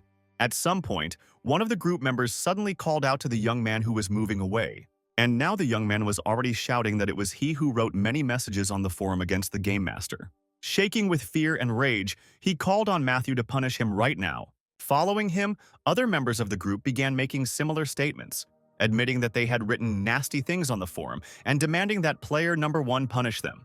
Encouraged by the support, the guy who started it all furiously asked Matthew what he was waiting for. Meanwhile, their leader Brandon was helped to his feet. Very pleased with the way his colleagues had performed, he immediately joined them in demanding action from the Game Master. The young man stood silently and listened to everything that the guys from the cleanup group shouted at him. A moment later, he found himself in the arena against the entire group, and a few minutes later they all returned back, where Matthew thanked the guys for making it so easy for him to get experience points and take their skills. Already at home, the young man noted that he could not even imagine that the association would be useful to him in any way, where he meant what he received from the members of the cleansing group. He was about to start combining his skills when he suddenly felt his body in free fall. At some point, he hung in zero gravity, and something began to form around him. And now, the young man saw in front of him some kind of structure filled with some kind of figures, where someone greeted him. It was a place where countless different rulers gathered at the same time. Having looked around, the young man asked the rulers why they had called him here. There was no answer, but suddenly a glow appeared right in front of Matthew, gradually taking shape. This was one of the lords whom everyone knew as the Lord of Games. Turning to the young man, the Lord said that he would like to offer his apologies to the master of the game. But the young man noted that there were many things for which the rulers should apologize to him, and therefore he would like to clarify what exactly the apologies were being made for now. And then the guy's interlocutor recalled a recent game where he had to fight against Bertrand, where that old man was supposed to leave the tower, but was able to stay only because the Lord of Immortality showed him such mercy. The young man remembered all this perfectly, but did not understand why the master of the game was telling him all this now. And his interlocutor explained that Bertrand was left not only with the consent of the Lord of Immortality, but also of many others who wanted to see his battle with the master of the game. After this statement, the young man remembered that even despite this, their duel with the leader of the dead was interrupted by the ruler, where he saved the old man. The Lord of the game then explained that the actions of the Lord of Immortality had greatly outraged them all. But in this situation, the conversation turned to the fact that the Sword of the Game Master can cancel the rule according to which one player cannot permanently kill another. Matthew tried to protest, saying that a player could never completely kill another player in the tower, but his interlocutor claimed the opposite, where this information could not fail to amaze the young man, who already understood perfectly well what all this could mean. Meanwhile, the Lord noticed that recently the guy had been nicknamed the Killer of Lords. But this was not relevant now, and the young man asked what the Lords planned to do next. And then the Lord of the game said that they had already done all the necessary work, including interrogating the Lord of Immortality. After this, Matthew asked why they had called him here today at all if they considered their ruler innocent. And then his interlocutor added that one of the great rulers still wonders about the guilt of the ruler of immortality in this situation. and the opinion of the Great Elder played a decisive role where the Lord of Immortality was still found guilty. Although this fact will not lead to the overthrow of the ruler, he must be held accountable, and whoever achieves this must expect a reward. The very word reward had already sparked a strong interest in the guy, where he asked about what exactly it could be expressed in. But instead of answering, the game's master used his abilities, starting to move the guy to pass the next test. And so the system informed him of his arrival at the Tower of the Lord of Immortality, where the store was not available, and the allowed number of players was 1. Having decided to change his set of abilities, the young man discovered that the system did not allow him to do so. But what was most discouraging was that there was no stated goal to be achieved, which led the guy to complete despair. But then, his attention was drawn to someone's voice calling him over. Matthew looked around and saw no one, and then a voice said that the guy needed to dig up some sand. But the young man was in no hurry to fulfill this request, as it could lead to completely unpredictable consequences. But then an unknown voice said that he had seen many players who had gotten here and stayed here forever, but he knew how to get out and would help the new challenger. This was enough for the young man to use his power, where someone's skull suddenly flew out of the sand. Picking it up, the young man was a little taken aback by the fact that he was faced with a talking skull, and his new acquaintance immediately declared that the player found himself in a world where death does not exist. If it was impossible to die in this world, then the question arose of how to leave this world at all. And his bony interlocutor added that there is not really no death here. It's just that at midnight, the player will be reborn. Hanging this strange assistant on his belt, the young man asked him to tell him more about this place. And the shard told that the great emperor once sacrificed this entire world. When the boy asked how it was possible to sacrifice the entire world, his interlocutor explained that in order to become a ruler, he had to lose what he loved most. And since he loved his empire most of all, it was sacrificed. After which the curse of eternity was placed on this place, in which death ceased to exist. Deciding to change the subject, Matthew asked the skull to tell him about the treasures that were kept there. After which the dead man stated that in that case they needed to move to the imperial palace. As the boy prepared his swords, his legless companion noticed that there had been no guards there for a long time. And when the young man asked who those were who were standing in their way, the skull explained that it was his gathering, whose calling was to make their lives a little more fun. Matthew was not at all against another battle, inviting his shadow pet to participate in it. And so the two of them dealt with the crowd of skeletons, and the system only had time to report that the player had reached a new level. Some of the skeletons were destroyed, and some were unlucky enough to end up trapped in the ice. But the end result was the same for all of the guy's opponents, and now he was admiring the clear starry sky. However, everything was not as simple as it might seem, where the remains of the skeletons suddenly disappeared from the battlefield. And a couple of seconds later, the entire army he had destroyed stood before him again, ready to continue the battle. But this was only to Matthew's advantage because under such circumstances, he could literally pump himself up endlessly. When he got tired of fighting, the young man continued on his way, where he soon found himself next to a small body of water. Sitting down on a rock, he began to study his new abilities, which he had acquired thanks to a significant increase in level. This could not but please, but at the same time it was time to move on to the search for treasures. And then the skeletons said that they were going to the palace of the great emperor right now to become rich. When the moon in the sky reached its full strength, the top of some kind of structure appeared in the very center of the reservoir. The young man watched with interest everything that was happening before his eyes. Although it was quite spectacular, it somehow did not inspire confidence in Matthew. Moreover, in order to get inside, he literally had to get his feet wet. As he dived underwater, the young man only thought about how annoying it would be to find nothing there. Getting out of the water, the guy was very surprised by the skull's words about the fact that he also needed oxygen to breathe, the lack of which he experienced underwater and almost died with the resurrection in the sands. Asking his companion not to talk nonsense, Matthew told him to show him the place where the treasure was. But then the shard suddenly greeted its emperor, in whom Matthew immediately recognized the Lord of Immortality. As he moved into the room, the skull spoke of the fact that he was the emperor's eternal servant, and that today he had brought a robber to him. Well, the one he called emperor sat silently on his throne, watching the uninvited guest intently. Having untied his companion, the young man rushed towards the Lord of Immortality in order to fight him. As he approached his target, the youth activated the shadow curtain. He had already tried to attack when his opponent finally showed signs of life, grabbing his huge sword. Having neutralized the boy's attack, the emperor struck him back. But the young man was easily able to dodge this counterattack, the force of which hit the stone floor of the room. But then Matthew's opponent activated his abilities, where the system immediately began to notify him that various weakening curses began to rain down on him one after another. The young man chuckled and remarked that he now greatly regretted not having changed his skills before he arrived here. But at the same time, everything that was happening only added to the excitement. Deciding to return the favor, Matthew used his abilities to cast weakening curses. His opponent instantly sensed the effects of the curses and tried to reach the guy with his sword, but the attempt was unsuccessful. The young man strongly felt how much more difficult it had become for him to both avoid the enemy's attacks and counterattack. The reason for this was one of the curses placed on him, which limited his speed. In addition, some interference was created by ghosts appearing in the room, which were probably released by the Emperor's sword. And then the young man had to be distracted from his main goal, directing his efforts against the ghosts advancing on him. And his main opponent in this fight did not fail to take advantage of this in order to try to attack the guy. The Emperor swung his massive weapon and brought it down on the boy with all his weight. Matthew was able to block this blow, but then the system announced to him that he had received a new portion of curses, which weakened him even more.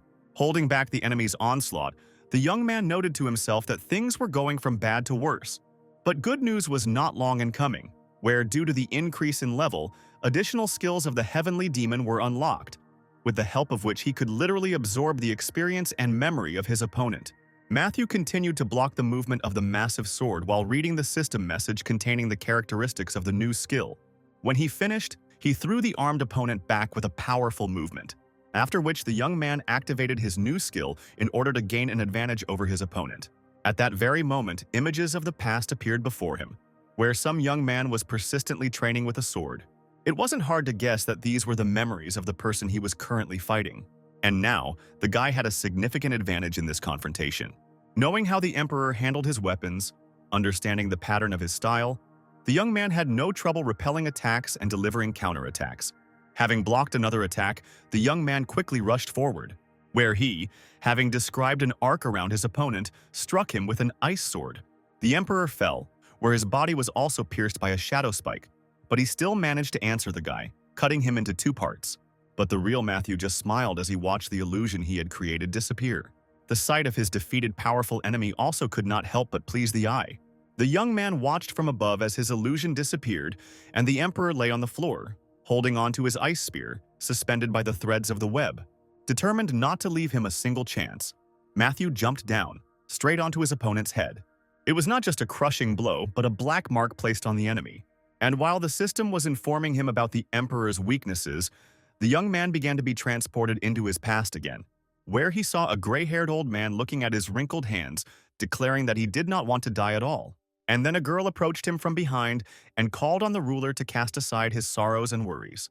After all, if the Emperor does everything as she says, then even death itself will not be scary to him. With an astonished face, the young man tried to figure out who this painfully familiar voice could belong to. But deciding that it was not so important at the moment, he again turned his attention to the defeated enemy, whom he was now going to finish off so that he would never rise again. The Emperor claimed that he would never die, but Matthew dealt him the final blow, sending him into the eternal void. While the system was reporting the end of the game and the destruction of the world of this tower, the young man said a prayer. Then someone appeared behind him, noticing that he had great faith in the master of the game. The young man turned around, as the voice of the one speaking to him was very familiar to him. The skeleton in the robe, who was once the very girl with whose assistance the Emperor received his immortality, noted that until the very end he did not believe in the possibility of defeating the immortal Emperor. And while he continued to admire the guy, he asked his bony interlocutor to quickly show him where the treasures were while he was still alive.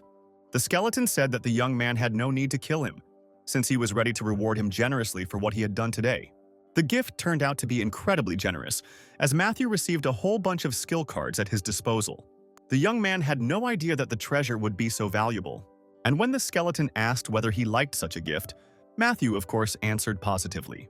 And when he asked the skeleton how he could help him in any way, he explained that since the Emperor was no longer there, the curse had been lifted from this place, and no one would be resurrected here again. The young man was a little surprised that the skeleton was happy about his death, but he suddenly said that when he finally managed to die here, he would simply return to the human world. Matthew was very surprised to hear such a statement, followed by words about the promise that the rulers had made. As he disappeared, the young man's interlocutor promised that they would meet again. Safely back home, Matthew sat and went through his skills, trying to combine them in the best possible way. When he finished creating the third set of skills and artifacts, he immediately tried out the new armor on himself. The reward he received in the Immortal Lord's world was truly incredibly generous. But most of all, the guy's mind was occupied by the skeleton's words that they would meet him again. He was incredibly interested to find out who that strange skeleton was that he had freed from the curse. He was distracted from these thoughts by a phone call, where during the conversation Ryan told the guy that Matthew's statistics on the rating board looked strange. Laughing, the young man said that he was simply very lucky to find himself in a very good place where he was able to greatly raise his level. Then his interlocutor noted that his interlocutor still had to rise one level for the next test, where at this rate Matthew can soon be confidently called the ruler of the world of players. The young man didn't respond to this, simply pretending to laugh at Ryan's words. The conversation then turned to whether the man had any interesting towers in mind. Ryan responded to this by saying that a very strange place had recently appeared. Several players decided to play and entered the tower, but interrupted the game by leaving the tower, after which they stood next to her, not letting anyone else inside. In this regard, there is reason to believe that they have been brainwashed, and therefore someone more experienced is needed to clarify all the circumstances. After listening to the information, the young man noted that he had one skill that provided good protection, including from effects on the brain. When Matthew got inside, donning his new armor and using his brainwashing defense skill, what he saw there literally shocked him. There were no monsters, no dead people, necromancers, or other creatures here. Peace and quiet reigned in the settlement where the young man found himself after entering the tower. And as it turned out, the goal of this game was to arrange a real massacre here, killing all the civilians. A few seconds later, the game master's attention was drawn to someone's voice that came from behind him. Still in a state of slight shock at the mission he had been given, the young man turned around. The people in robes who approached him greeted the player, who noted that their world was very calm. Having answered that it couldn't be any other way, the guy's interlocutor added that the player, in all likelihood, came here on the orders of the Lord in order to kill them all. Putting on his helmet and clearly preparing for battle, the young man answered the question in the affirmative. Then the old man drew his attention to the fact that there was no one here who could stop the player, because there were only civilians, women, and children around. And now, the whole crowd of people had already gathered around the one who had come for their lives, begging for mercy and promising to do everything he asked. Clutching the plague daggers in his hand, Matthew looked at these people who were literally kneeling before him. It was the strangest world inside the tower that Matthew had encountered before. But the tower he entered was listed as level 7 and was declared to be incredibly difficult. Deciding not to rush, the young man asked the elder why the bishop wanted them dead. To this, the old man replied that the reason was exactly the same as why many people, without thinking, step on ants and other insects crawling in their path. Then Matthew stated that the rulers were not just some kind of hooligans, but they were not gods either. And so, the guy demanded that the old man stop making these omissions and abstract statements and start giving concrete facts. Not knowing what to say, his interlocutor asked if the young man was really ready to kill them all. As he began his attack, Matthew shouted that he had his own world that also needed saving. But his blow hit the protective field that the warrior of light, into whom the old man who spoke to him had turned, had put up. They were fallen warriors of light who betrayed the Lord of Light and fled. And so the young man declared that their former boss would definitely not leave them alone. But then the warrior of light shouted that their master had once ordered them to destroy all these peaceful people. For this reason, they fell into disfavor, since they refused to kill, but instead stood up to protect people. After listening to his interlocutor, the young man assumed that his interlocutor was the leader here. And everything they did here definitely wasn't brainwashing, because his defenses would have worked in that case. And since all his feelings are in perfect order, then all this is not an ordinary illusion. If he now completes the task and destroys everyone, he will simply pass the 7th level tower. But it is difficult to imagine what level it might be if he stands up for the protection of these people. While he was trying to decide what to do, the fallen warrior of light did not stop trying to reason with the guy, noting that his actions to destroy civilians could not be considered fair. And so, having finally made a decision, Matthew removed the helmet from his head, saying that he too was of the same opinion. The fallen warrior of light couldn't believe what he was just hearing from this player who, just a second ago, was ready to destroy them all. And from behind his back, residents began to appear, who, as before, begged only for mercy. Looking closely at those who stood before him, the young man noticed that there come moments when one has to choose the lesser of two evils. The enraged warrior of light angrily accused the player of being ready to sacrifice this world for his own.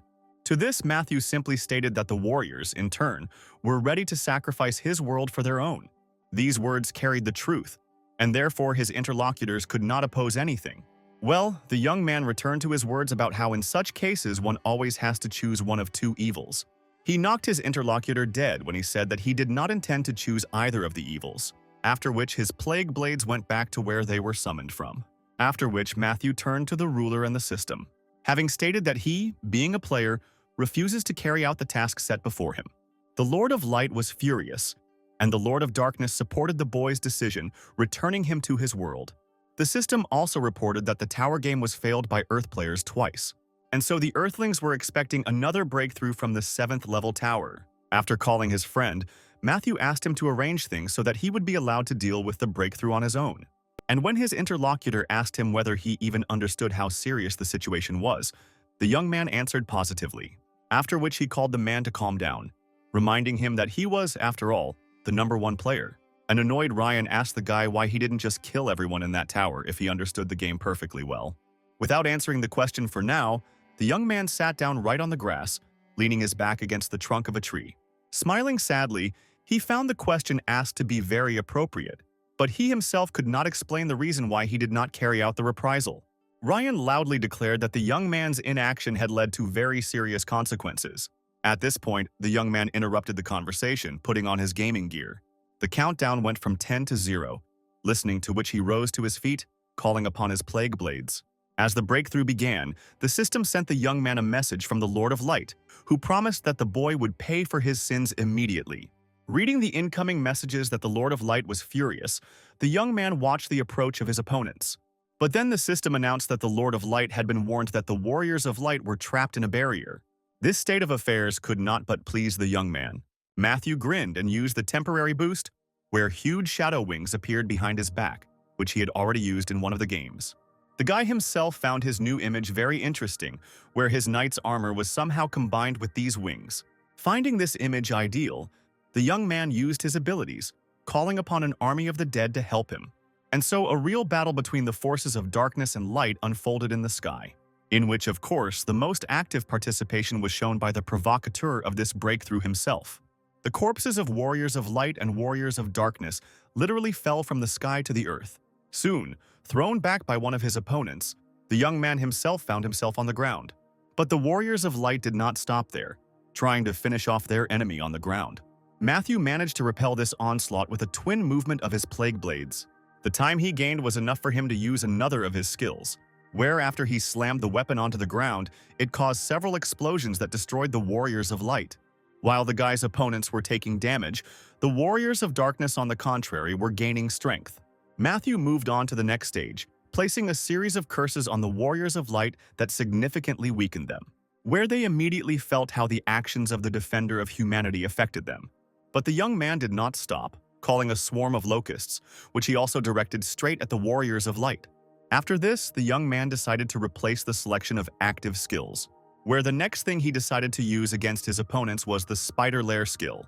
But this time, the web threads did not just appear in the air, they were pulled along by locusts. And now, it was possible to see the result of this unification of skills, where individual parts of the warriors of light's bodies began to fall to the ground. Well, those of them who managed to survive rushed into the attack, wanting to destroy the one who, in one fell swoop, deprived them of so many of their brothers. Matthew, clutching his weapon, was fully prepared to continue the violent confrontation. With his incredibly powerful blows, he literally tore the bodies of his flying opponents into pieces. The battle lasted for quite a long time, and then the system announced the removal of the barrier. It was then announced that all who tried to break through had been destroyed, and the breakthrough had been successfully stopped. Journalists were literally running off their feet towards the young man, each of whom wanted to be the first to get an interview with the player. Noticing the crowd of reporters, the young man immediately began to activate his shadow skills, and there he was, sitting astride his pet, while journalists tried to get answers to questions about why the guy had given up the game and whether he was 100% sure that he would stop the breakthrough. Having condescendingly explained that he would answer all questions from the press, the young man asked that they be asked in turn, and one at a time. Having broken through first, the wild-eyed man asked the boy to confirm that he had indeed voluntarily refused to complete the tower game task. With a completely serious face, the young man confirmed that he had indeed given up the game himself. None of the reporters were clearly expecting to hear such a frank statement, and so for a moment, there was a deathly silence. And then, someone from the crowd suddenly declared that in this case the actions of the young man could be equated to an act against humanity.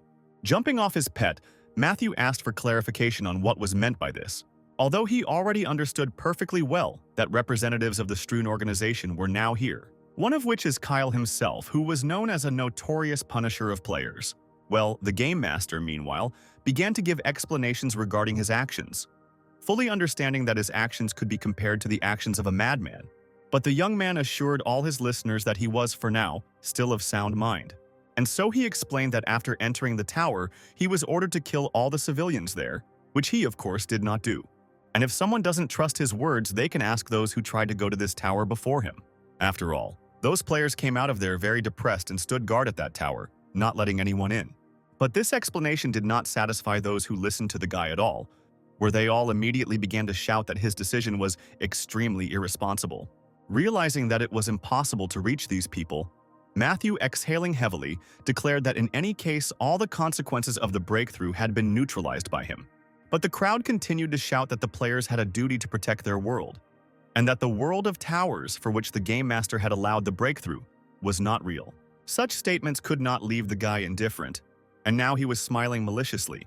Everyone standing in front of him was silent when he asked whether he really needed to kill a huge number of innocent people, women, children, old people, so that everyone standing here now could sleep peacefully at night. Receiving no answer, the young man continued asking the same question regarding the murder of women and children. Someone dared to say that due to some personal doubts, the player put the lives of his people in danger, to which Matthew immediately responded that he did not distinguish between the local people and the people in the tower. After assessing the situation, he came to the conclusion that he was able to save both worlds, which he did. However, Stroon's representatives in the crowd immediately stated that the moral principles of the #1 player could lead to the complete destruction of the world. The words about moral principles again greatly amused the young man. And then, smiling, he asked to answer the question of why he needed to save this world at all. After all, people use players as some kind of demonstrative defense mechanism to cover up their miserable lives. The young man had nothing more to say to all these evil people who cared only about their own lives. And then he got rid of his armor, put his hands forward and said that he understood the mood of society, and therefore he proposed to end it. The reporters then became aware, and the members of Stroon's organization became combat ready. Quicker than lightning, they all jumped out of their seats to arrest the one who, in their opinion, had broken the law. As they approached him, they read out the norms of international law, according to which he was found guilty of jeopardizing the fate of all mankind. But the bracelets didn't have time to fasten on the guy's wrists, as Ryan suddenly pulled him out of the crowd, appearing out of nowhere. Stroon's agents could only gape in surprise as the man and the accused vanished into thin air. The friends appeared a few meters from the place where they had disappeared, where they were covered by other members of the intelligence service. One of them cited the relevant provisions of national legislation, according to which the country of which the offender is a citizen has the right to independently detain and interrogate him. The young man was absolutely right from a legal point of view, and therefore Agent Stroon had nothing to say in response. When the same guy put handcuffs on the Game Master, Matthew joked that real heroes don't lose their optimism even when arrested. He then thanked the young man for helping him get into the car, and when he sat behind the wheel, he noted that they needed to wait a little for Ryan. While Matthew waited, all he could do was read the messages about how the lords one after another were giving him their blessings, and how the Lord Harlequin expressed his satisfaction. And then, finally, Ryan literally burst into the salon and immediately ordered everyone to leave this damned place as quickly as possible. The guy sitting behind the wheel noted that his boss was already at an age where he should be able to handle stress calmly. Well, Ryan himself was already removing the handcuffs from the guy, expressing joy that he managed to settle everything without casualties. The Game Master himself was now only interested in how much time was left before the 8th level tower appeared and became available. When his interlocutor tried to avoid the question, the young man, smiling, noted that he could have simply said that he didn't know. Then, looking at the system window that appeared, Matthew added that he himself did not know this, but such a window has now appeared before everyone's eyes, where people have been informed that, thanks to Matthew's achievements, the 8th level towers have been opened for play. The young man was incredibly happy, because only thanks to his active actions the 8th level became available much earlier than usual. And this means that the possibilities for protecting their world have expanded significantly. The leader of the dead, Bertrand Pennington also closely monitored the system messages. The head of the Players Association, sitting next to him, noted with displeasure that this guy was once again one step ahead of them all, to which Bertrand only chuckled, noting that his interlocutor was only concerned about the Game Master, and not even about upgrading the towers to level 15, which had just been announced. But Melvin responded to this by saying that as the tower levels increase, so will the players' levels, which he generally finds to be a good thing. Realizing that there was no way to get through to this man's mind, Bertrand suggested returning to their conversation, which had been interrupted by the appearance of system messages, where he reported that some high-ranking players are currently in an alliance, where they even tried to suppress the #1 player last season at one point. At the same time, what the guy said then about everyone trying to stab him in the back was clearly an exaggeration.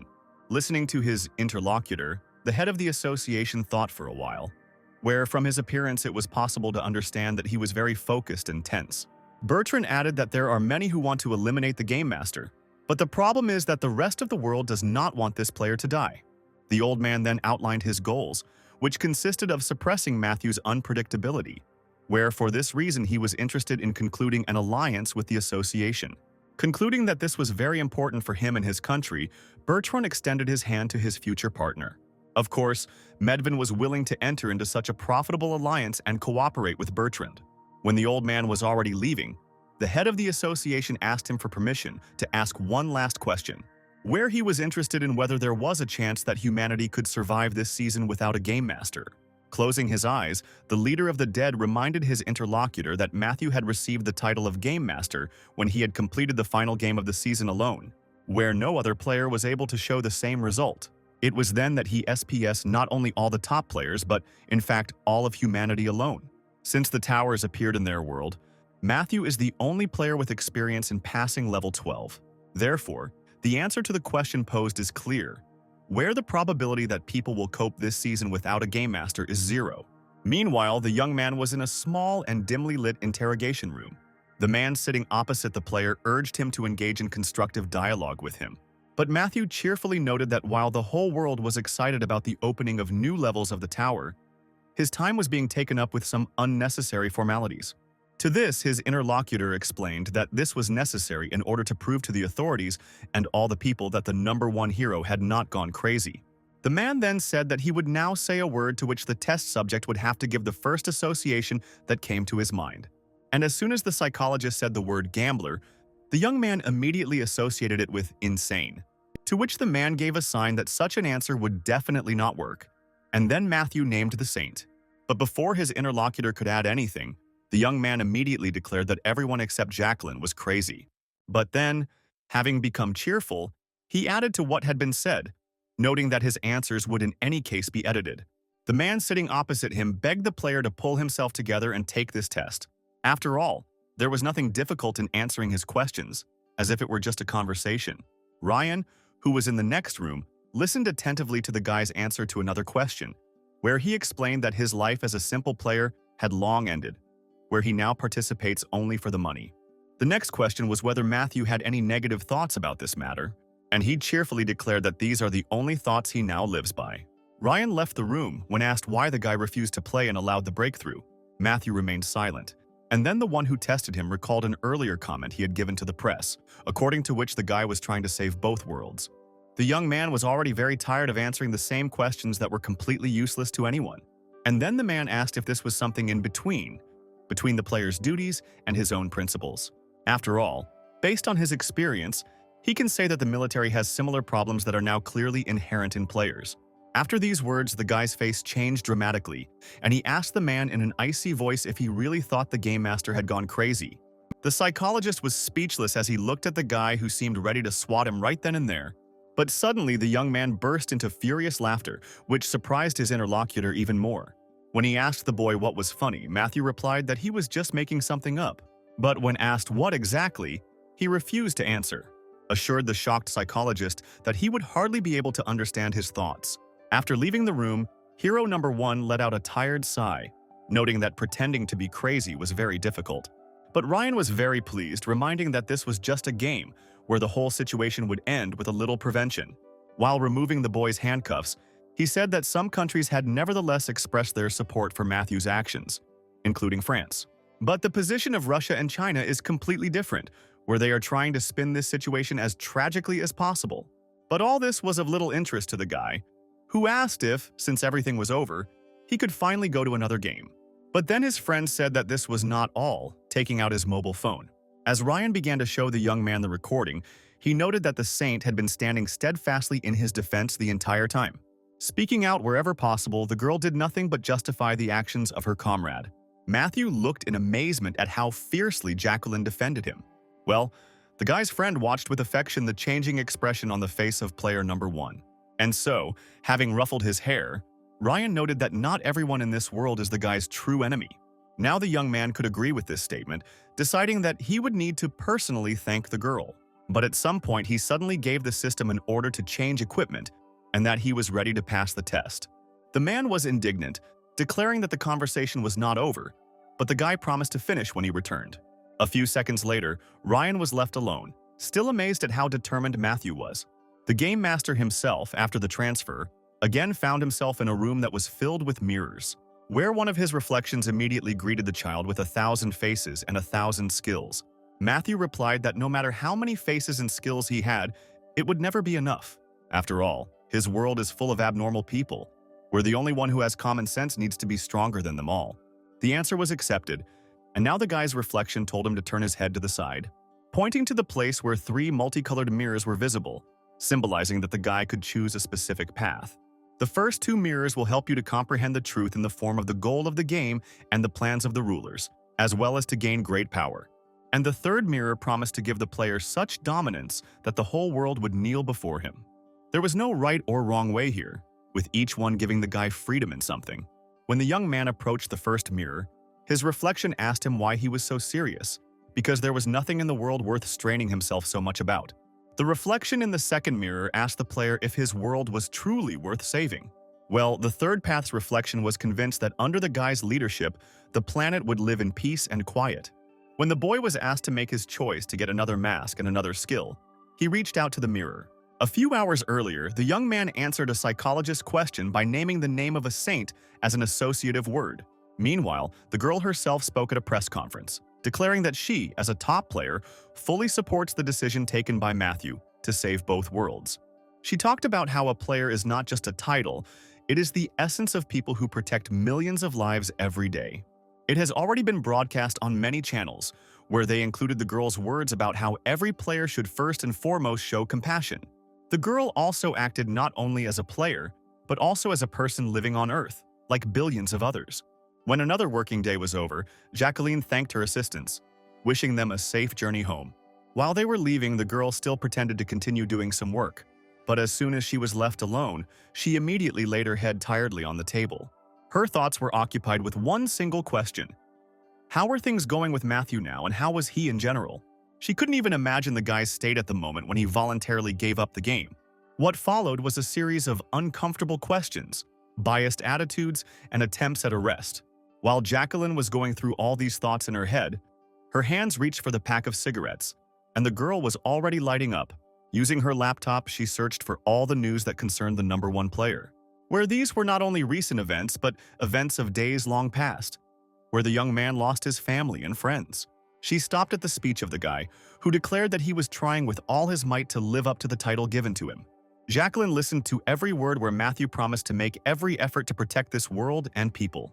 Leaning back in her chair, the saint mentally asked the universe itself why it was impossible to return to that glorious time. The next morning, Jacqueline and several of her assistants greeted each other before the start of another challenging day. One of them, approaching the saint, gave her the schedule for today.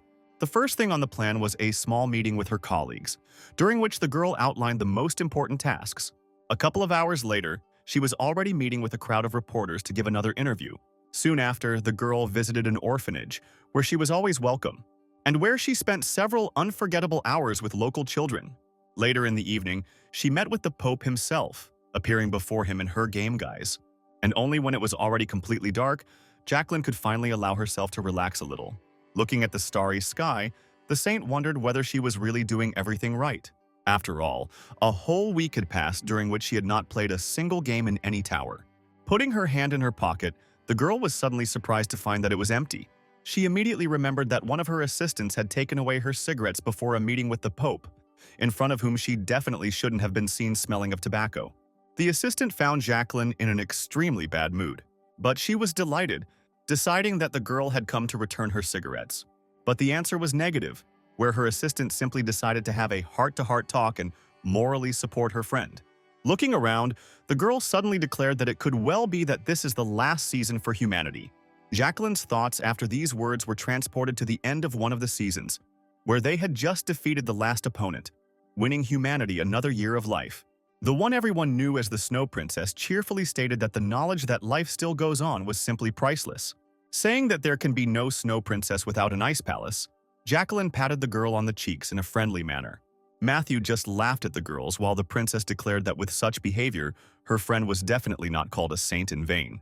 Then Jim Hook approached the guy and noted the excellent work done by Matthew, to which he urged his interlocutor not to attack so recklessly next time.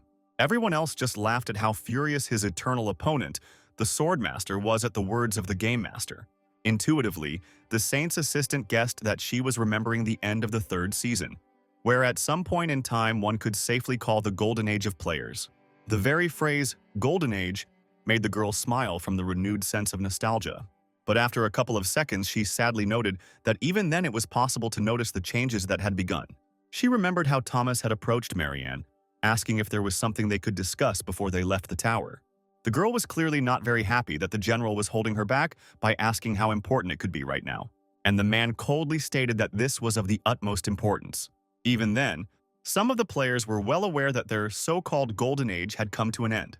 But the saint herself was able to fully understand this only towards the end of the next season, when the video was already clearly visible, and it was clear that the players had been consumed by politics. A huge thorn pierced the fragile body of the Snow Princess right before her eyes. The saint rushed to her young friend in order to at least somehow try to help her. Her hand itself reached out to Bertrand's body, who was standing very close to her. When she grabbed him by the clothes and asked him why he did nothing, although he could have saved the girl, he said that he was not a nanny for the players and was not obliged to monitor their lives. But most of all, the girl was struck by the old man's words that the country of the Snow Princess was not an ally of his country at all. After all, in a world where the strength of a particular player is equal to the strength of the entire nation, he sees no need to help the enemy. These words were heard not only by Jacqueline, but also by Matthew and Jim, who arrived on the scene. It was from that moment that the players could no longer trust each other with their lives, and the saint's assistant added that even Jacqueline herself took a long time to play in pairs with Matthew. And all because the Game Master himself, starting from the 5th season, began to play the games alone, no longer trusting anyone. But the girl also noted that the current season may differ from the previous one, because everyone definitely has hope that the saint will play on a team with the master of the game. Well, he, in turn, not long ago played in a team with Thomas, which may indicate their alliance.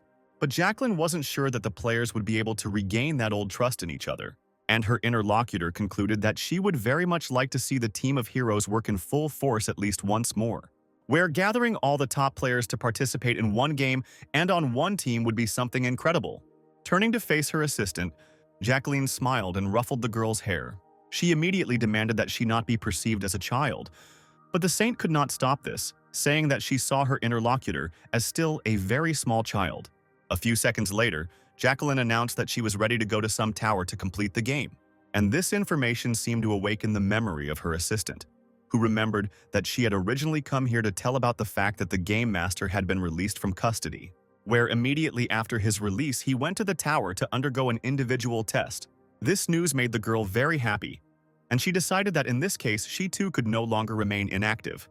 Leaving this place, the girl asked her assistant to move all the work, because she immediately goes to play in the 8th level tower because she is sure that Matthew will do the same.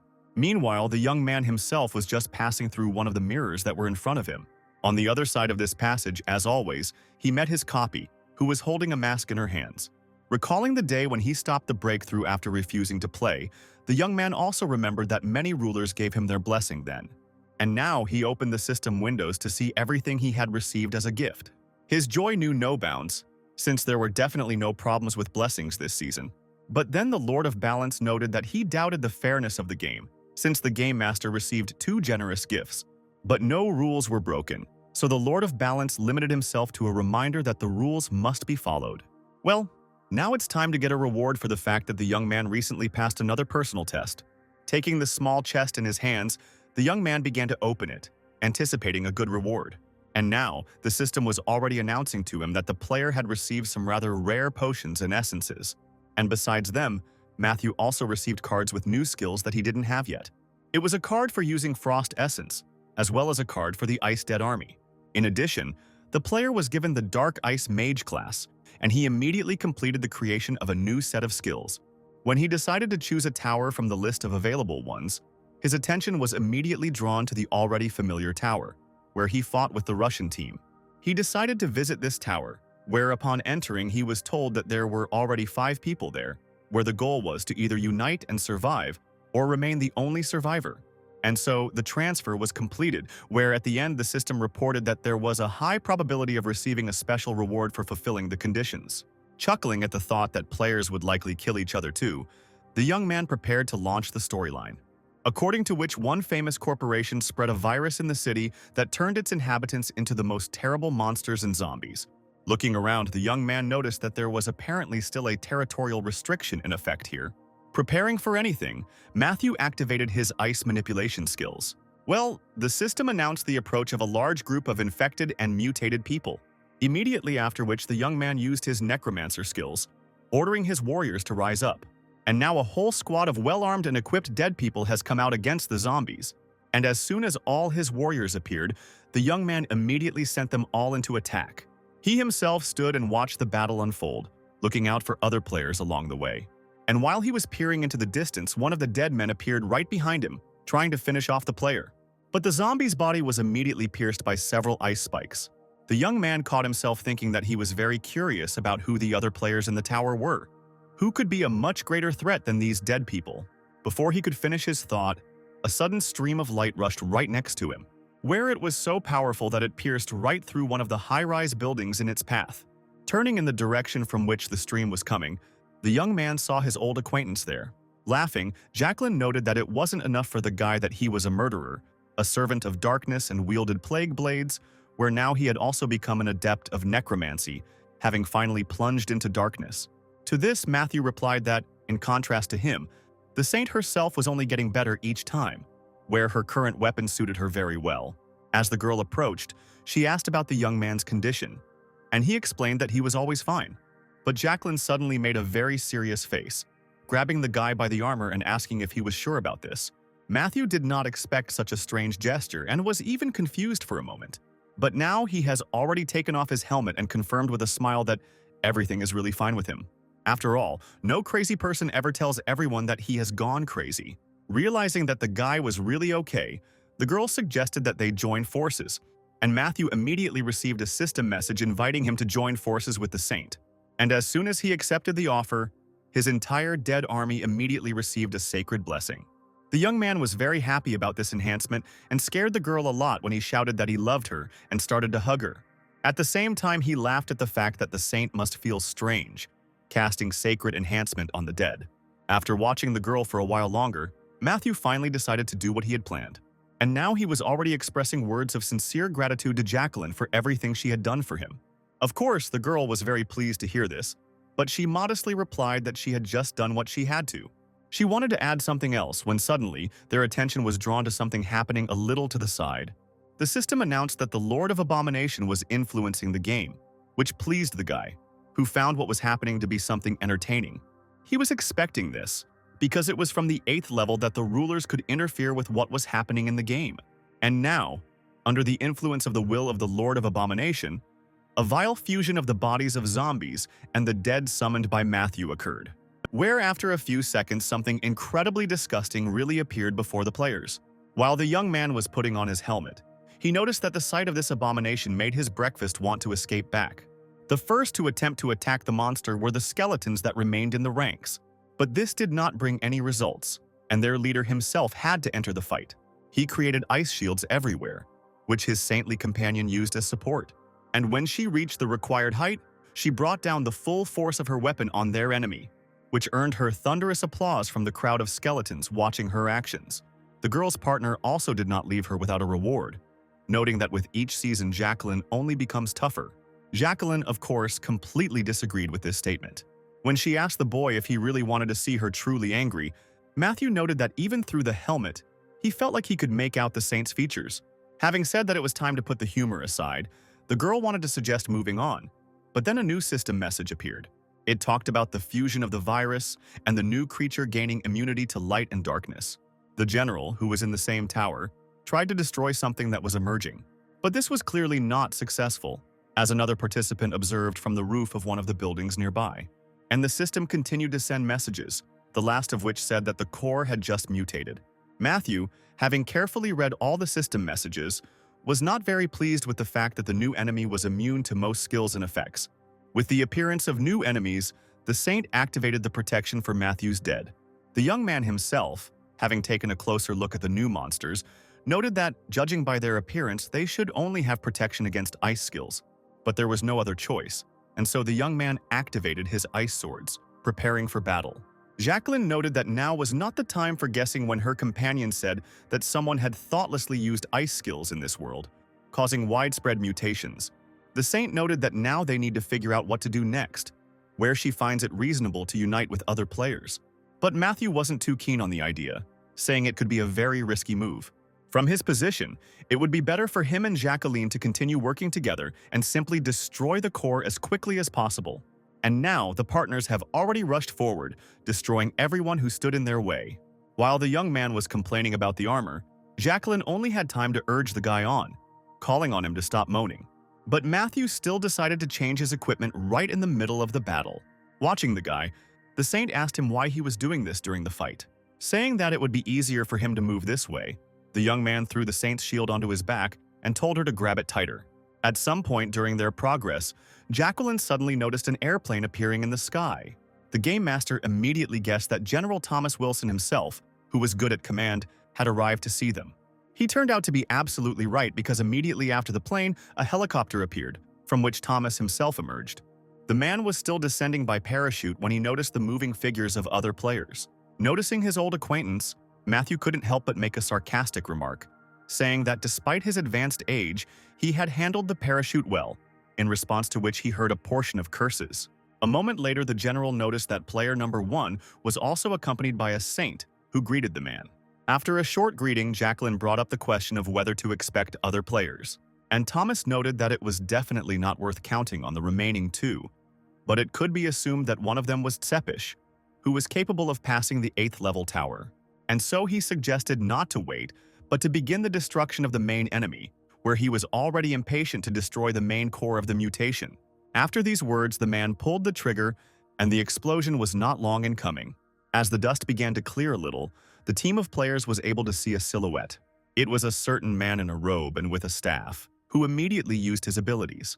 The shockwave approached very quickly, but the saint still managed to put up protection for her allies. Matthew noted that this player was apparently the one who increased the local monster's resistance to ice skills. And a moment later, the young man counterattacked his new opponent. But it wasn't an attack aimed at destruction. The guy just wanted to bring this player to his senses. He started to talk about the player coming to his senses and not fighting with people like them. But suddenly his speech was interrupted. After all, he saw that the guy's body was half merged with some creature, forming another abomination. This abomination continued to consume him, while the player declared that they would all soon become one. Turning to his allies, Matthew noted that the man in front of them was no longer a player, or even a human. The saint, as amazed as the others, wondered if the monster was destroyed, it would be possible to return and save the player. To which the young man suggested recalling the final battle of the 5th season, where, after the destruction of the Plague Lord, all those whom he struck with the plague did not resurrect. And therefore, even now they should not count on the player returning after the death of the monsters that devoured him. This evil spirit had to be destroyed without delay, and so the young man took out his skill cards. He also tried to cast a curse on his opponent, which was supposed to reveal all his weak points. Activating the Sky Demon's abilities, Matthew noted that all they could do for this player now was kill him quickly so that he wouldn't suffer and mutate further. But in this world, there was another player who was watching what was happening at that very moment. Reaching out his hand towards the tentacle that was approaching him, he said that now he understood everything perfectly, that they are all just parts of one large and harmonious system. The Lord of Blood was not at all pleased that his adept was breaking the agreement and betraying him. He promised the player eternal suffering as long as he surrendered to the tentacles of the Lord of Abomination. And so the system announced to Sepis that the Lord of Blood was in a rage, and the Lord of Abomination, on the contrary, was blessing him. Then, the annulment of the agreement with the Lord of Blood was announced, and a new agreement with the Lord of Abomination had just entered into force, which was marked by a new merger. At the same time, another player, already subject to the merger, confronted Matthew and the other players. The master of the game delivered a blow that his opponent was able to skillfully avoid. The first attack was followed by a second one, which was just as easily neutralized by this mutant. But Matthew had only just begun, whereas Shadow Spike immediately pierced the former player's head from behind. And the guy himself managed to set a black mark and pierce the opponent's body with a sword. At the same time, hanging in the air, the young man prepared his other weapon in order to strike down the enemy. The blow was dealt swiftly and to the weak spot of the abomination that the player had turned into, revealed by the black mark. At this point, their confrontation was over. The enemy's body dissolved into thin air, and the system announced that the player had destroyed the first form of mutation. But for some reason, the game did not end, which greatly alarmed the game master. At the same time, the general noted that there were no reports that the game had failed. At some point, Jacqueline saw several tentacles rushing towards her friend, but the young man didn't even have time to raise his weapon before those deadly limbs suddenly flew into pieces, after which, a real blood tornado appeared before the player's eyes. Thomas assumed that this was the end of the game, but Matthew immediately noticed that this was something completely different, and so the blood whirlwind began to gradually dissipate, revealing to the player's eyes those whom it had brought with it. It was a group of high-ranking vampires who served the Lord of Blood. Looking intently at the players standing in front of him, the alien expressed his satisfaction that he had finally been able to find them. Looking warily at the uninvited guests, the young man noted that they were mistaken, since among them there were no those who would enter into an agreement with the Lord of Blood. But the vampire boy cheerfully noted that they were definitely in the right place, and this suggested that the vampire group was eager to fight the players. But the actions of the groups inside the tower were limited, which Matthew reminded them of, not recommending that they attack the players. To which his little interlocutor cheerfully declared that the players had completely misunderstood everything. And after he snapped his fingers, a powerful explosion thundered over the heads of Matthew, Jacqueline, and Thomas. So the guy destroyed the new approaching tentacles, saying after that they came here not to fight, but on the contrary, to ask for help. This was surprising, and the game master asked what the blood group could offer them, and whether they wanted the players to team up with Sepish. But as soon as the guy heard the name, he angrily declared that this player had recently violated the agreement, where now, instead of blood, this corrupt player has given himself over to the very abomination. Both Matthew and Jacqueline, who was standing next to him, were struck by such a sudden choice of a player they had known for a long time. For this reason, they came here, where they want to offer the game master to work together for some time. Hearing this, the saint immediately whispered to the boy with concern that he should not agree to this, as he would be drawn into a battle between the rulers. And so Matthew asked the guests what they would do if he refused now. To this, the young vampire replied that in that case they would find another player who was closest in strength to the game master and offer him this contract. Matthew was well aware that his longtime enemy Bertrand was second only to him. And now he was already interested in what the members of the group and the Lord of Blood could offer in exchange for cooperation. And the vampire explained that they could offer him everything that the rules of the game allowed. And when Matthew expressed his final consent, the young vampire was incredibly happy about it. Jacqueline begged the guy not to make such hasty decisions, but the young man assured his friend that everything would be fine. He approached the small recruiter who was already preparing to carry out the procedure of converting him to the Blood Adepts, where, in a moment, Matthew was literally enveloped from all sides by a thick stream of blood. Soon he found himself alone, and right in front of him was a cup filled with blood, which of course he had to drink.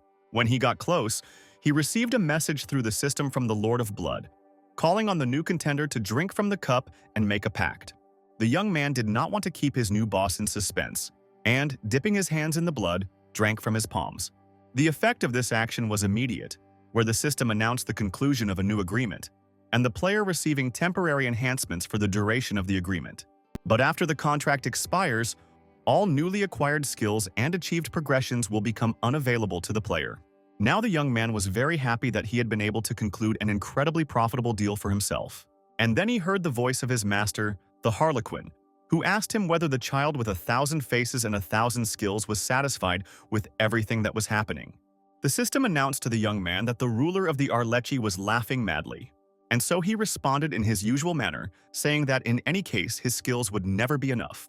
Well, a couple of seconds later, Matthew had already returned to his fellow players for today, and behind the backs of the servants of the Lord of Blood, someone's silhouette appeared, noticing which the young vampire noted that he was leaving the elimination of this traitor to their new member. The young man stared intently at the one with whom he had fought side by side for more than one season of the game approaching him.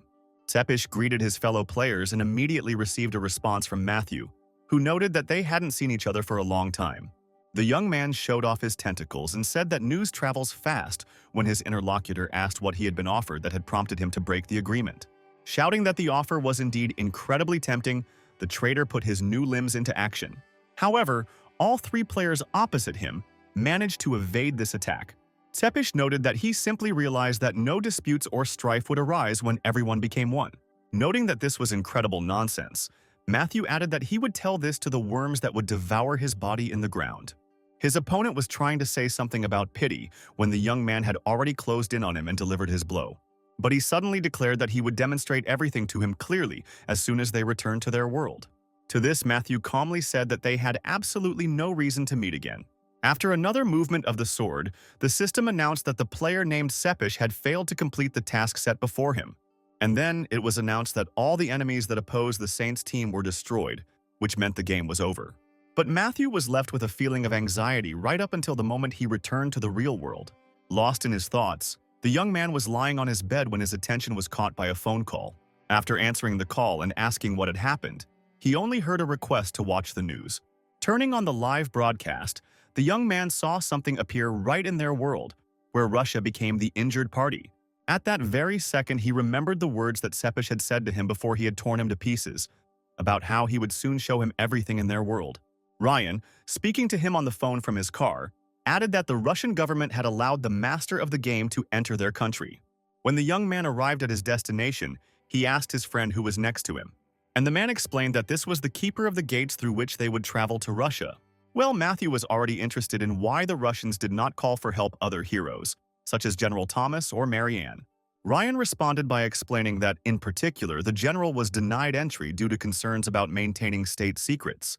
After this, Matthew suddenly declared that in this case there was no need to worry at all, because the monster he was going to fight with longed for everyone to unite into one.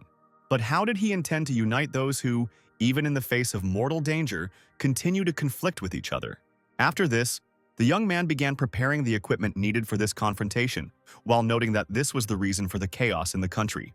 Ryan couldn't believe his eyes when the guy suddenly activated some new blood group gear. Feeling the power flowing through his veins, the young man noticed that the moon was truly beautiful today. And when his friend reminded him that it was now midday, Matthew proudly declared that it must be getting dark in Moscow. Here the player's attention was drawn to the gatekeeper, who informed him that the path to Russia was open. At the same time, on the opposite side, troops were trying to shoot back at the monster that continued to spread everywhere. Jacqueline, who was next to them, was incredibly happy to see Matthew emerge from the portal. Having greeted the girl, the young man practically said that he had missed her very much. He said something about the moon again, but the girl didn't understand anything, looking at the sky and saying that it wasn't that dark yet. Turning to the man next to him, Matthew asked why the swordmaster was still not here.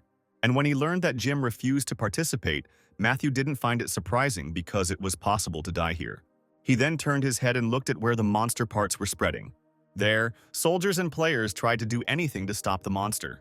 In order to start doing his job, the young man needed a loudspeaker, by means of which he managed to attract the attention of everyone who was now trying to stop the monster. When the men turned around and saw the master of the game, their faces immediately lit up, as his appearance meant salvation for them. Well, the young man himself, having summoned his plague blades, loudly announced that he had come here to deal with this problem.